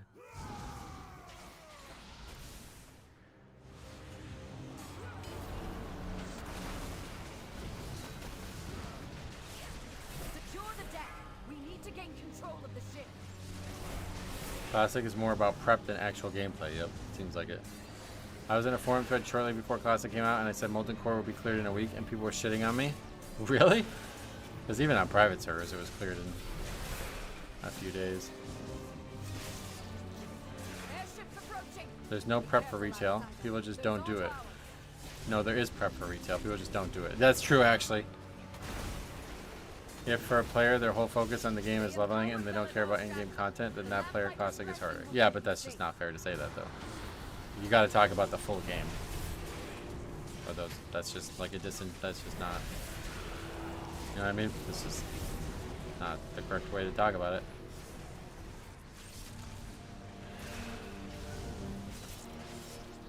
Classic argument is easy to dismantle. Classic difficulty back in 2004 was from a lack of information. Yep. Right now that everything has been discovered, Classic is like playing a DOS game. Yep. You didn't say I would make a fair argument. Well, you say it would be hard to disagree with. And it's like just a non-starter. You can't consider an argument that doesn't consider the whole thing. Is leveling in Classic really hard? Not at all, no. People thought it was hard because they suck dick at the game. But then you see add-ons like Rested Experience, and you realize, wait, this shit is actually insanely broken. And once you start, like, gimmicking it, like, the fact that you can actually split pull, like, one of the things that was looked at as the hardest part of Classic was the fact that, for example, if you wanted to get the Forsaken Carrier questline, you had to kill 5 elites, right? It's, like, almost impossible. You need a 5-man group for that. Well, then people found out that you can just split pull them, and it's now meticulously understood to the point that they can teach you how to do it with a 20-second video. And then you walk up there, throw the grenade at the mob, split pull it, kill it, and get the quest without even joining a group. So that's the difficulty of Classic that people thought existed, and they were also just wrong. They just didn't know about all the small shit that you can do in the game back then. I feel like there is the skill of patience and discipline required for Classic that's not needed for retail. You would feel that way only while leveling, yeah. And then once you get an endgame content, you would see it's the exact opposite. Patience and discipline is required in Mythic plus Pugging, especially, you know. Any actual hard content is going to require it. People just try to skip it. Like Faxi said, it's still required. There's just a lot of idiots out there who try to skip it. This one dungeon you're doing is harder than all of Classic? Obviously, yeah. That was what really surprised me. I had forgotten just what it was going to be like. But even soloing the raids in Classic on the private server thing I made, there's still like no mechanics. I was really shocked. I thought it was actually going to be mechanically difficult. I had to cut out most of the mechanics in ZG because all they are is they just CC you. So the mechanic is the tank has been CC'd, dispel him. Alright, good. That's the mechanic. I was really shocked. I forgot how bad some of the fights were. Right on top by a lot right now, yeah. I play in a Classic plus private server and it's still very easy compared to modern WoW, yeah. I don't think Classic is difficult. I played hardcore Classic and for me everything feels like it means more. And the community is much deeper and talking to people has done more. Yeah, it's a very good game and I really like it and I still like would play it if I could, and the community ruins it for me on the live servers, but I've been able to have fun with it on the private servers, so I continue to play it and enjoy it. But it's not difficult. We have learned to embrace the like I said, even soloing raid bosses, it's like there's nothing about it that's mechanically difficult.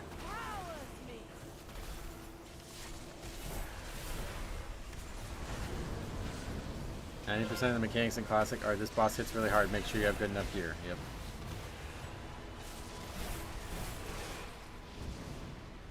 Everything is only as hard as you make it? That's not true, no. The company who makes the game can make it harder than you can make it. Beware. I felt more nervous fighting Murlocs in Hardcore Classic than Mythic Plus. It's a different type of thing, yeah, for sure.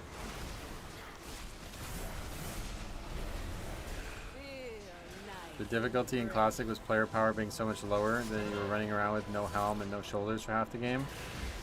Yeah, that's what I was saying. You had the wrong tools to succeed in Classic. That's why my analogy I thought made sense. If you had to cut a single plank of wood with a wrench, you would say that's impossible, right? But if you were like able to resource every tool available to build a house, you would probably say that's easier than cutting a single plank of wood with a wrench. But if all you needed was a saw, and you would say cutting a plank of wood with a wrench is joke mode, like it's not even remotely hard. And that's Classic. Beware. And then my original argument was that, you know, the tools didn't exist, so you're gonna have to work around it one way or the other. But then things like Rested Experience came out, and I was like, oh wait, the tools did exist, we just didn't know them to be the tool that we needed yet. Like, nobody would have thought you needed the fucking bombs from the Elwyn starting quest to split pull a quest from level 40 or 35 or whatever, you know what I mean? Shit like that was never talked about back in the day. Do you think you could level a mage on Classic 1 to 6 without death in sub 3 days? I have no idea, but I'm not interested in speedrunning Classic. Nor would I be interested in deathless runs. That's not interesting to me. What I am interested in is the private server concept I've created and I really enjoy. It is actually difficult and it makes the game a lot more fun there, so I'm going to continue with that.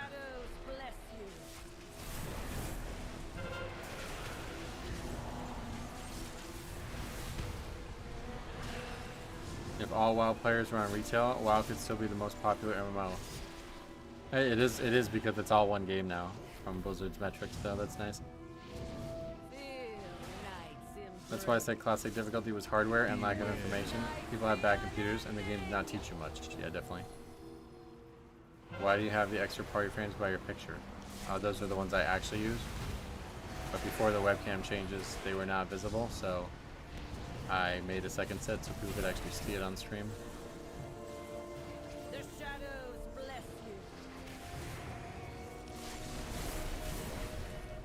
you. Yeah, it's weird how hard this boss is for people for some reason.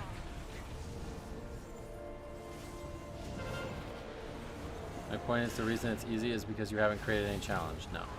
We're not talking about creating any challenge in LiveWow, are we? We're talking about the Blizzard created product. I can make both products a lot harder. I can take off all my gear and try to tank a 15. Do you think that's going to be harder than doing a fucking deathless run in Classic? Beware. It's not apples to apples there. That's not a fair comparison. We're just talking about what Blizzard created.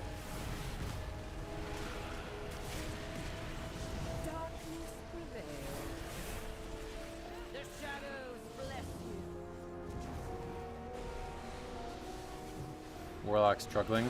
Yeah, this one's not going well. Beware.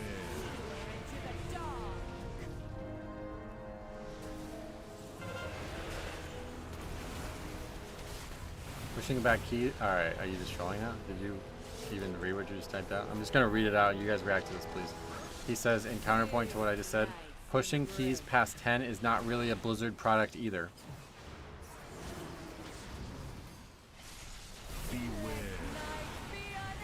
What are you guys' thoughts on that?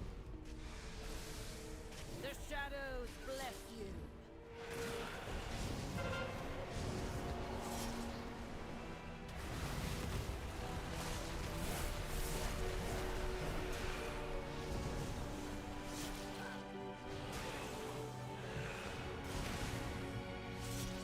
Putting the last 30% of a game is also not part of the product. Everybody knows that. That is your own challenge, clearly.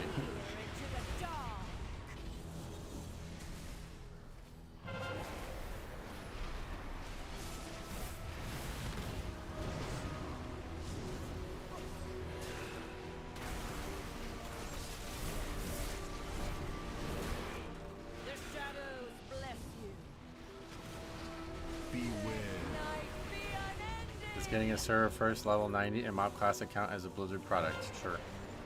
After you said that shit, man, like that's it. Like, just let's move on, because I don't like what I'm hearing from you right now, honestly. So let's move on, so I don't have to ban you, honestly. That's like one of the dumbest things I've ever fucking heard said in an argument to this. I've been talking to people about this since like 2018, and I've never heard anybody say something that stupid. So I think it's time to move on from that conversation.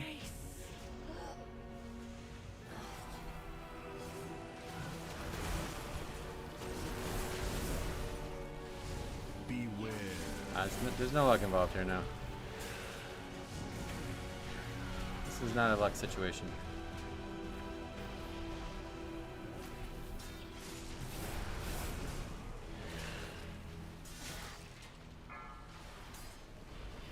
Beware.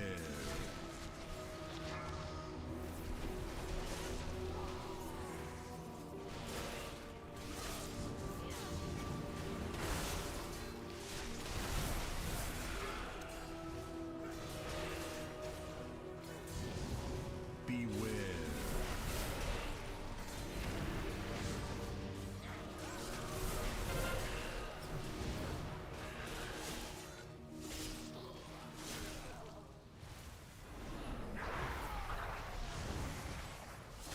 Beware.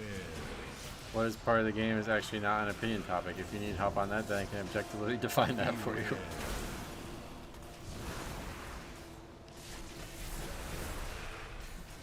Let's move on. I think it's for the best. I'm actually shocked that I'm really shocked. I brought that up thinking that there was not going to even be remote disagreement on that after all these years. But I guess always somebody out there.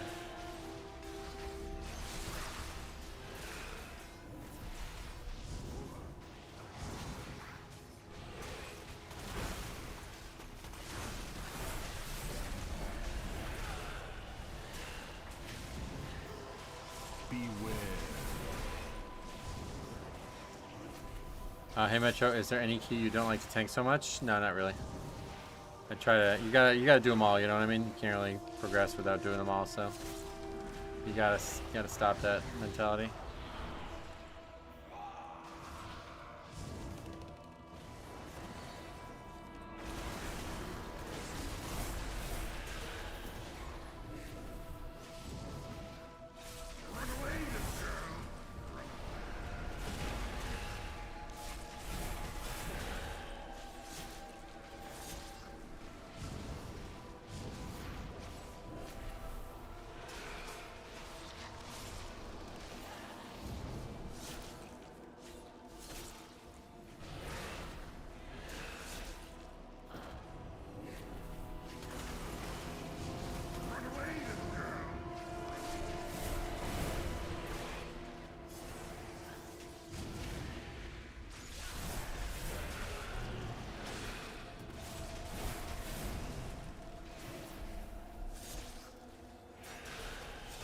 As they say, embrace the suck.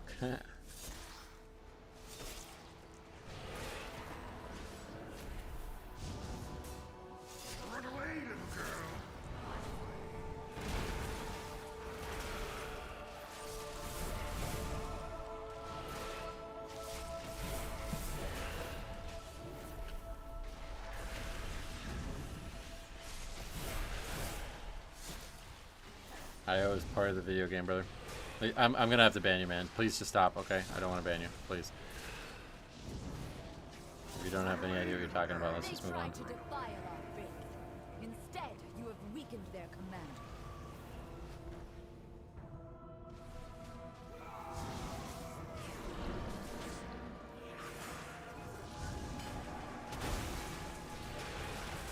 Beware. Yeah, we got Lester. Although the Warlock, I don't know what happened there, landed early or something. Beware.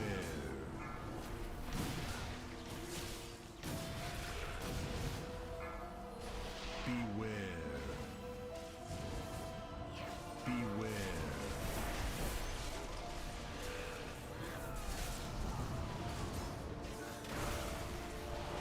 Hey Ryan, welcome.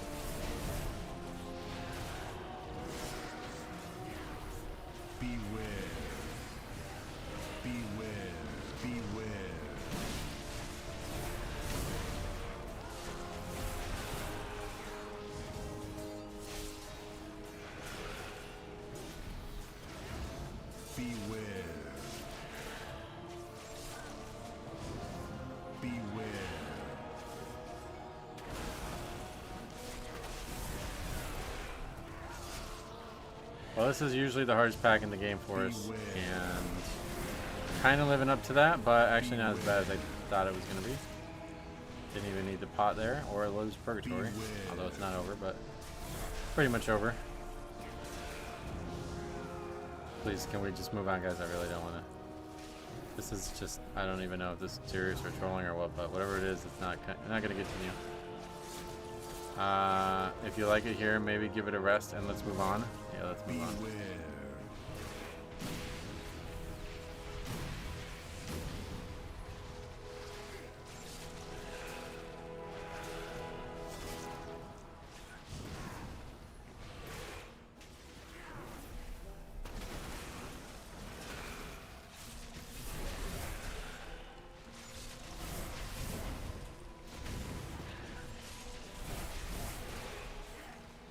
Luckily, my daughter and her children are safe. You've weakened the commander and cleansed my home.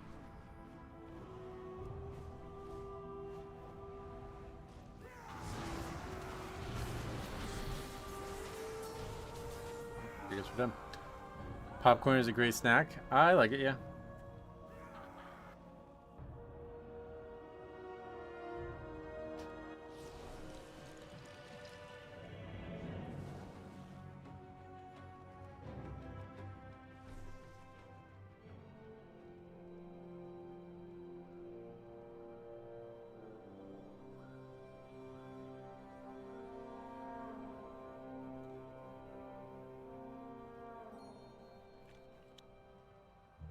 I didn't expect the vote there either, especially after it's been done for a long time. But do you have a link to the spreadsheet? Yep.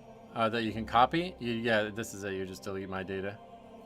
Why on earth was that a disband? Well, it was not going to be an upgrade for a while, and I think people just took a while to realize that. So that's not surprising to me. Unfortunately, people do that all. They do that all the time before when disbands would be more natural, but it is frustrating. What are the standout differences between Sandlane and Deathbringer? I'm not sure. I've never played Sandlane. From what I've been told, though, Sandlane is more offensive-minded and will be played like a DPS more than an actual tank. Would you change anything about the way Blood Death Knight works? No. Once you start changing stuff, you're opening up like tuning gaps, and then you're inviting like problematic moments of tuning to come with that. So I'm good with as it is because I feel like it's very capable and very balanced right now. It doesn't feel overpowered or underpowered. But if you start adding new stuff and removing other stuff, then it could become overpowered or underpowered in a way that you'd have to have extra stuff added on top of it.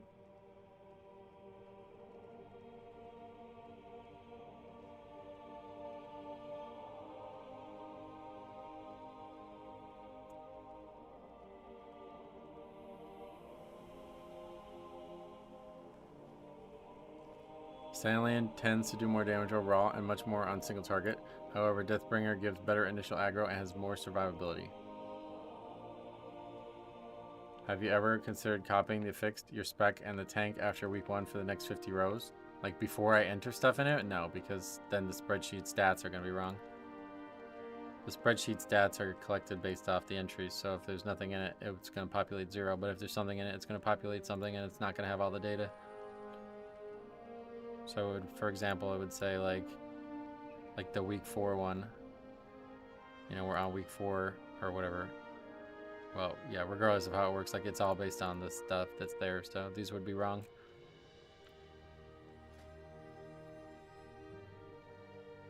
All right. Well, let's get back to the queue.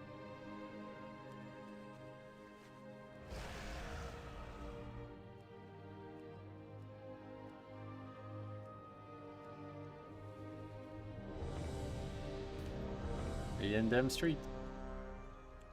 And again, I get invited thanks to a incredible comparison. When somebody signs up who's 2,700 and then I sign up, they're like, yeah, let's take this guy. Sandland has the coolest blood strike animation. Oh yeah, but we got purple blood boil, yeah, so that's way better.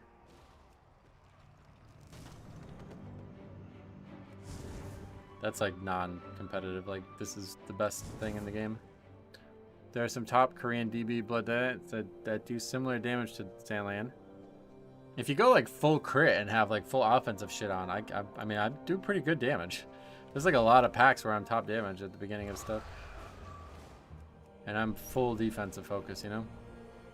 The Dispel greater than healing absorb tick damage on the first boss is disgusting. Oh yeah. Scythe is the coolest. Yeah, that also looks amazing, right? Oh, Caliban's back. And Max, look at this. Dream team. Hopefully both of you guys are going to stay online. Two of the players who have helped me the most, and two of the players who have both DC'd in dungeons that they signed up for to help us throughout this season already. The Scythe is the coolest until Midnight comes out. Why? You think there's going to be something even better?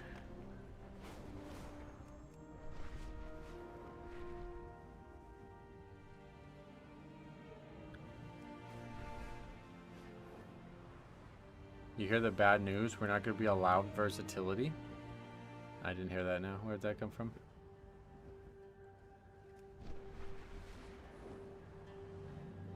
Do you ever plan to play anything? What do you mean? I'm playing right now. Quasi made a video on it. Oh god. Well then it must be true. Everything gets better over time, so there's always something better ahead. Yep, that's the way I look at life. Unless you're just like a miserable shut-in, you should always look at life like that. Like, every day you learn, every day you get better at whatever you're passionate about, and every day your life should be improving in some way. Even if things temporarily go backwards, it should still be looked at as a way to go forward long term. Oh no, I don't plan on playing anything else now. There's no reason to call out Revok like that. I still can't believe that. That's so weird.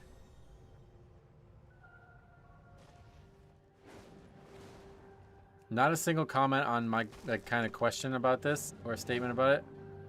But since it's gotten brought up again, does anybody truly believe that if I got in Discord with that guy, we were going to have a 2-minute conversation? Like, I don't even know why he would say that. That's the weirdest thing I heard him say the whole time. Like, what did he think was going to happen in the conversation? I don't know if he just thought I was just going to sit there and listen to him scream at me and then I was going to leave the call or something. Like, it doesn't even make... I don't know that I can get in a call with anybody and have a 2-minute conversation.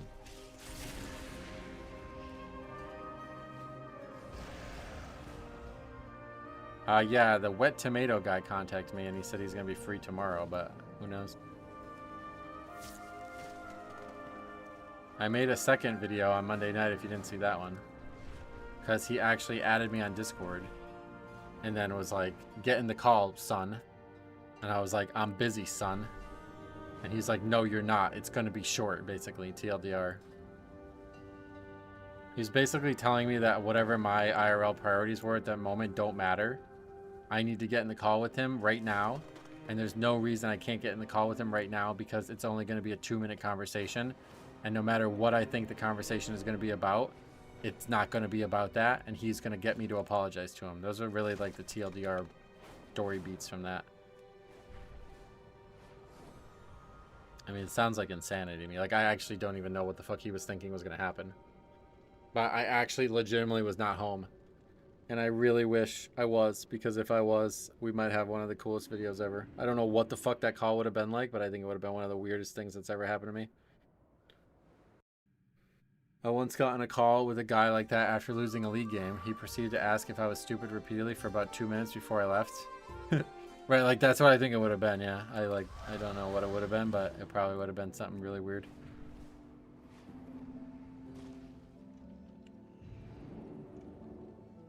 Maybe he has mind control powers? See, when he said it, the only way that I could come up with a reason that he would think that is because I thought he actually did have proof. And we were going to get in Discord and he was going to show me the proof. And so the fact that he tried to link the Keystone Master mount as proof, like an image of it, it makes me think that that may be what he was going to try to do. But considering he didn't really try to do it outside of that, I don't know. I have no idea. It's the weirdest fucking interaction. Was Wet Tomato the you ruined my reputation guy? No. It was the guy who was basically, he actually apologized for this, so he wants to talk about something else I think now, but he was the one who's critical of me for showcasing bad players and low keys, basically. Yeah, that's a 2K mount, yeah, so it's nothing to do with what we were talking about.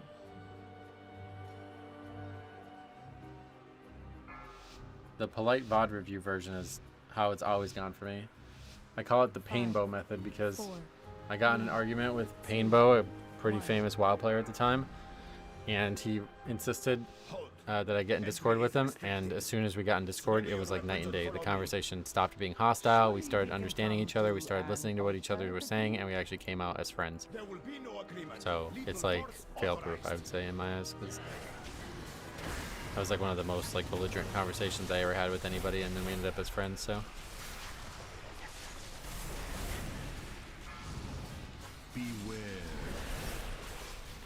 When I was new to WoW, before I went into pre-made content with random people, I would watch a YouTube video on it, and that would be all it took to not troll. Agreed. I don't know what that is referring to in general, but I agree with that.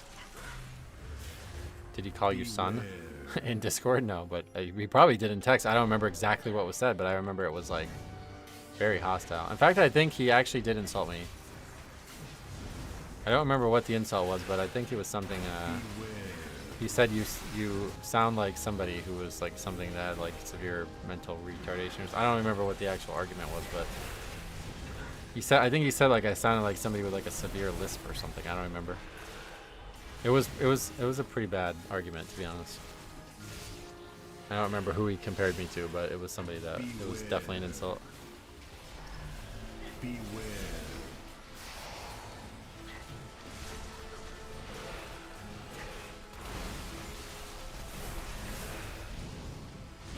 I think it was, I'm trying to like think back, it's like coming back to me now. Is there a song by Radiohead about somebody that's got something wrong with them? Beware. That sounds familiar, I don't know why. I struggle with text because it doesn't convey tone. Not Creep, no. A different song. Beware. That one, obviously, I know what you mean by that, but that's not what I was talking about. I would vote to abandon every time I can for this stupid mage chat. Wait, what did he say? I didn't even see. Beware.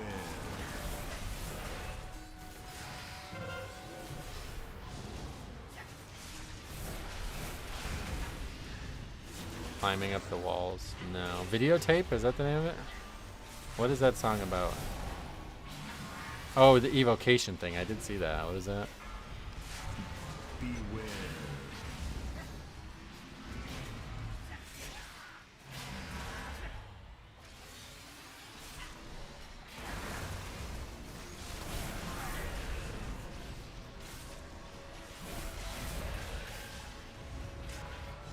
That died really fast. Didn't even get to chain the pulls like we normally do. What does that macro do for anyone? I'm not sure. Beware. Macros like that used to be old school and everybody used to have that shit. It's crazy. Maybe he set the wrong, like it was probably from Combust, right? And now he still has the add-on and just picked Evocation instead of Combustion. Beware. Beware. It's nice when the tank pulls around Mage Burst. I understand why he's using that macro. Evocation has something to do with Burst. What does it have to do with? I thought it just helped him get mana back or something.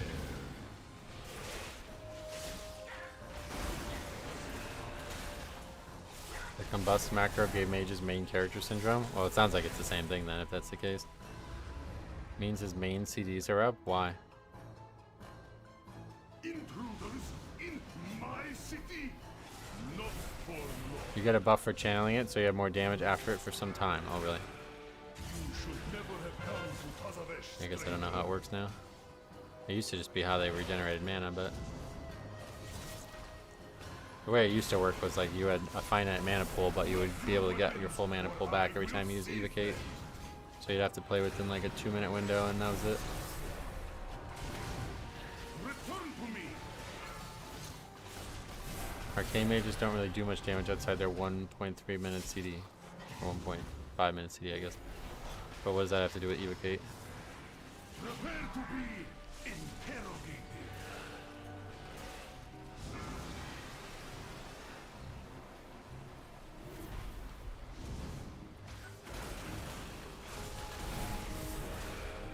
Hell's back on the right side of life.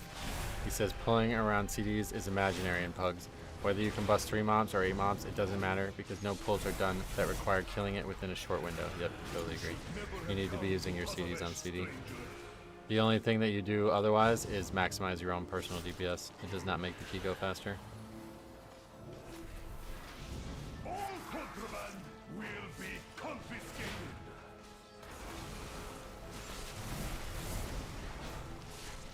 Return to me. You evocate before sending cooldowns.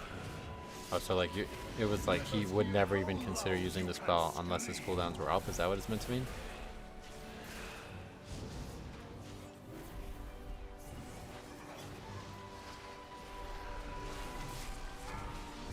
It seems weird to say it that way, but maybe that's what he's trying to say. Increase your mana regeneration, blah blah blah. Grants clear casting while channeling evocation. Your intellect is increased. But it's like not about evocate, it's actually about the other stuff that evocate would be the first step towards, I guess. Seems like a really weird thing to link there then. It's just, most people just tune it out, I think. Well, probably most people have no idea why he's linking it, like I do. No idea what the point of that is. Evocation is one of their 3 main CDs. 2 are 1.5 minutes and the other is 45 seconds. They send all 3 at the same time. Then they use their mini one 45 seconds later. So why link Evocate though instead of the other CD?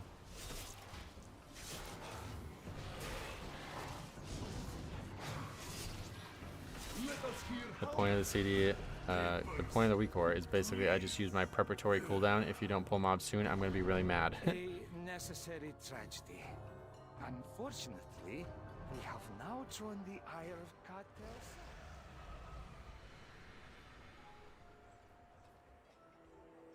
Make a macro to inform your group anytime Reaper's Mark is up. Because that's what it sounds like, yeah. But if that's not what it's meant to be, then you should probably pick a different CD to link, because that doesn't make any sense to me. Beware.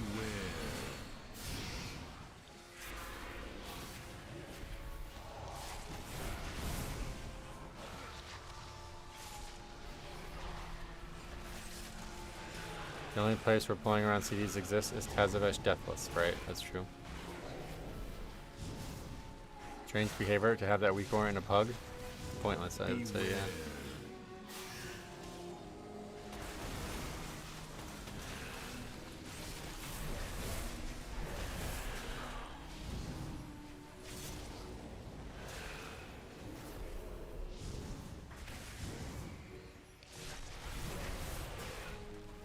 Sometimes they yell PI too. PI me, remember that guy? Make a macro every time you heal with your abilities? That would be often. Yeah, for some reason it's like Mage Syndrome. My old guild leader used to call it Mage Syndrome.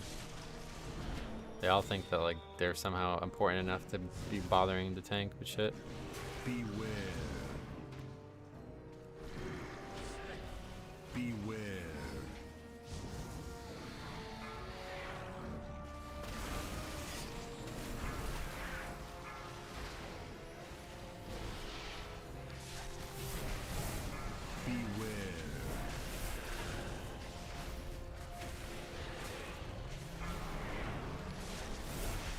The PI me guy was hilarious. Yeah, Karazhan, yep.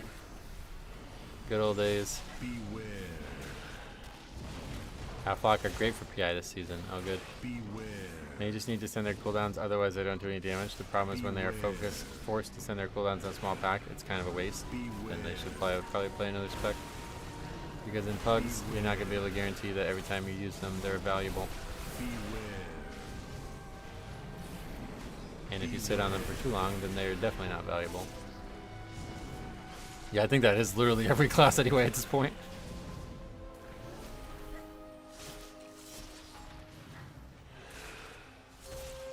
So we don't need to be on this anymore. Cartel has a profitable venture. And Les isn't even close to being up. We're kind of destroying this right now.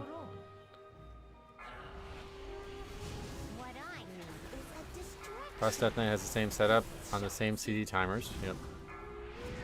This beast will do nicely. Wait, how did that beast escape from its cage?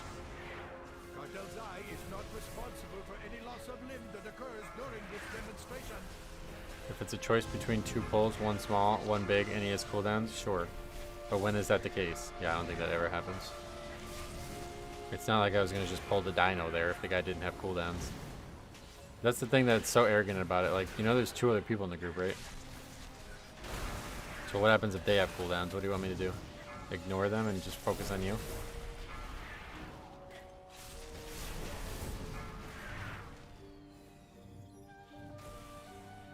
That spot for the dino seems sweet. Yeah, it's quite nice.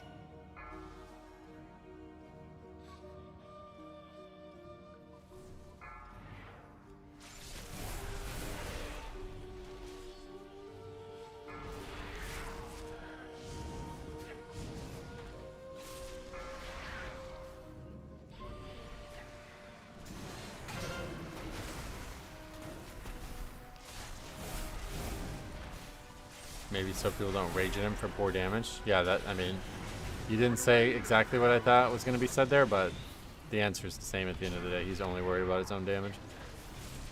Regardless of why, that's just how it is. Beware. DPS players just tend to be particularly stupid, I think. I think they just think they're doing more than they are, really. Like, I actually had an argument with a guy once about the fact that he said DPS was the most important role in the key. And his main argument point was that if he does not do good DPS, I will die in every pack. And I was like, brother, you are just so bizarrely wrong. It's not even, like, maybe you're talking about a Prot Warrior or something? Like, I can fucking solo 99% of this dungeon. The only thing I need you for is to make it go faster. I will not die in any pack without you guys here. If this healer is here especially. If the healer's not here as well, then maybe it starts to get a different story, but I do not require you at any point as a DPS to live. You do nothing to help me.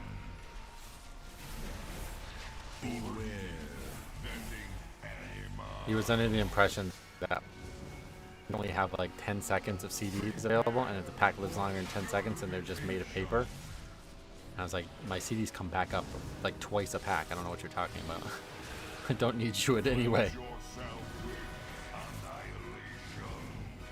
Isn't that what high key pushers do? Stagger their DPS CDs? I doubt it, to be honest. I mean, the thing is, in higher keys, like, you have everything planned beforehand, so you don't have this question of, my things are up, why aren't we pulling? You know what I mean? Like, you would already know what the tank was doing in a higher key, so you wouldn't need to be asking and demanding these things. But at the same time, if you were in somehow pugging at 20, then I still don't think so. You would just be using everything on cooldown anyway. Because the timer's too tight not to do that. Beware.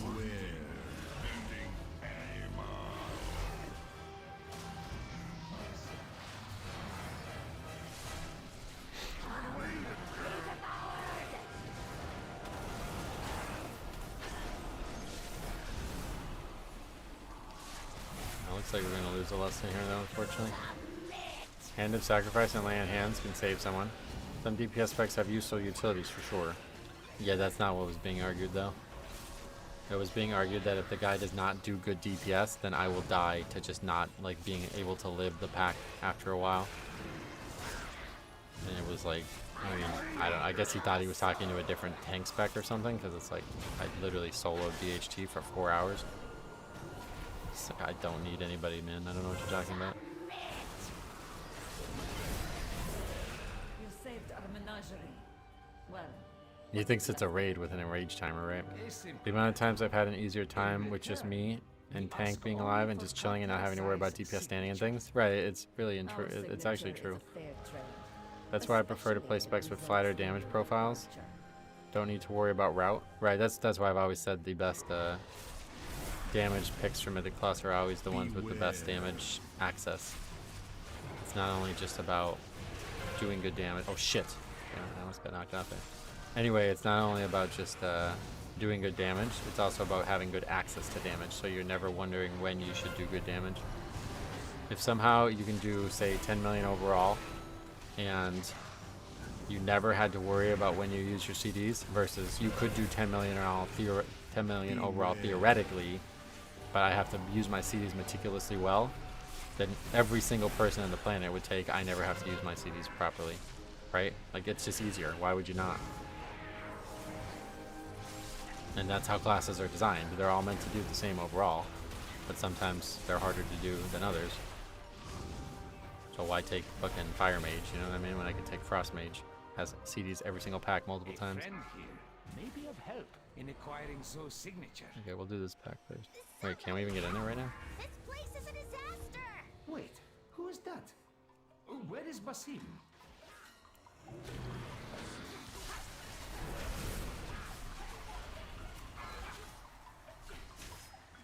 Not good, stunned.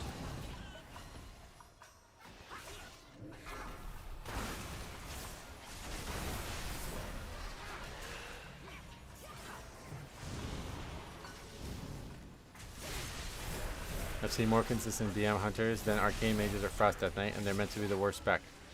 Are they?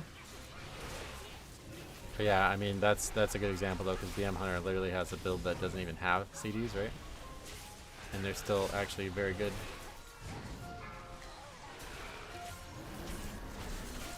Ellie probably the only one big 3-minute CD now, huh? Oh yeah. Maybe I don't know anything about all the different specs. I only know Aflock has to juggle a 30-second, 1-minute, and 2-minute CD. And those are so short that you'd use them every pack anyway, right? 30-second and 1 minute is like, every pack lasts longer than a minute, right? So it's not a concern at all.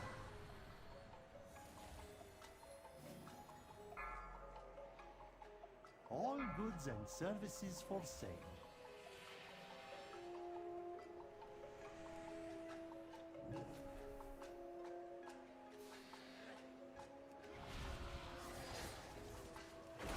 For you struck a hard bargain. Good show. Beware. This guy wasn't kidding, what the fuck?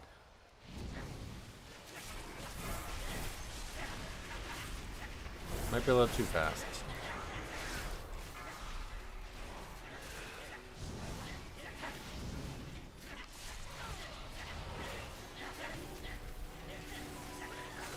Beware.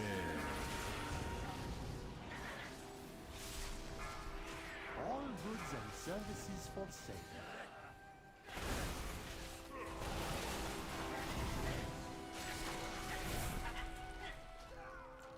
Yeah, that's a little too fast.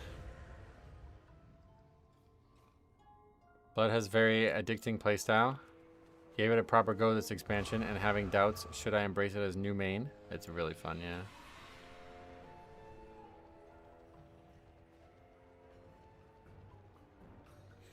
So what happens? I don't think I've ever wiped there.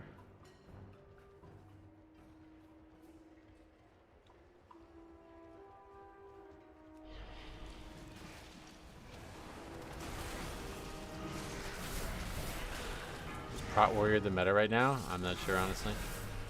I've heard a lot of people talk about Brew. Oh god, there's a lot of mobs.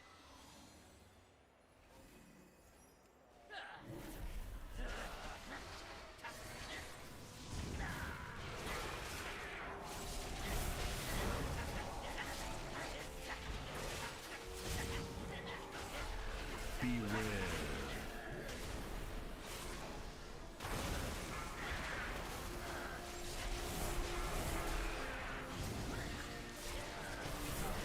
I think we're still like destroying this though based on list timers. Actually no, we just lost the list, I forgot. So this is probably not gonna be in time. Beware. How important is it for you for your UI to tell you all the times you have your loot spec set to blood? Oh never, I don't even use that anymore. That's still on there from the old days. I have noticed a lot more physical based comps with Prot Warrior and Brew Tank. Yeah, I've heard that. Mage asking more while doing the least damage on the last pull is truly something. Well, to be fair, he's doing the kiting thing, but I think he only even asked because he saw that we were in danger and then just disregarded whether or not we needed it or not. Seems kind of weird. Oh, we don't even have to pull that mob? Wait, do we need that mob? They give count, I guess, right? Beware. Not sure what's about to happen. I don't think we need it, though. His evocation is up in 30 seconds. Please keep that in mind. I am, yeah. It's up with 2 P's. A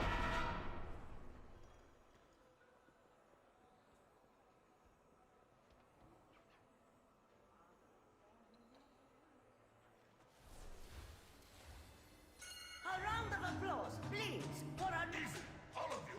This is not that kind of establishment.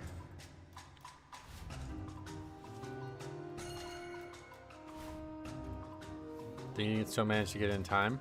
You think I can, or you're asking? It's hard to tell because normally I base it off lust, but since we fumbled lust so hard, I'm not sure what's going to happen now.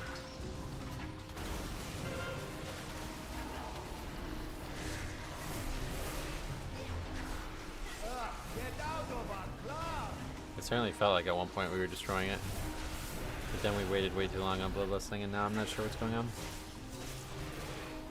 It's been advertised so much, his evocation, it better not disappoint. His damage is fine, yeah, he's doing pretty good. 3 bosses in 12 minutes might be doable, but it's gonna be tight. Yeah, I imagine it's not gonna be an upgrade, but what's the easiest way to catch up on gear this season? I don't know, honestly. You mean like catch up on gear from last season that you didn't have, or get geared this season well quickly? If so, I don't think there's any shortcuts right now. You just have to get vaults. And if you're already multiple weeks behind, that's gonna be unfortunate. But if you're talking about getting gear last season, I think you can craft a lot of stuff. It's like, you can just like craft like low eye level stuff that's better than last season's gear.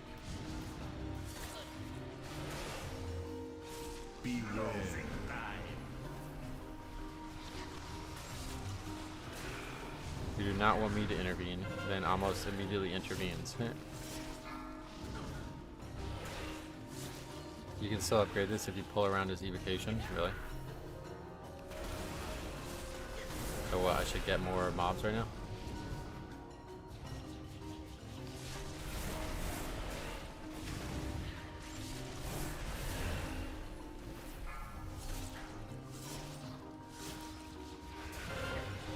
We're at full count, right? Should I go get more trash?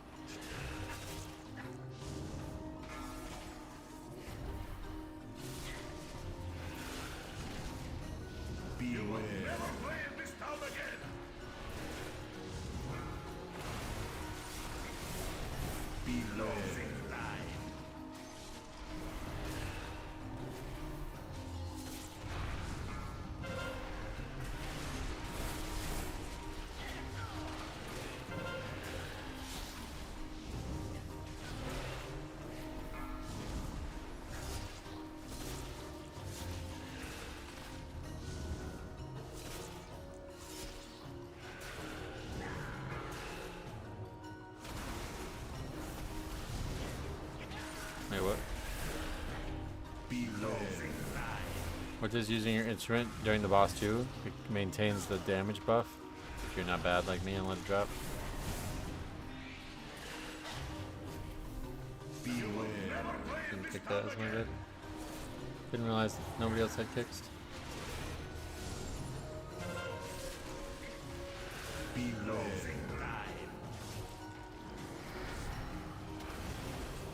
If we just pretend like you already killed the Postmaster, then we're fine. Oh yeah, if that was the case, this is a double upgrade.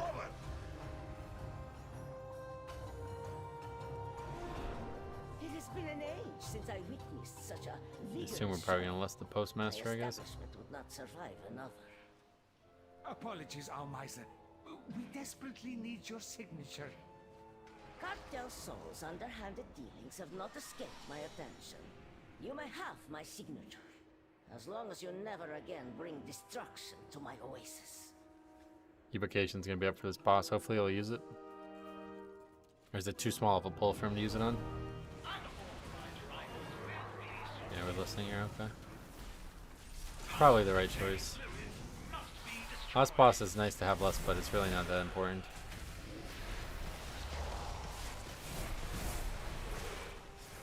Beware.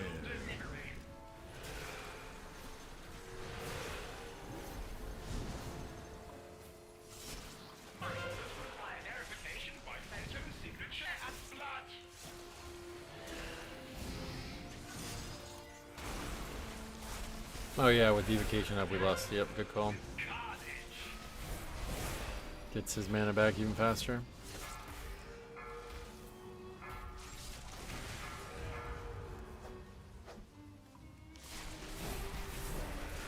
Blink up soon, drop puddles now. That's funny.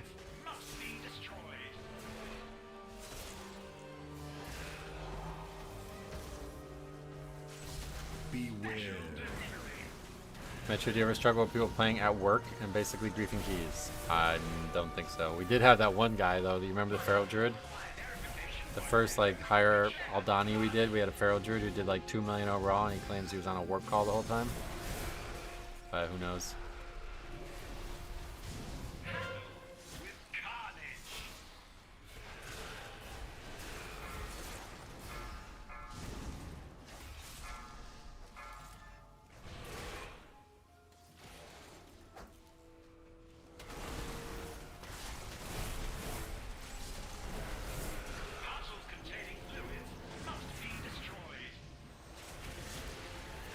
Evocation is up, but still third on DPS. You probably didn't use it. It's too small of a pull. That's what I was saying. It's not worth using on bosses.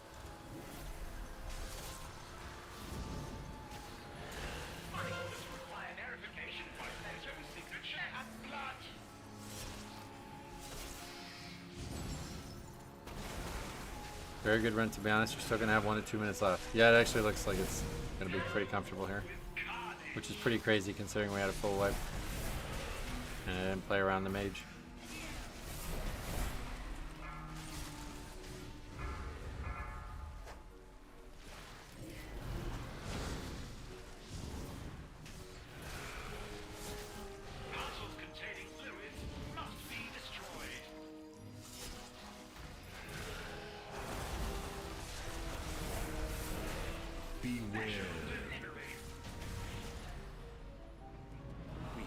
Yeah, well, 2 of them are viewers who are way higher above.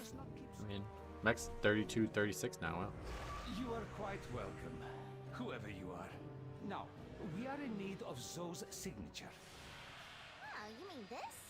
There are dozens of them. Oh, he's not going to beat these guys, no way. Mex is excellent damage, and so is Caliban.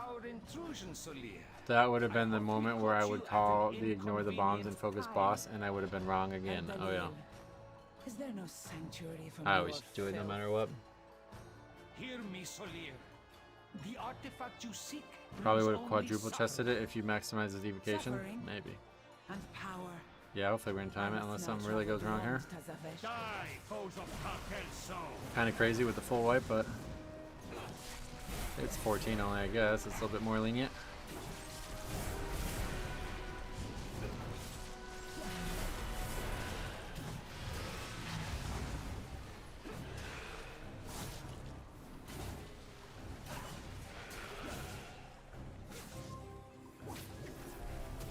Resto Shaman's DPS is low. Oh yeah. Haven't really paid much attention to that, frankly.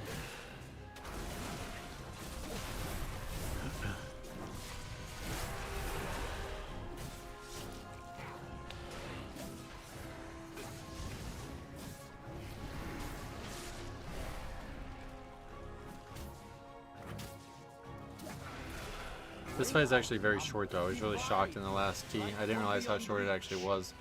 I feel like it was way longer back in the day. Like definitely way longer, I think, right? It's like a minute and a half shorter than it used to be, I think. It looks like Resto Shaman is playing Totemic, which is why his DPS is so low. Oh really? If your group isn't taking a ton of avoidable damage, then you can do some DPS. Yep, that's correct. His DPS is fine. Honestly, I haven't seen it be low on it, so I'm not sure. Did Mex dash into the wrong thing? Is that why he was over there? I just saw him over on the wrong side.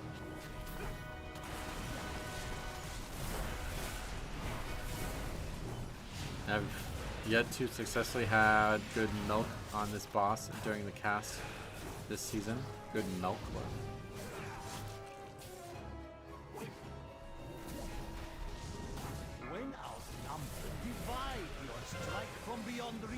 Oh, we are getting so lucky with this one. Back and forwards we go. I keep getting bad milk. It was spoiled. We already talked about that, right? Letting the cats go to almost going off. Oh, I see what you mean. That's milk, is it really? Never heard that before, but yeah, regardless, doesn't really, I don't think it really helps that much, to be honest. I'm not sure how often he does the mechanics, but I don't think delaying it like 3 seconds does much.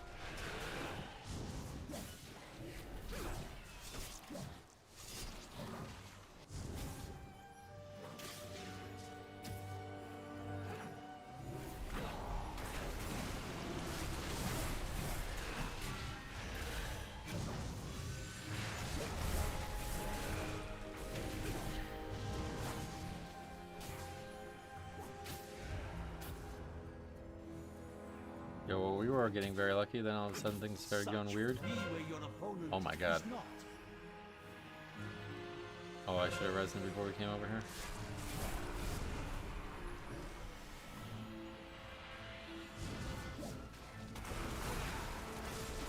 The way you pronounce milk is sickening. That's how people from New Jersey say it. Oh yeah.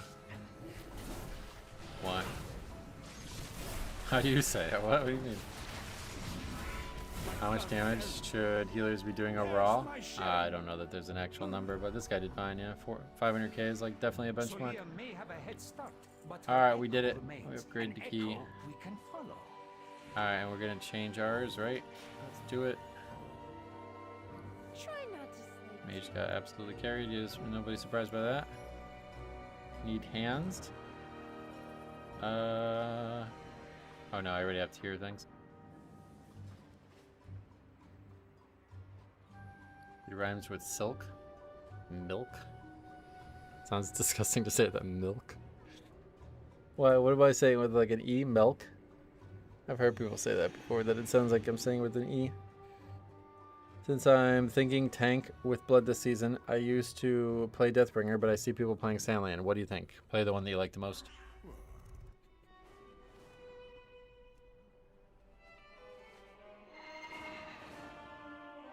That dungeon's overall is going to be way lower than other keys, by the way.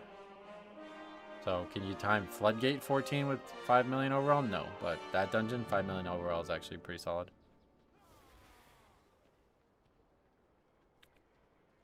I went Sandland on my Blood Death Knight for RP reasons. I prefer the fantasy. Yeah, no doubt. Yeah, like, that number is higher than anything I've seen in that dungeon so far, I think.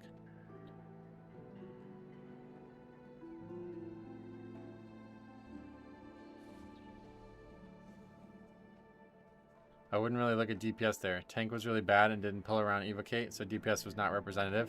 That's a good point, actually, yeah. Good point. Alright, so we got Death Knight, Demon Hunter, and Evocate. Shadowlands was fashionable last season, but mainly for damage. Oh, Sandland. Yeah, Sandland. I care more about Scarab Lord and Corrupted Ashbringer. I would have bothered had I known years later I could transfer them to retail. What are we talking about? Can we actually do that?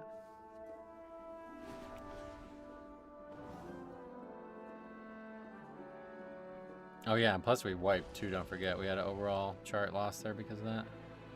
We can do it potentially. Oh really? That would be a really big deal if that was the case. I doubt that will happen. No way you're going to be able to take Scarab Lord from there to here, right? That would be ridiculous.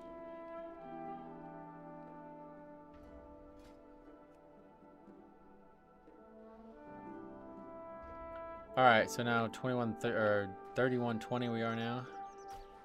Need 2 that are going to be pretty hard to get.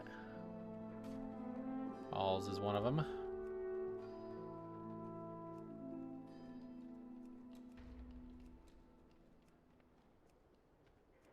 How is Blood Death Knight feeling without A-Bomb Limb? I never used it, so I'm not sure.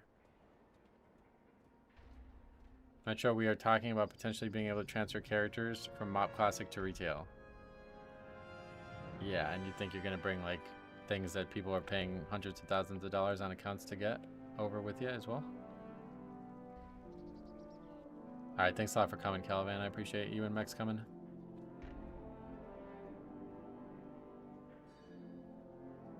I got a new favorite pastime activity since the new abandoned system got implemented. What is it? Well, if they just let you transfer the character and none of its rewards, then it's whatever. I imagine that's what they would do, right? Just like, I don't know, that seems kind of weird that they would allow you to transfer things that are like, because like think about it, right? Like there's no challenge modes in Mop Remix, and they say they're not there because they don't think you should be able to go back and get them. And now you're telling me that you'd be able to go back and get them with that system, right? I don't know. I don't really think it's... I kind of hope it's not the case, because that would really fuck up a lot of collection stuff in LiveWell. But if it is the case, then we're going to have to go find a way to get the ZG Tagger. Because that's the only thing I have. That's the only thing in the game that I don't have that I want. That I can't get, I guess.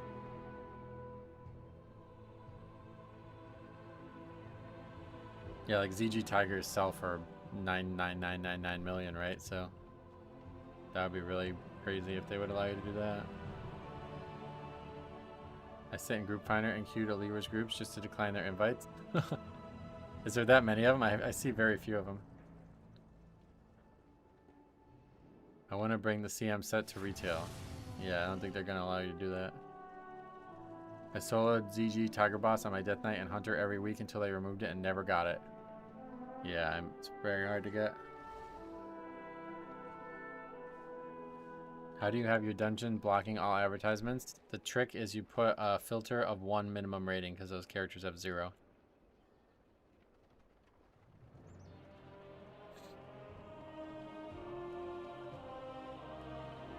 There's like one lever trying to make a group like 80% of the time I see it. Oh yeah.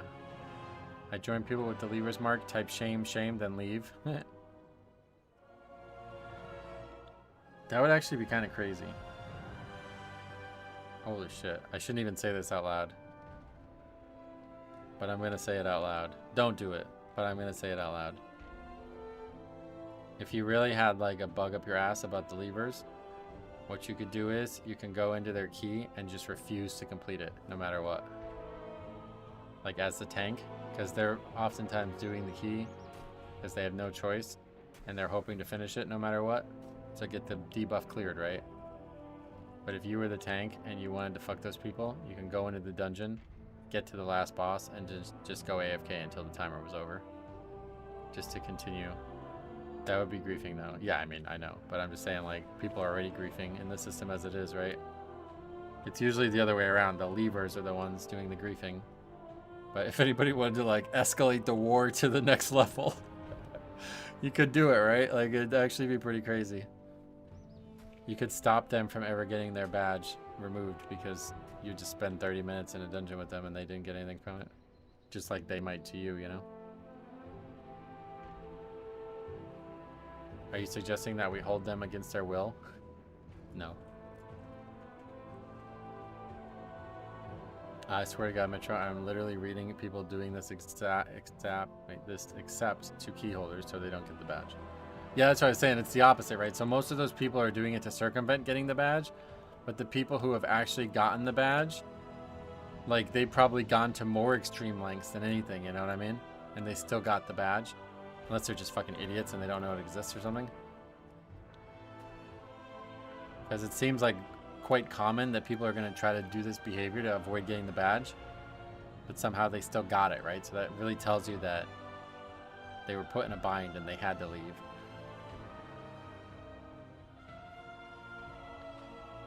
If you want to mess with them in legal ways, then join them and wait for the CD and leave the group at 2 or 3. The timer, you mean? That's what I was saying, yeah. Oh, you mean like the countdown. Oh, the countdown. Leave before they put the key in. That's actually funnier. Yeah, I think that's funnier. Because people do this all the time. If you guys, we have 2 videos on this channel like this now. A lot of times, well, this is how it's played out. People start the timer and then somebody leaves during the countdown for the dungeon, but before the key goes in, and then the person doesn't realize it and they put the key in with 4 people. Now, okay, I've immediately realized why it is funnier but not relevant. Because if you do not have 5 people, the lever system does not apply. I don't know how many people know that, but it's the case. If you do not have 5 people, the lever system does not apply. You can leave whenever you want.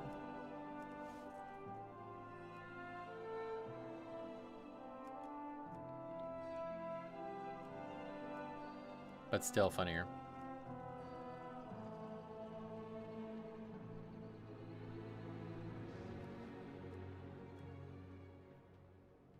On Facebook, people saying they will just strip off gear and run off the edge to time to death 200 times till they abandon. Yeah, and that's definitely like if you do that 200 times, that's definitely against the rules. It's no different than just sitting there and waiting. And again, we have a video on this coming Saturday, so stay tuned. I'm gonna be interested in reading the comment section of that one. To be fair, I don't think the key should even be able to be put in unless there's 5 in the group. Yeah, maybe, but it is. That's not fair at all though, because you're not allowed to solo keys or what?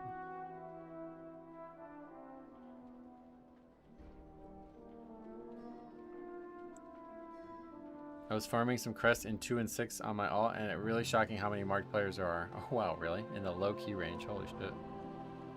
That's sad at that level. That's fucking beyond sad because it means they're leaving keys that they probably need gear from, right? I expect a blind person to die less than 200 times trying to do Dawnbreaker on their mount. 200 is a bit bit extreme number, but regardless, if you die more than 20 times in a key, it's probably pretty obvious that you're doing it on purpose, and that is pretty obvious that you would be banned for that or actioned.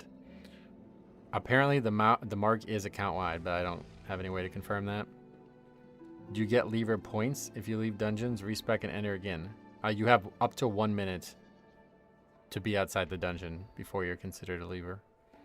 So if you leave the dungeon, you have a 1 minute grace period to get back. But obviously nobody does that.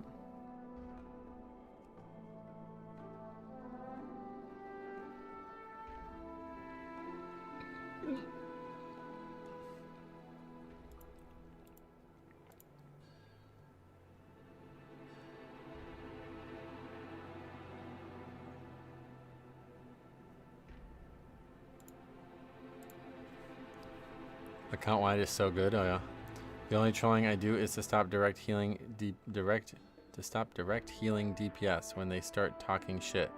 More effective on my pally than shaman. Oh yeah. I don't know if someone already suggested that, but imagine people would leave their highest key IO rating every time they leave a dungeon without a disconnect. Would lose rating? Is that what you mean? Do you ever check the Black Money auction house? No, I can't afford it anyway. The amount of times someone has to change spec during my key this season is surprisingly more than 2. Oh yeah, I haven't seen anybody do it yet, but we have seen it a lot over the years. I've died more than 20 times during a key once. Lower Carrot and Legion. Affixes kept killing us all, trying to get back to the healer. Oh yeah. I saw one marked player listing his 4 or something. I actually wanted to whisper if he was doing some social experiment. No way you can have that many bad runs at that point. At that level, it's probably an alt. I would have to imagine. That maybe is one thing that's kind of unfortunate about the situation, is we can't really learn anything. Because if it's an alt, then yeah, who knows.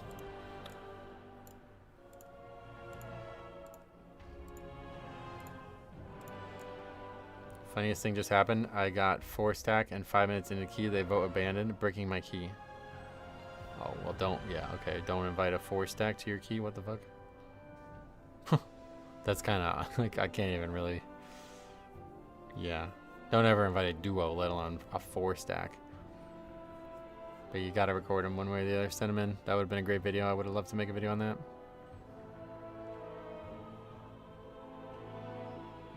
I doubt he got a badge for leaving 1 Kilomeo.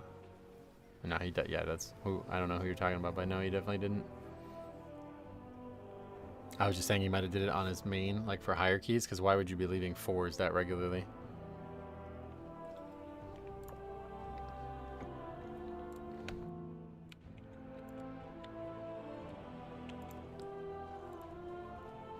That guy really 2,500? What the fuck, man?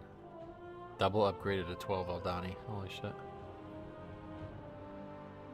Oh, rifle, I missed a comment. I had a friend, we were in a 5-man and he forgot about the system. We didn't vote to abandon and he already hearthed and he got the badge for it. Yeah, no, it's not how it works. If he got the badge, then he has left more than 1 key, that's for sure. I did invite someone, a foursome, into my key. I'd invite a foursome into my key. It could be hilarious. I guess as long as you're not interested in doing the key, yeah. I invited a 4-man group once to Algathar Academy in Dragonflight. Their tank pulled all the trash around the tree boss, then died, and then typed sorry, he can't do it, and left. 4 stack or foursome? They're both the same. It's the orientation. Foursome could be in any orientation, but 4 stack is all 4 people stacked on top of each other in the sexual position. The WoW YouTuber, definitely not Vlad, has also had bad experiences inviting a 4 stack and recommended not inviting groups to your keys. Is that actual person? I don't know how anybody would recommend it. Like, how the fuck could you ever recommend it? It's a ridiculously bad idea. More than 2 people is insane. I mean, 2 is bad in my eyes. So more than 2 is like, what are you doing? He definitely left other keys. You don't get it for 1. 100% you don't get it for 1. I would say 100% you don't get it for 2 or 3 either, but at least for 1 we can definitely say 100%.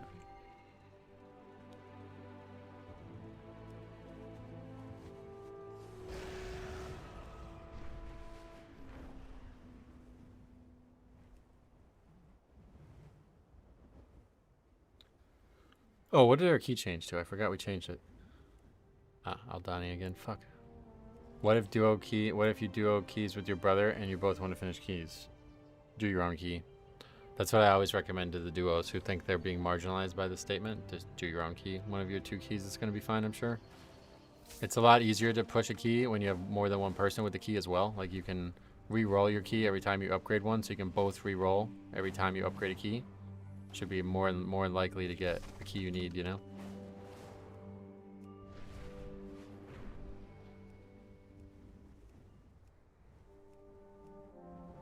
I once invited a 3 stack and the key went great. Nice. Yeah, I mean, obviously it doesn't happen. It's probably not even the majority of times, but it's just you're inviting a situation that couldn't happen if you didn't invite those people.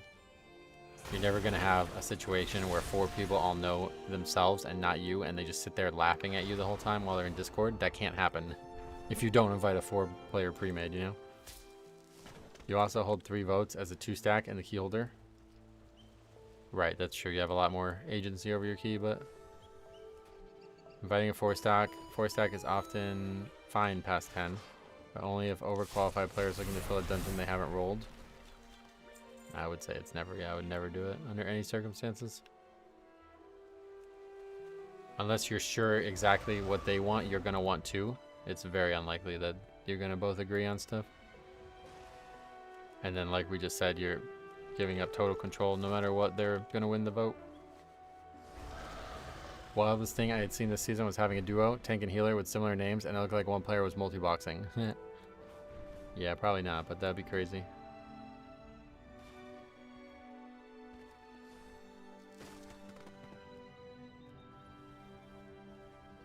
I join keys as 3 or 4 stack from time to time, and most of the keys are great, but I would never invite a 3 or 4 stack myself. Yeah. It's just so risky. Like, 3 and 4 is ridiculous. That's so... 4 is like, what are you talking about? That's insane, dude. Like, they're gonna come in and bully you 100%. His healer died to Dawnbreaker first boss beam twice in a row, and then they voted to disband. Oh, well. Maybe he was.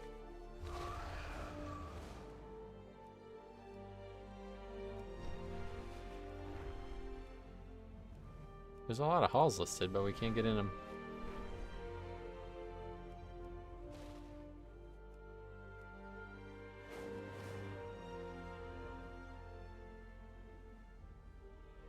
Signed up to 14 halls right now. People do that in League, die several times in lane, and try to surrender. Oh yeah. It's not against the rules there. If your healer dies twice to that beam, then you should disband there. No way the healer will get you through that key. Come on, don't say that. Neil, welcome back to the Metro, Blood what do Pool. you think is the best healer for Mythic Plus? Blood Death Knight. Thanks a lot for becoming a member again. I appreciate you, man. Glad to see you. Duos have been my worst experience. Something about one guy letting another idiot double down on their behavior. Yeah, that's what I was saying. Like, they're going to side with each other on any type of 50-50. And you know there's always going to be a 50-50.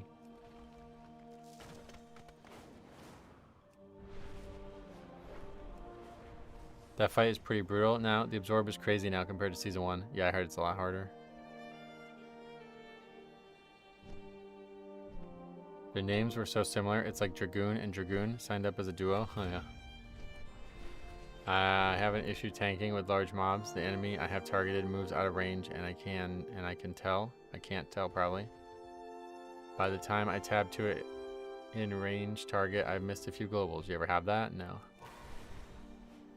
I mean, well, I have been accidentally targeting like a target that's not in range and died to it and stuff, but I've never had it because it's a large mob or something, whatever that means.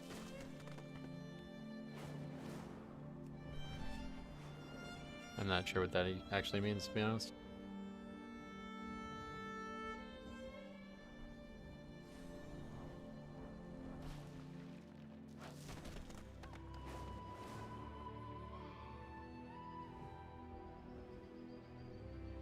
The fuck is that guy's name?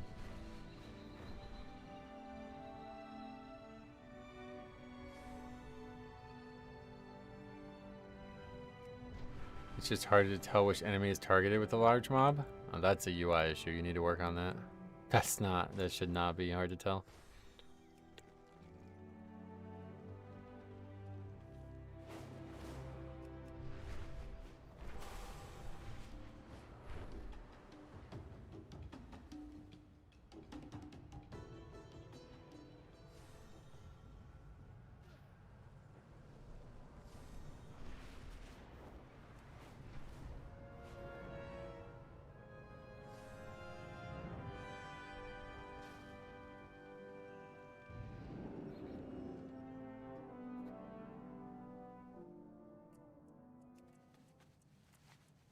Yeah, like for example, you see all the different levels of feedback I have from targeting this mob. There's a yellow ring around it. If I'm actually hovering over it, it glows, and my frame for the actual target has something slightly larger and slightly different. So you can customize all, well, 2 of the 3 at least. You can customize 2 of the 3 things. So if you're having trouble seeing them, then definitely go customize those things. You always have the miner hat on when you log in? No, it's from mining.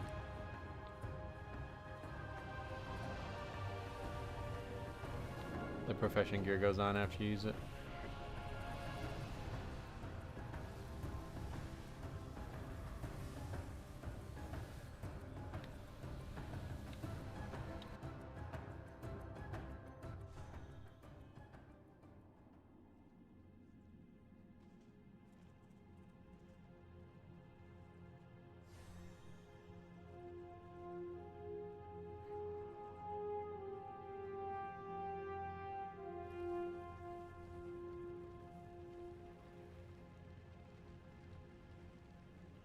You can disable that if it bothers you, though. Why would it bother you if you're having trouble seeing stuff? Who thought that was a good idea, by the way? I can't do mining without ruining my MOG. I think you can... Oh, wait, that's what you're talking about. Thomas is talking about it, yeah. You can disable the mining gear from showing up. There's a vendor or something that you talk to. I did it in Dragonflight, and I guess it's been turned back on somehow, but I don't know where the person is now.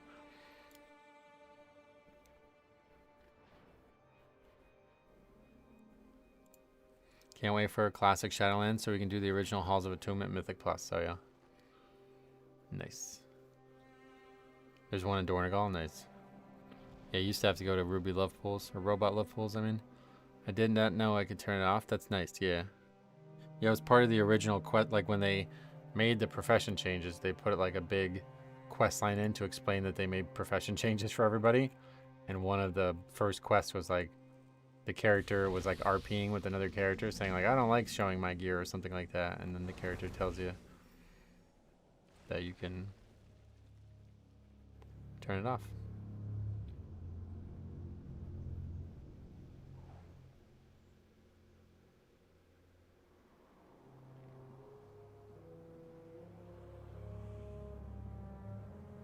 What is Stranger of Paradise?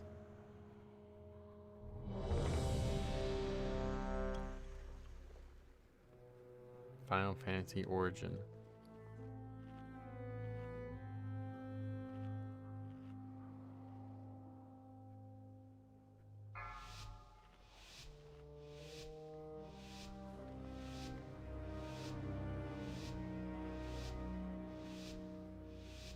5, 4, 3, 2. Anyway, blah, blah, blah.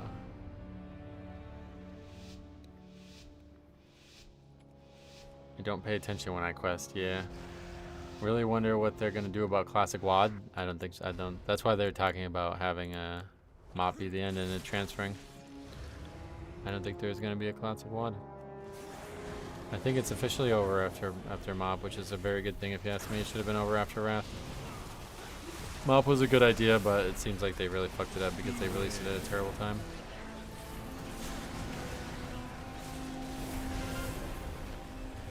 I really wish I had time for mop. Beware. If they ever do a level 90 boost. A worthy subject.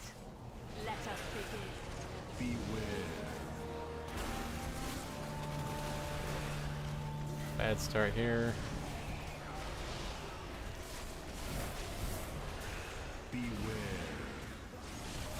Mop Classic will be here before you know it.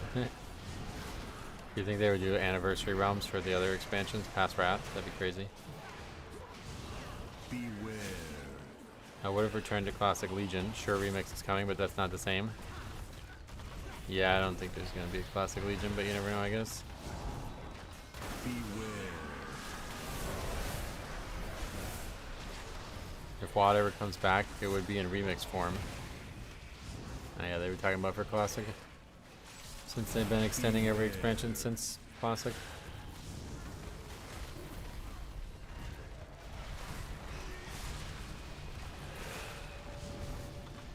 Beware.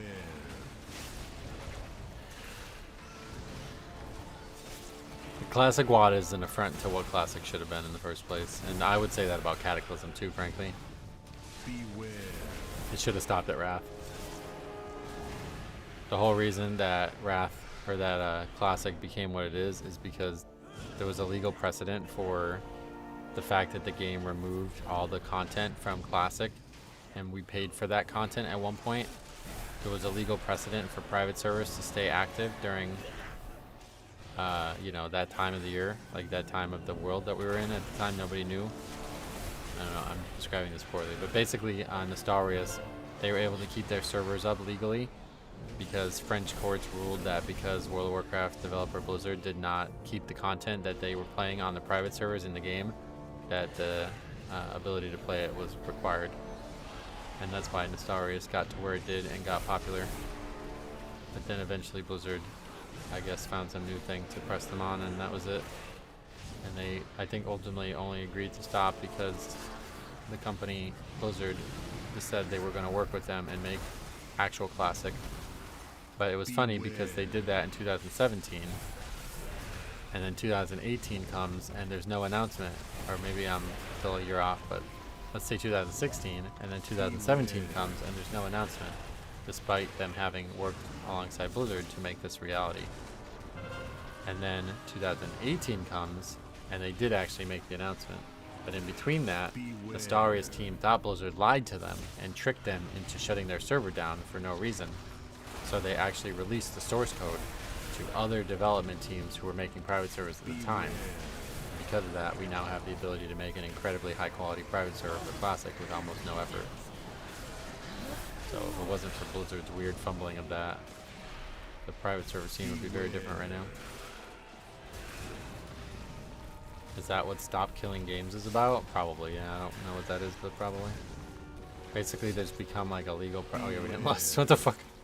Oh my god. Anyway, basically, there's become like a legal precedent that has been upheld in some European courts that games that are live service games that remove core content from their game are no longer protecting their copyright when other people tried to re-enable it. So I guess this happens in more than just WoW, but it's obviously clear that the version of Classic people were playing on Nostarius was not available via Blizzard officially, so French courts ruled that they were able to continue playing it on their IPs and whatever. And Blizzard had no right to issue any cease and desist on it.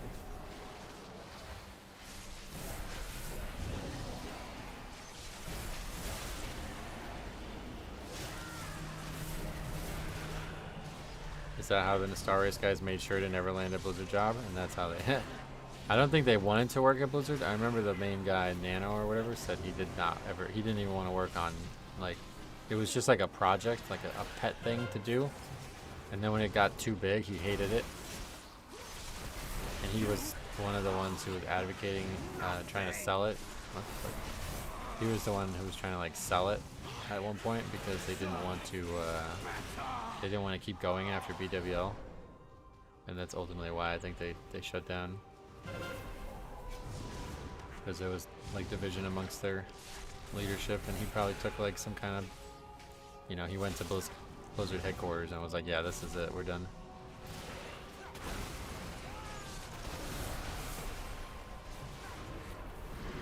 It kind of makes sense, to be honest. If you take down your game, then no one is stealing anything from you if they re-release it, right? Nestarius was active during WoD, so that's another reason it would feel very weird. Well, yeah, that's true too, yeah.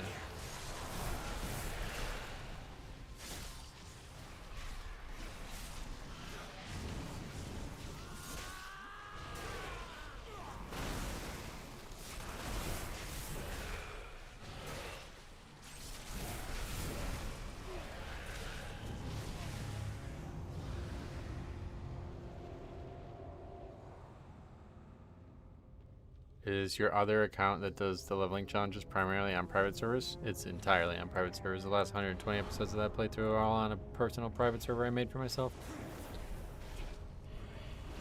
But we have obviously lots of non-private server stuff on there too. Yeah, if you've never seen it, I was basically trying to make my ideal version of WoW. My ideal solo version of WoW. And we had a lot of work put into the Death Knight, and I ultimately decided to move on from it. But I have already begun making a new environment for us with a Paladin that I will be doing a blacksmithing, like completionist leveling challenge on, where I craft one of every blacksmithing item in the game. And that will start sometime after I'm done with Legion Remix. I don't know when, but that's my next big project, and I want to just like fully flesh it out before I even start recording episodes for it. Yeah, we're just gonna miss a whole blue list here, it looks like.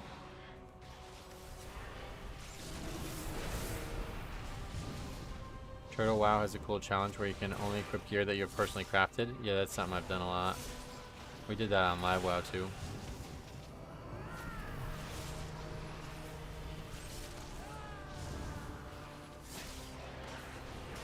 We just battle raise that guy? Wow. Yeah, his key's not gonna be in time.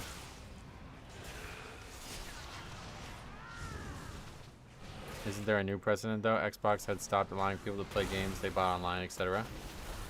All I know is it was like a European thing. And because of that, everybody was flocking to French hosts for their private servers at that point. And this was again 2016 or 17 or something, so I have no idea. Things have obviously changed since then.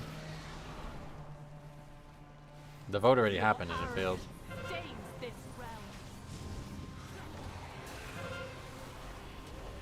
A quiet vote. Nobody said a word about it.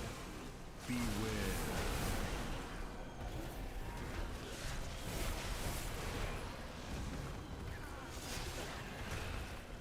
I guess Marksman Hunter can't do the or the Mortal Strike at all, though, huh?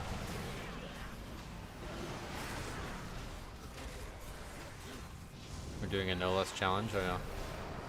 This type of legislation exists pretty much only in a select few EU countries. Yeah, probably.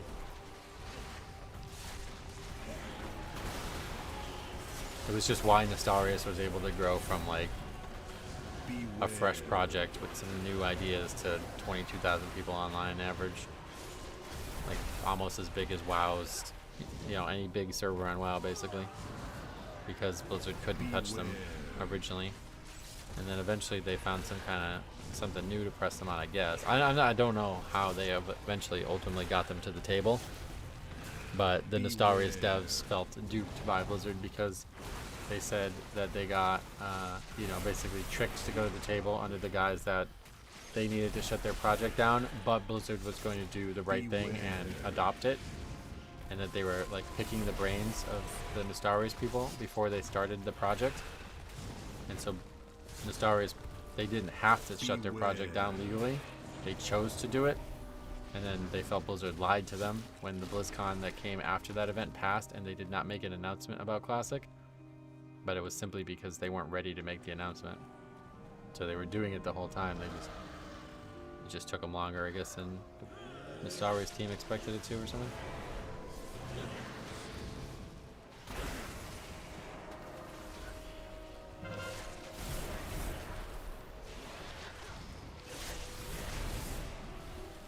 I just realized you have 2 less classes and neither used it. Yep. Yeah, we should be listing a second time right now. How do you filter out WTS groups? You put 1 rating, because all those characters have 0 rating. I don't even think they're max level characters.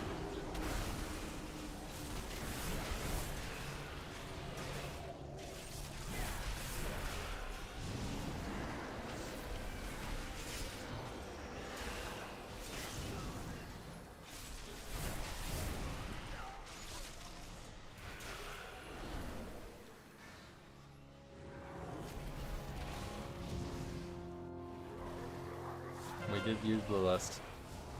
13 minutes into the dungeon and somebody dies to the first mechanic.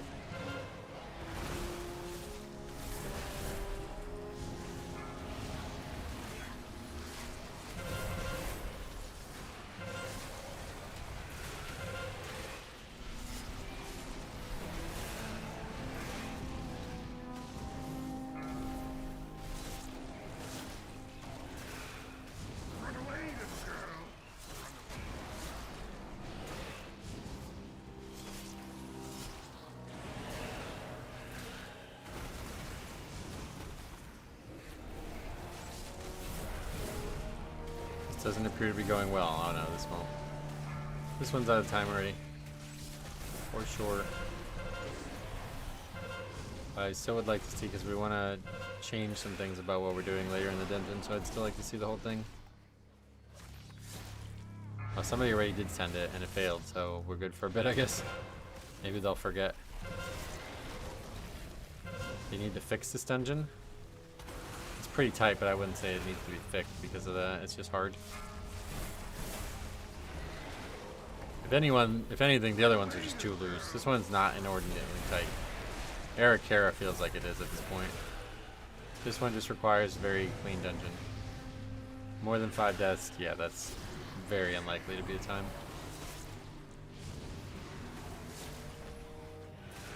And that's not abnormal. There's been plenty of keys like that over the years. Doesn't seem to work for me. Do you need a specific add-on or weak core for it?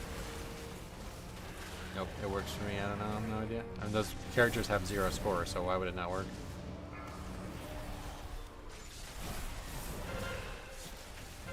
It's filtering out anybody who has less than 1 score, and that's those characters only. Everybody else's score, obviously, in the system.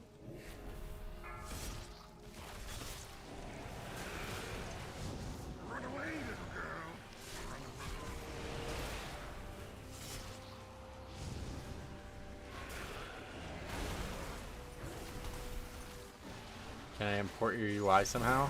The weak cores? Yeah, it's on the. I have a UI video. I don't use the UI though. It's all just the base add-on stuff, or the base WoW stuff. But UI is mostly comprised of weak cores, and those are out there for you.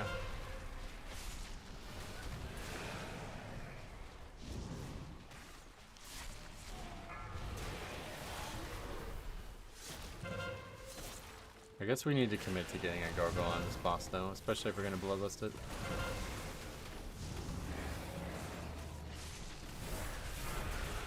I was thinking about the double guards on the second boss, but that just seems to be worse.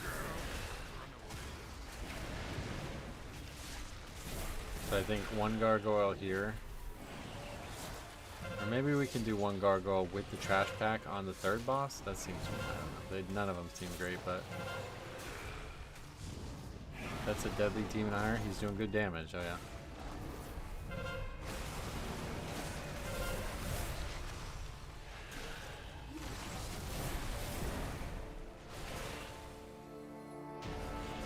Take it into the 3rd boss. Well, I was already going to take the trash into the 3rd boss besides the gargoyle, so that seems like it's going to get really risky then.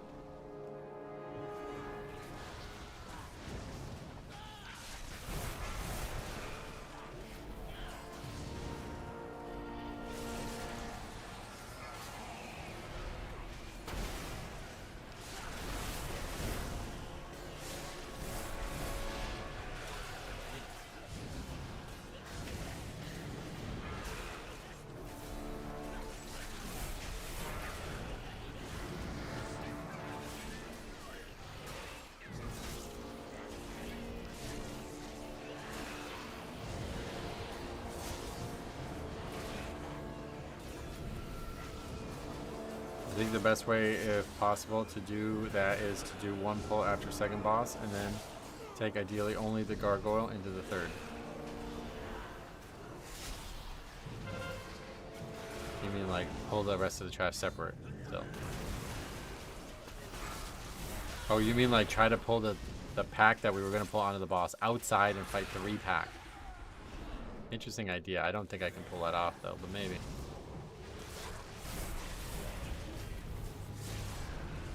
That seems pretty scary. But I think I can probably try it.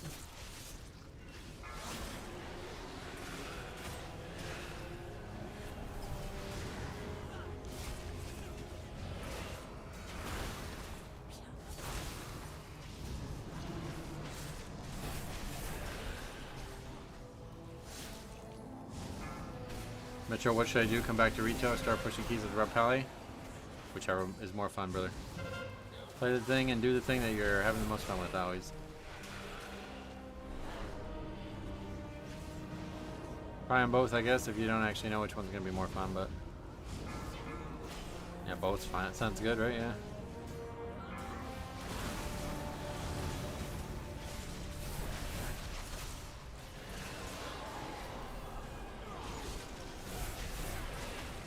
Beware.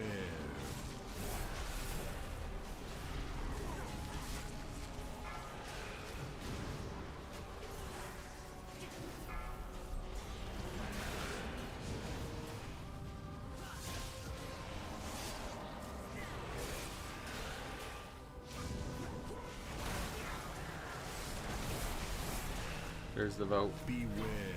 Hopefully it fails because I really want to test this.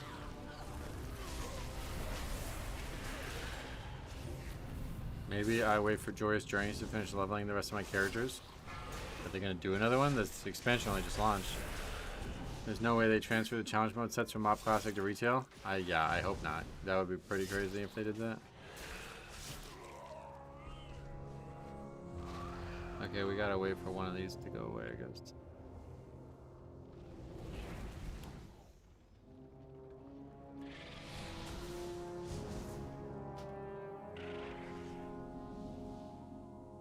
Guess we're done.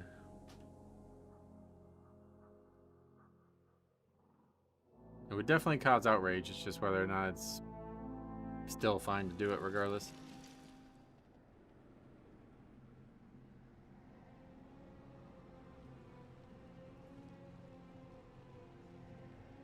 I had a feeling that was going to be the case.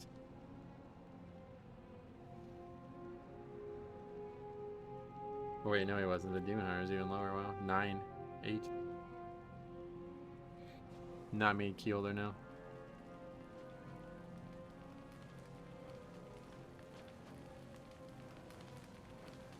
They said they wouldn't transfer stuff like that, so there's a lot of people. So a lot of people hadn't done challenge modes. If Blizzard transfers anyway, people would be really mad.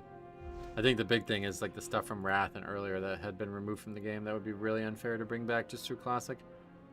It's clearly not the same competitive environment, and they did not give anybody warning that those things would be transferable. Like if I knew that the Black Proto Drake or the Zulian Tiger were going to be transferable, I'd be playing Classic.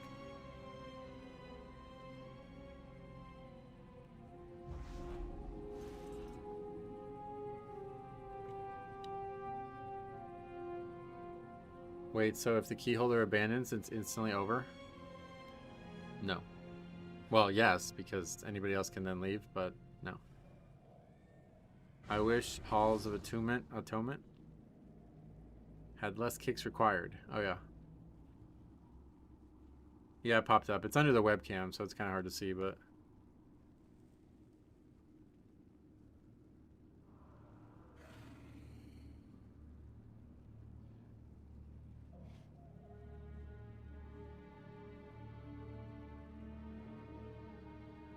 I wish there was a more obvious way to move it, because I don't know how to move it. Like, the default UI doesn't seem to have a thing to move, and... I don't know, maybe an add-on could move it, but I think it would have to pop up for it to be moved, so I don't even know how to do that.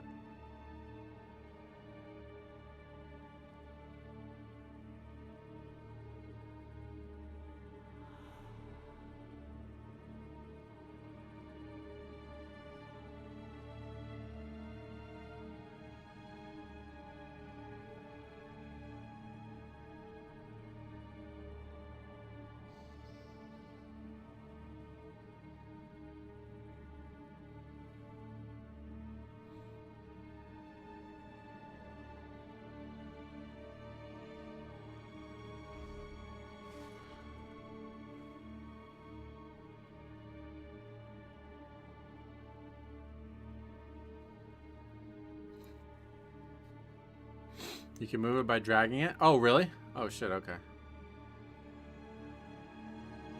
Well, I'm not going to move it in the dead center, but I'm just going to move it, like, here or something so you can see it when it pops up. I don't know where I would put it, frankly, but as long as you can see it, I guess it'd be fine. Because a lot of people don't see it on the screen and they're confused why we get kicked out. I think that's just what just happened there.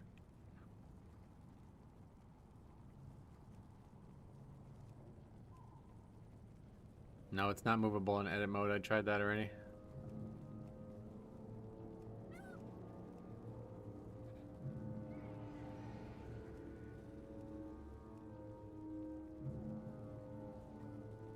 You can put it over the DPS meters. That's where half the people are staring anyway. It's a good idea. Do you always vote abandon? Or would you ever vote for it? Vote against it? No, I have voted for it plenty of times. Plenty of times when it's just like, alright, I don't care to be in here anymore and everybody else is going to vote yes, so might as well vote yes. But in a key like that, I'm definitely voting no, because the whole reason I was even doing that key after it was out of time was because I'm trying to see the end, which I'm making changes to try to get better at. So those guys taking that opportunity away from me really hurts.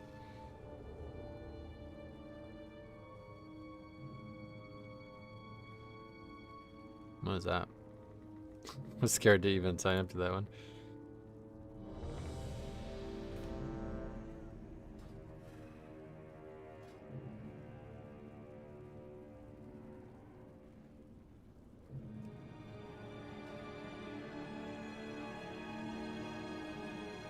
It feels like a lot of people in this game think they have nothing to learn and that they'd be doing 20s if someone would just invite them. I literally said that to a guy and he basically agreed that that was how he thought. That happened on Tuesday's stream. This guy literally said to me that there's nothing to learn in a 14. It's like, so why aren't you doing a 20 then? His answer was, I'm not geared enough. That was his answer, like legitimate answer. Like, oh, okay. That makes sense. Air care definitely overtuned right now in all ways.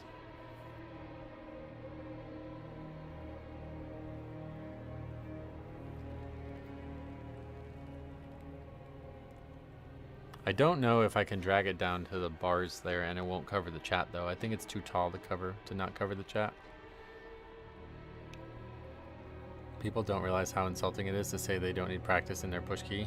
It's ridiculously stupid, yeah, like it's one of the dumbest things that could be said because that's basically them saying like, I just plan on getting carried. I don't need to get better at this. Somebody will carry me eventually. Or I guess they could be like actually dumb enough to think that they've mastered it, but that's, I don't know. I knew one guy who was like that when I was in high school. He played the drums for like probably about 2 years. We were in a band together. And then he just started playing guitar. And the guitar player from the band was like, what's going on? Are you still going to play the drums? And he's like, oh yeah, but I pretty much mastered the drums. So I'm just going to start learning guitar now in my free time. And I was like, what the fuck did you just say? Like, it's the dumbest fucking thing. Like, especially in an instrument like that. Like, you think you're the best drummer on the planet or something? Like, what do you mean? You could always get better at playing an instrument. But he like genuinely thought, he's like, no, there's nothing I can get better at. It's like, what?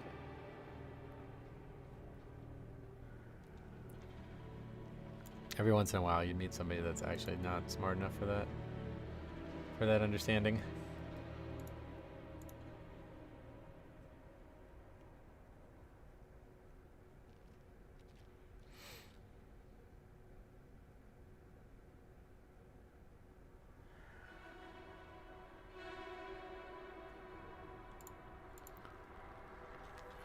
Do you have the WAD moose mounts? What, from the last boss, right? Yeah, I have it, I think. Only Danny Carey can say that. That's what I mean, like, Neil Peart, like, come on, how many fucking insanely good drummers are there out there? You think you're on the same level as them or something? Like, what do you think separates you and them then, if you don't? I was a singer, and then I also played keyboards for a while.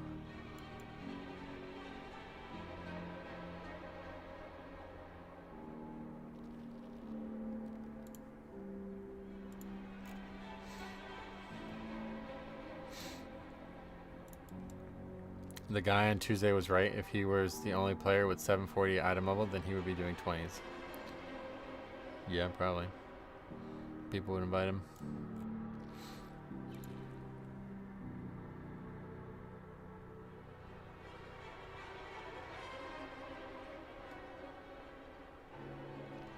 Okay, we have another Taco Bell league. What is it? Experience 10 decades Y2K and the unexpected. Yeah, I think this one's been known, but 7-layer burrito. I don't know what that means. Double-decker taco. Cool Ranch. Oh, yeah, that one's interesting. Cool Ranch Doritos Locos Taco. I'll try that. This sounds good. The caramel apple empanada. Grande nachos. What is that? Orange vanilla cream soda. Huh. Taco Bell instant message.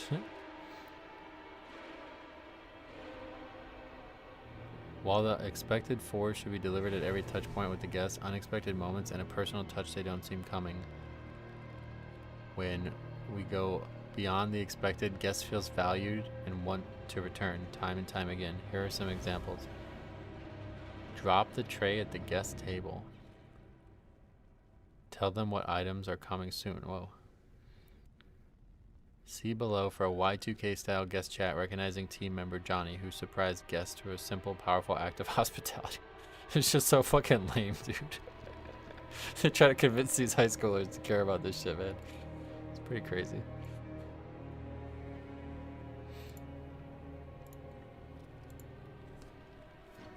Report of the week. Just did a review on a taco. Oh yeah. Don't tease me with that double-decker taco. It's coming in September, it looks like.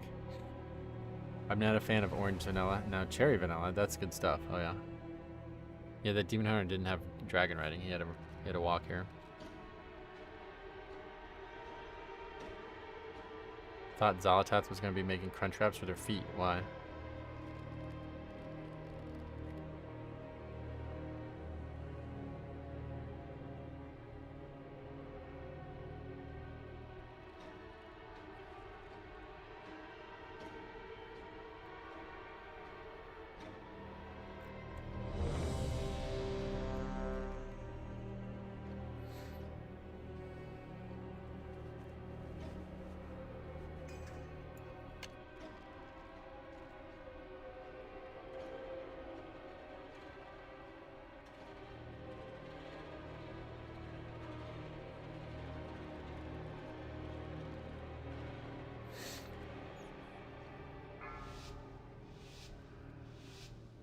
You know about the Zolotath feet memes? No, why?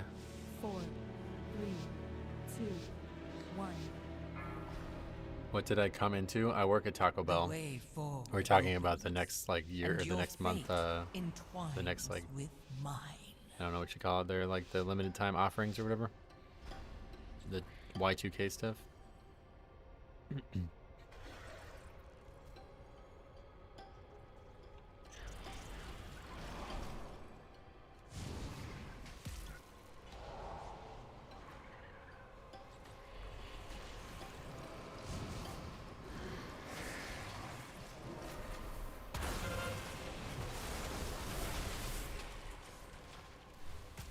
What's going on here? Grip this mob. Wasn't facing the right angle, I guess. We just came out with this Midnight Baja Blast. They should have waited for when it came out and did a promotional thing with WoW. We were talking about that a couple weeks ago. I haven't had it yet. Is it good?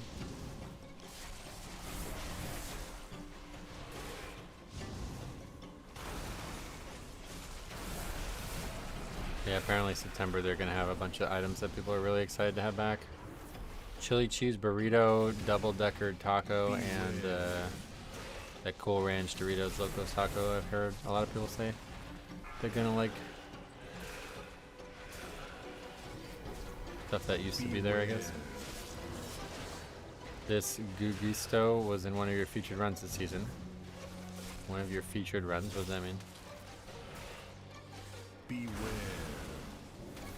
What is the ability on your 5 key? Marrow Rend. Circus Mountain Dew Game Fuel. It should be a full-time item. Oh, Citrus Mountain Dew Game Fuel. Huh. Never heard of that.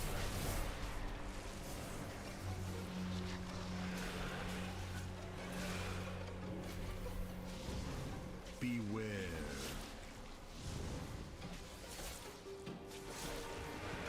I think it was your first time 13. Oh, like I played with him in a queue that we had published, I see.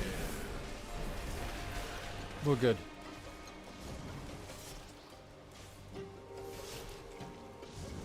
We already have the Cool Ranch Doritos tacos in store. Oh, how much are they, do you know?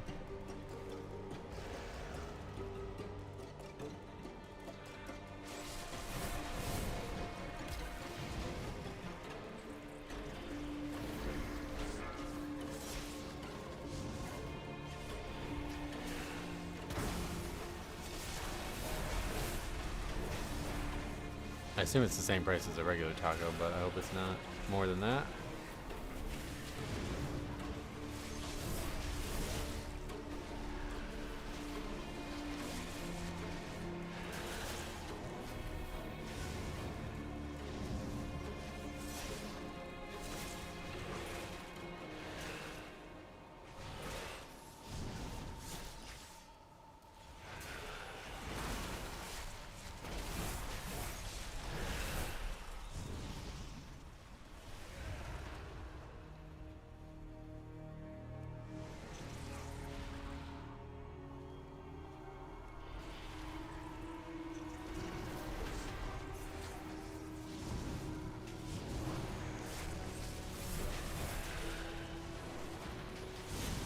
I'm saying we have already got them, but we haven't started serving them yet. Oh, I see.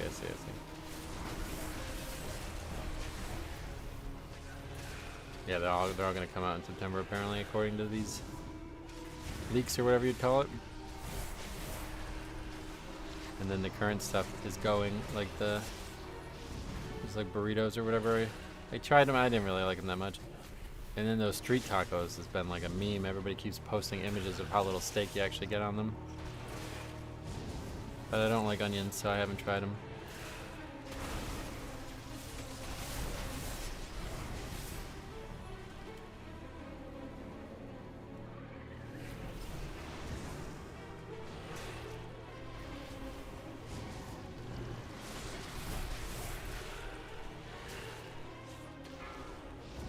You on the Taco Bell subreddit? Yeah, that's what we were just looking at.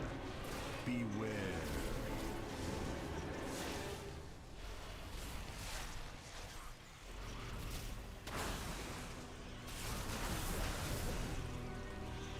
Beware.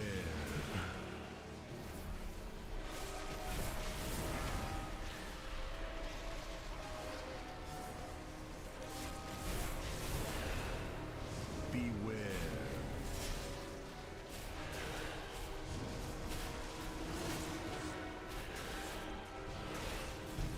I hate making them street tacos. Oh, really?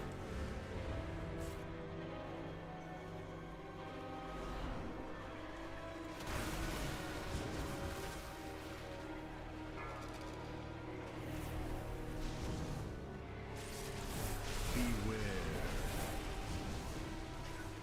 You deep fry them, they go fast as fuck. Oh, yeah.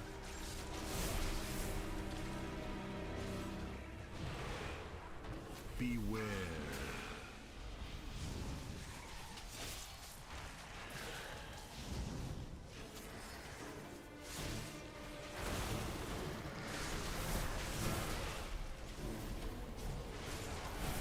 Beware.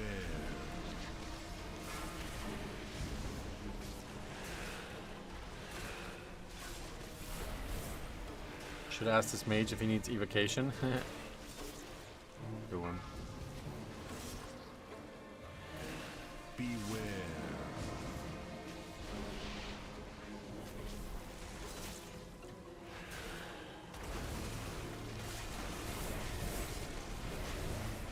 Beware.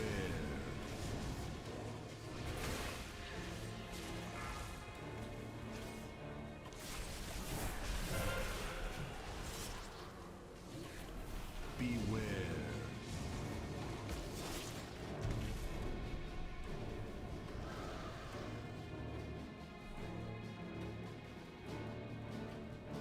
Yeah, it's a pretty fast first split. Now we just lost here, and we'll have plenty of time for less on the third boss, second boss.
Am I lagging or is Metro? Not, at least in game, I don't know.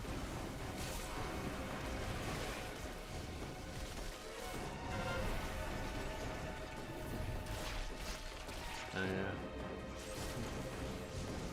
Beware.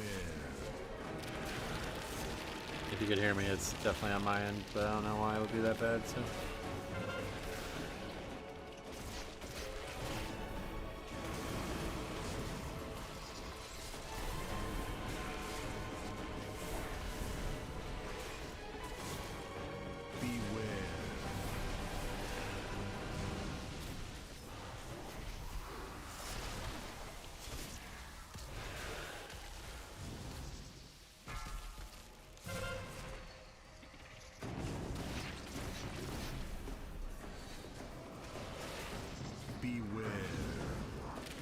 Your voice is not lagging, just the visuals? Oh, that's weird. I'm having so many weird problems with my computer anymore, man. Well, yeah, this is probably gonna be my last key anyway, I guess. Unless it's a really short one. I want to get off and get some dinner, and then I'm gonna try to get some basketball in tonight, so. If it's too hard to watch, I don't blame you if you guys want to take off, but hopefully it'll just fix itself, because I'm not sure what's going on.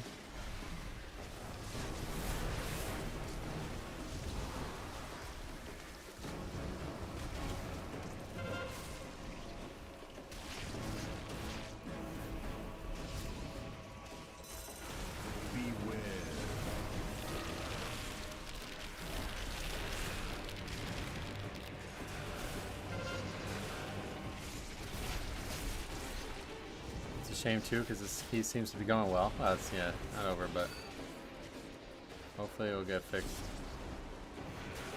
sometime in the key.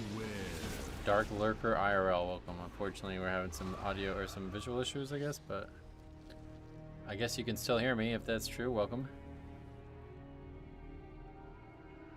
It's probably because of the boss fight, and now it's for some reason my upload is like not. I'm like uploading at like 1,000 kilobytes instead of 9,000. No idea. So many technical issues recently. It's really disheartening, and it's hard to diagnose them all.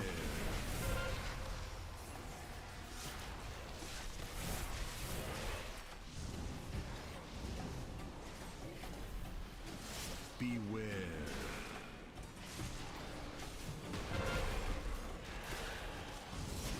We just had our first death to this mob again. What does sound like? What does sound like you're overlaid for a second? What does that mean? Beware.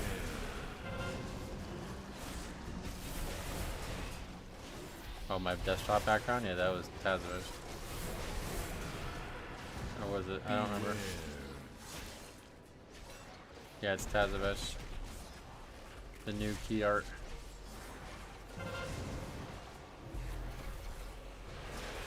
Beware. How much time does dungeons nowadays take in late game? WoW. Every timer is about 30 to 34 minutes. I think it's the highest right now. So definitely, you'd probably say like at least 45 minutes per dungeon between forming the group and finishing it.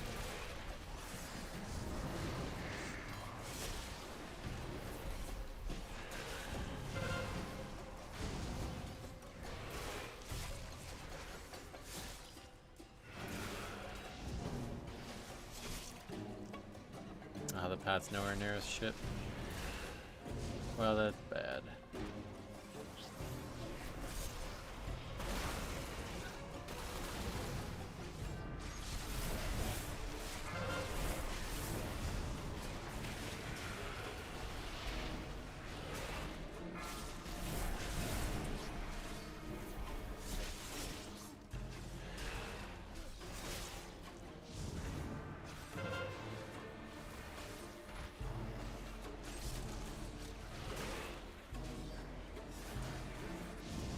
Here it comes.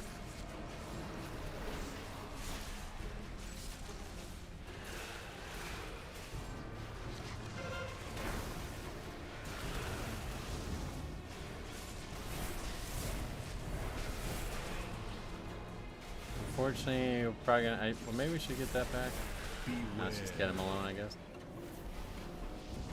Not ideal, but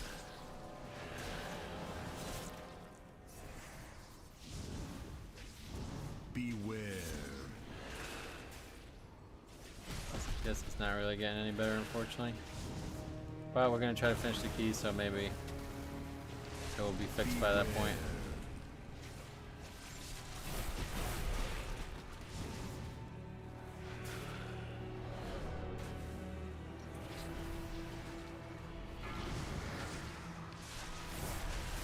What? Okay, well that's the key right there. Forget it, key's over.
Pull on ahead.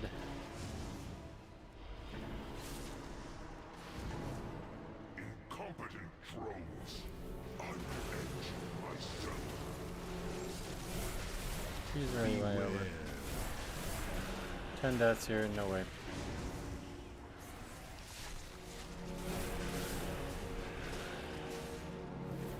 Beware.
just in case anybody can still hear me, or maybe in post or something you're watching this, I think it's funny that there's a Demon Hunter who says infestation that way, and then there's a monk who says infestation that way. I assume that's Spanish and that's Brazilian or whatever, Portuguese.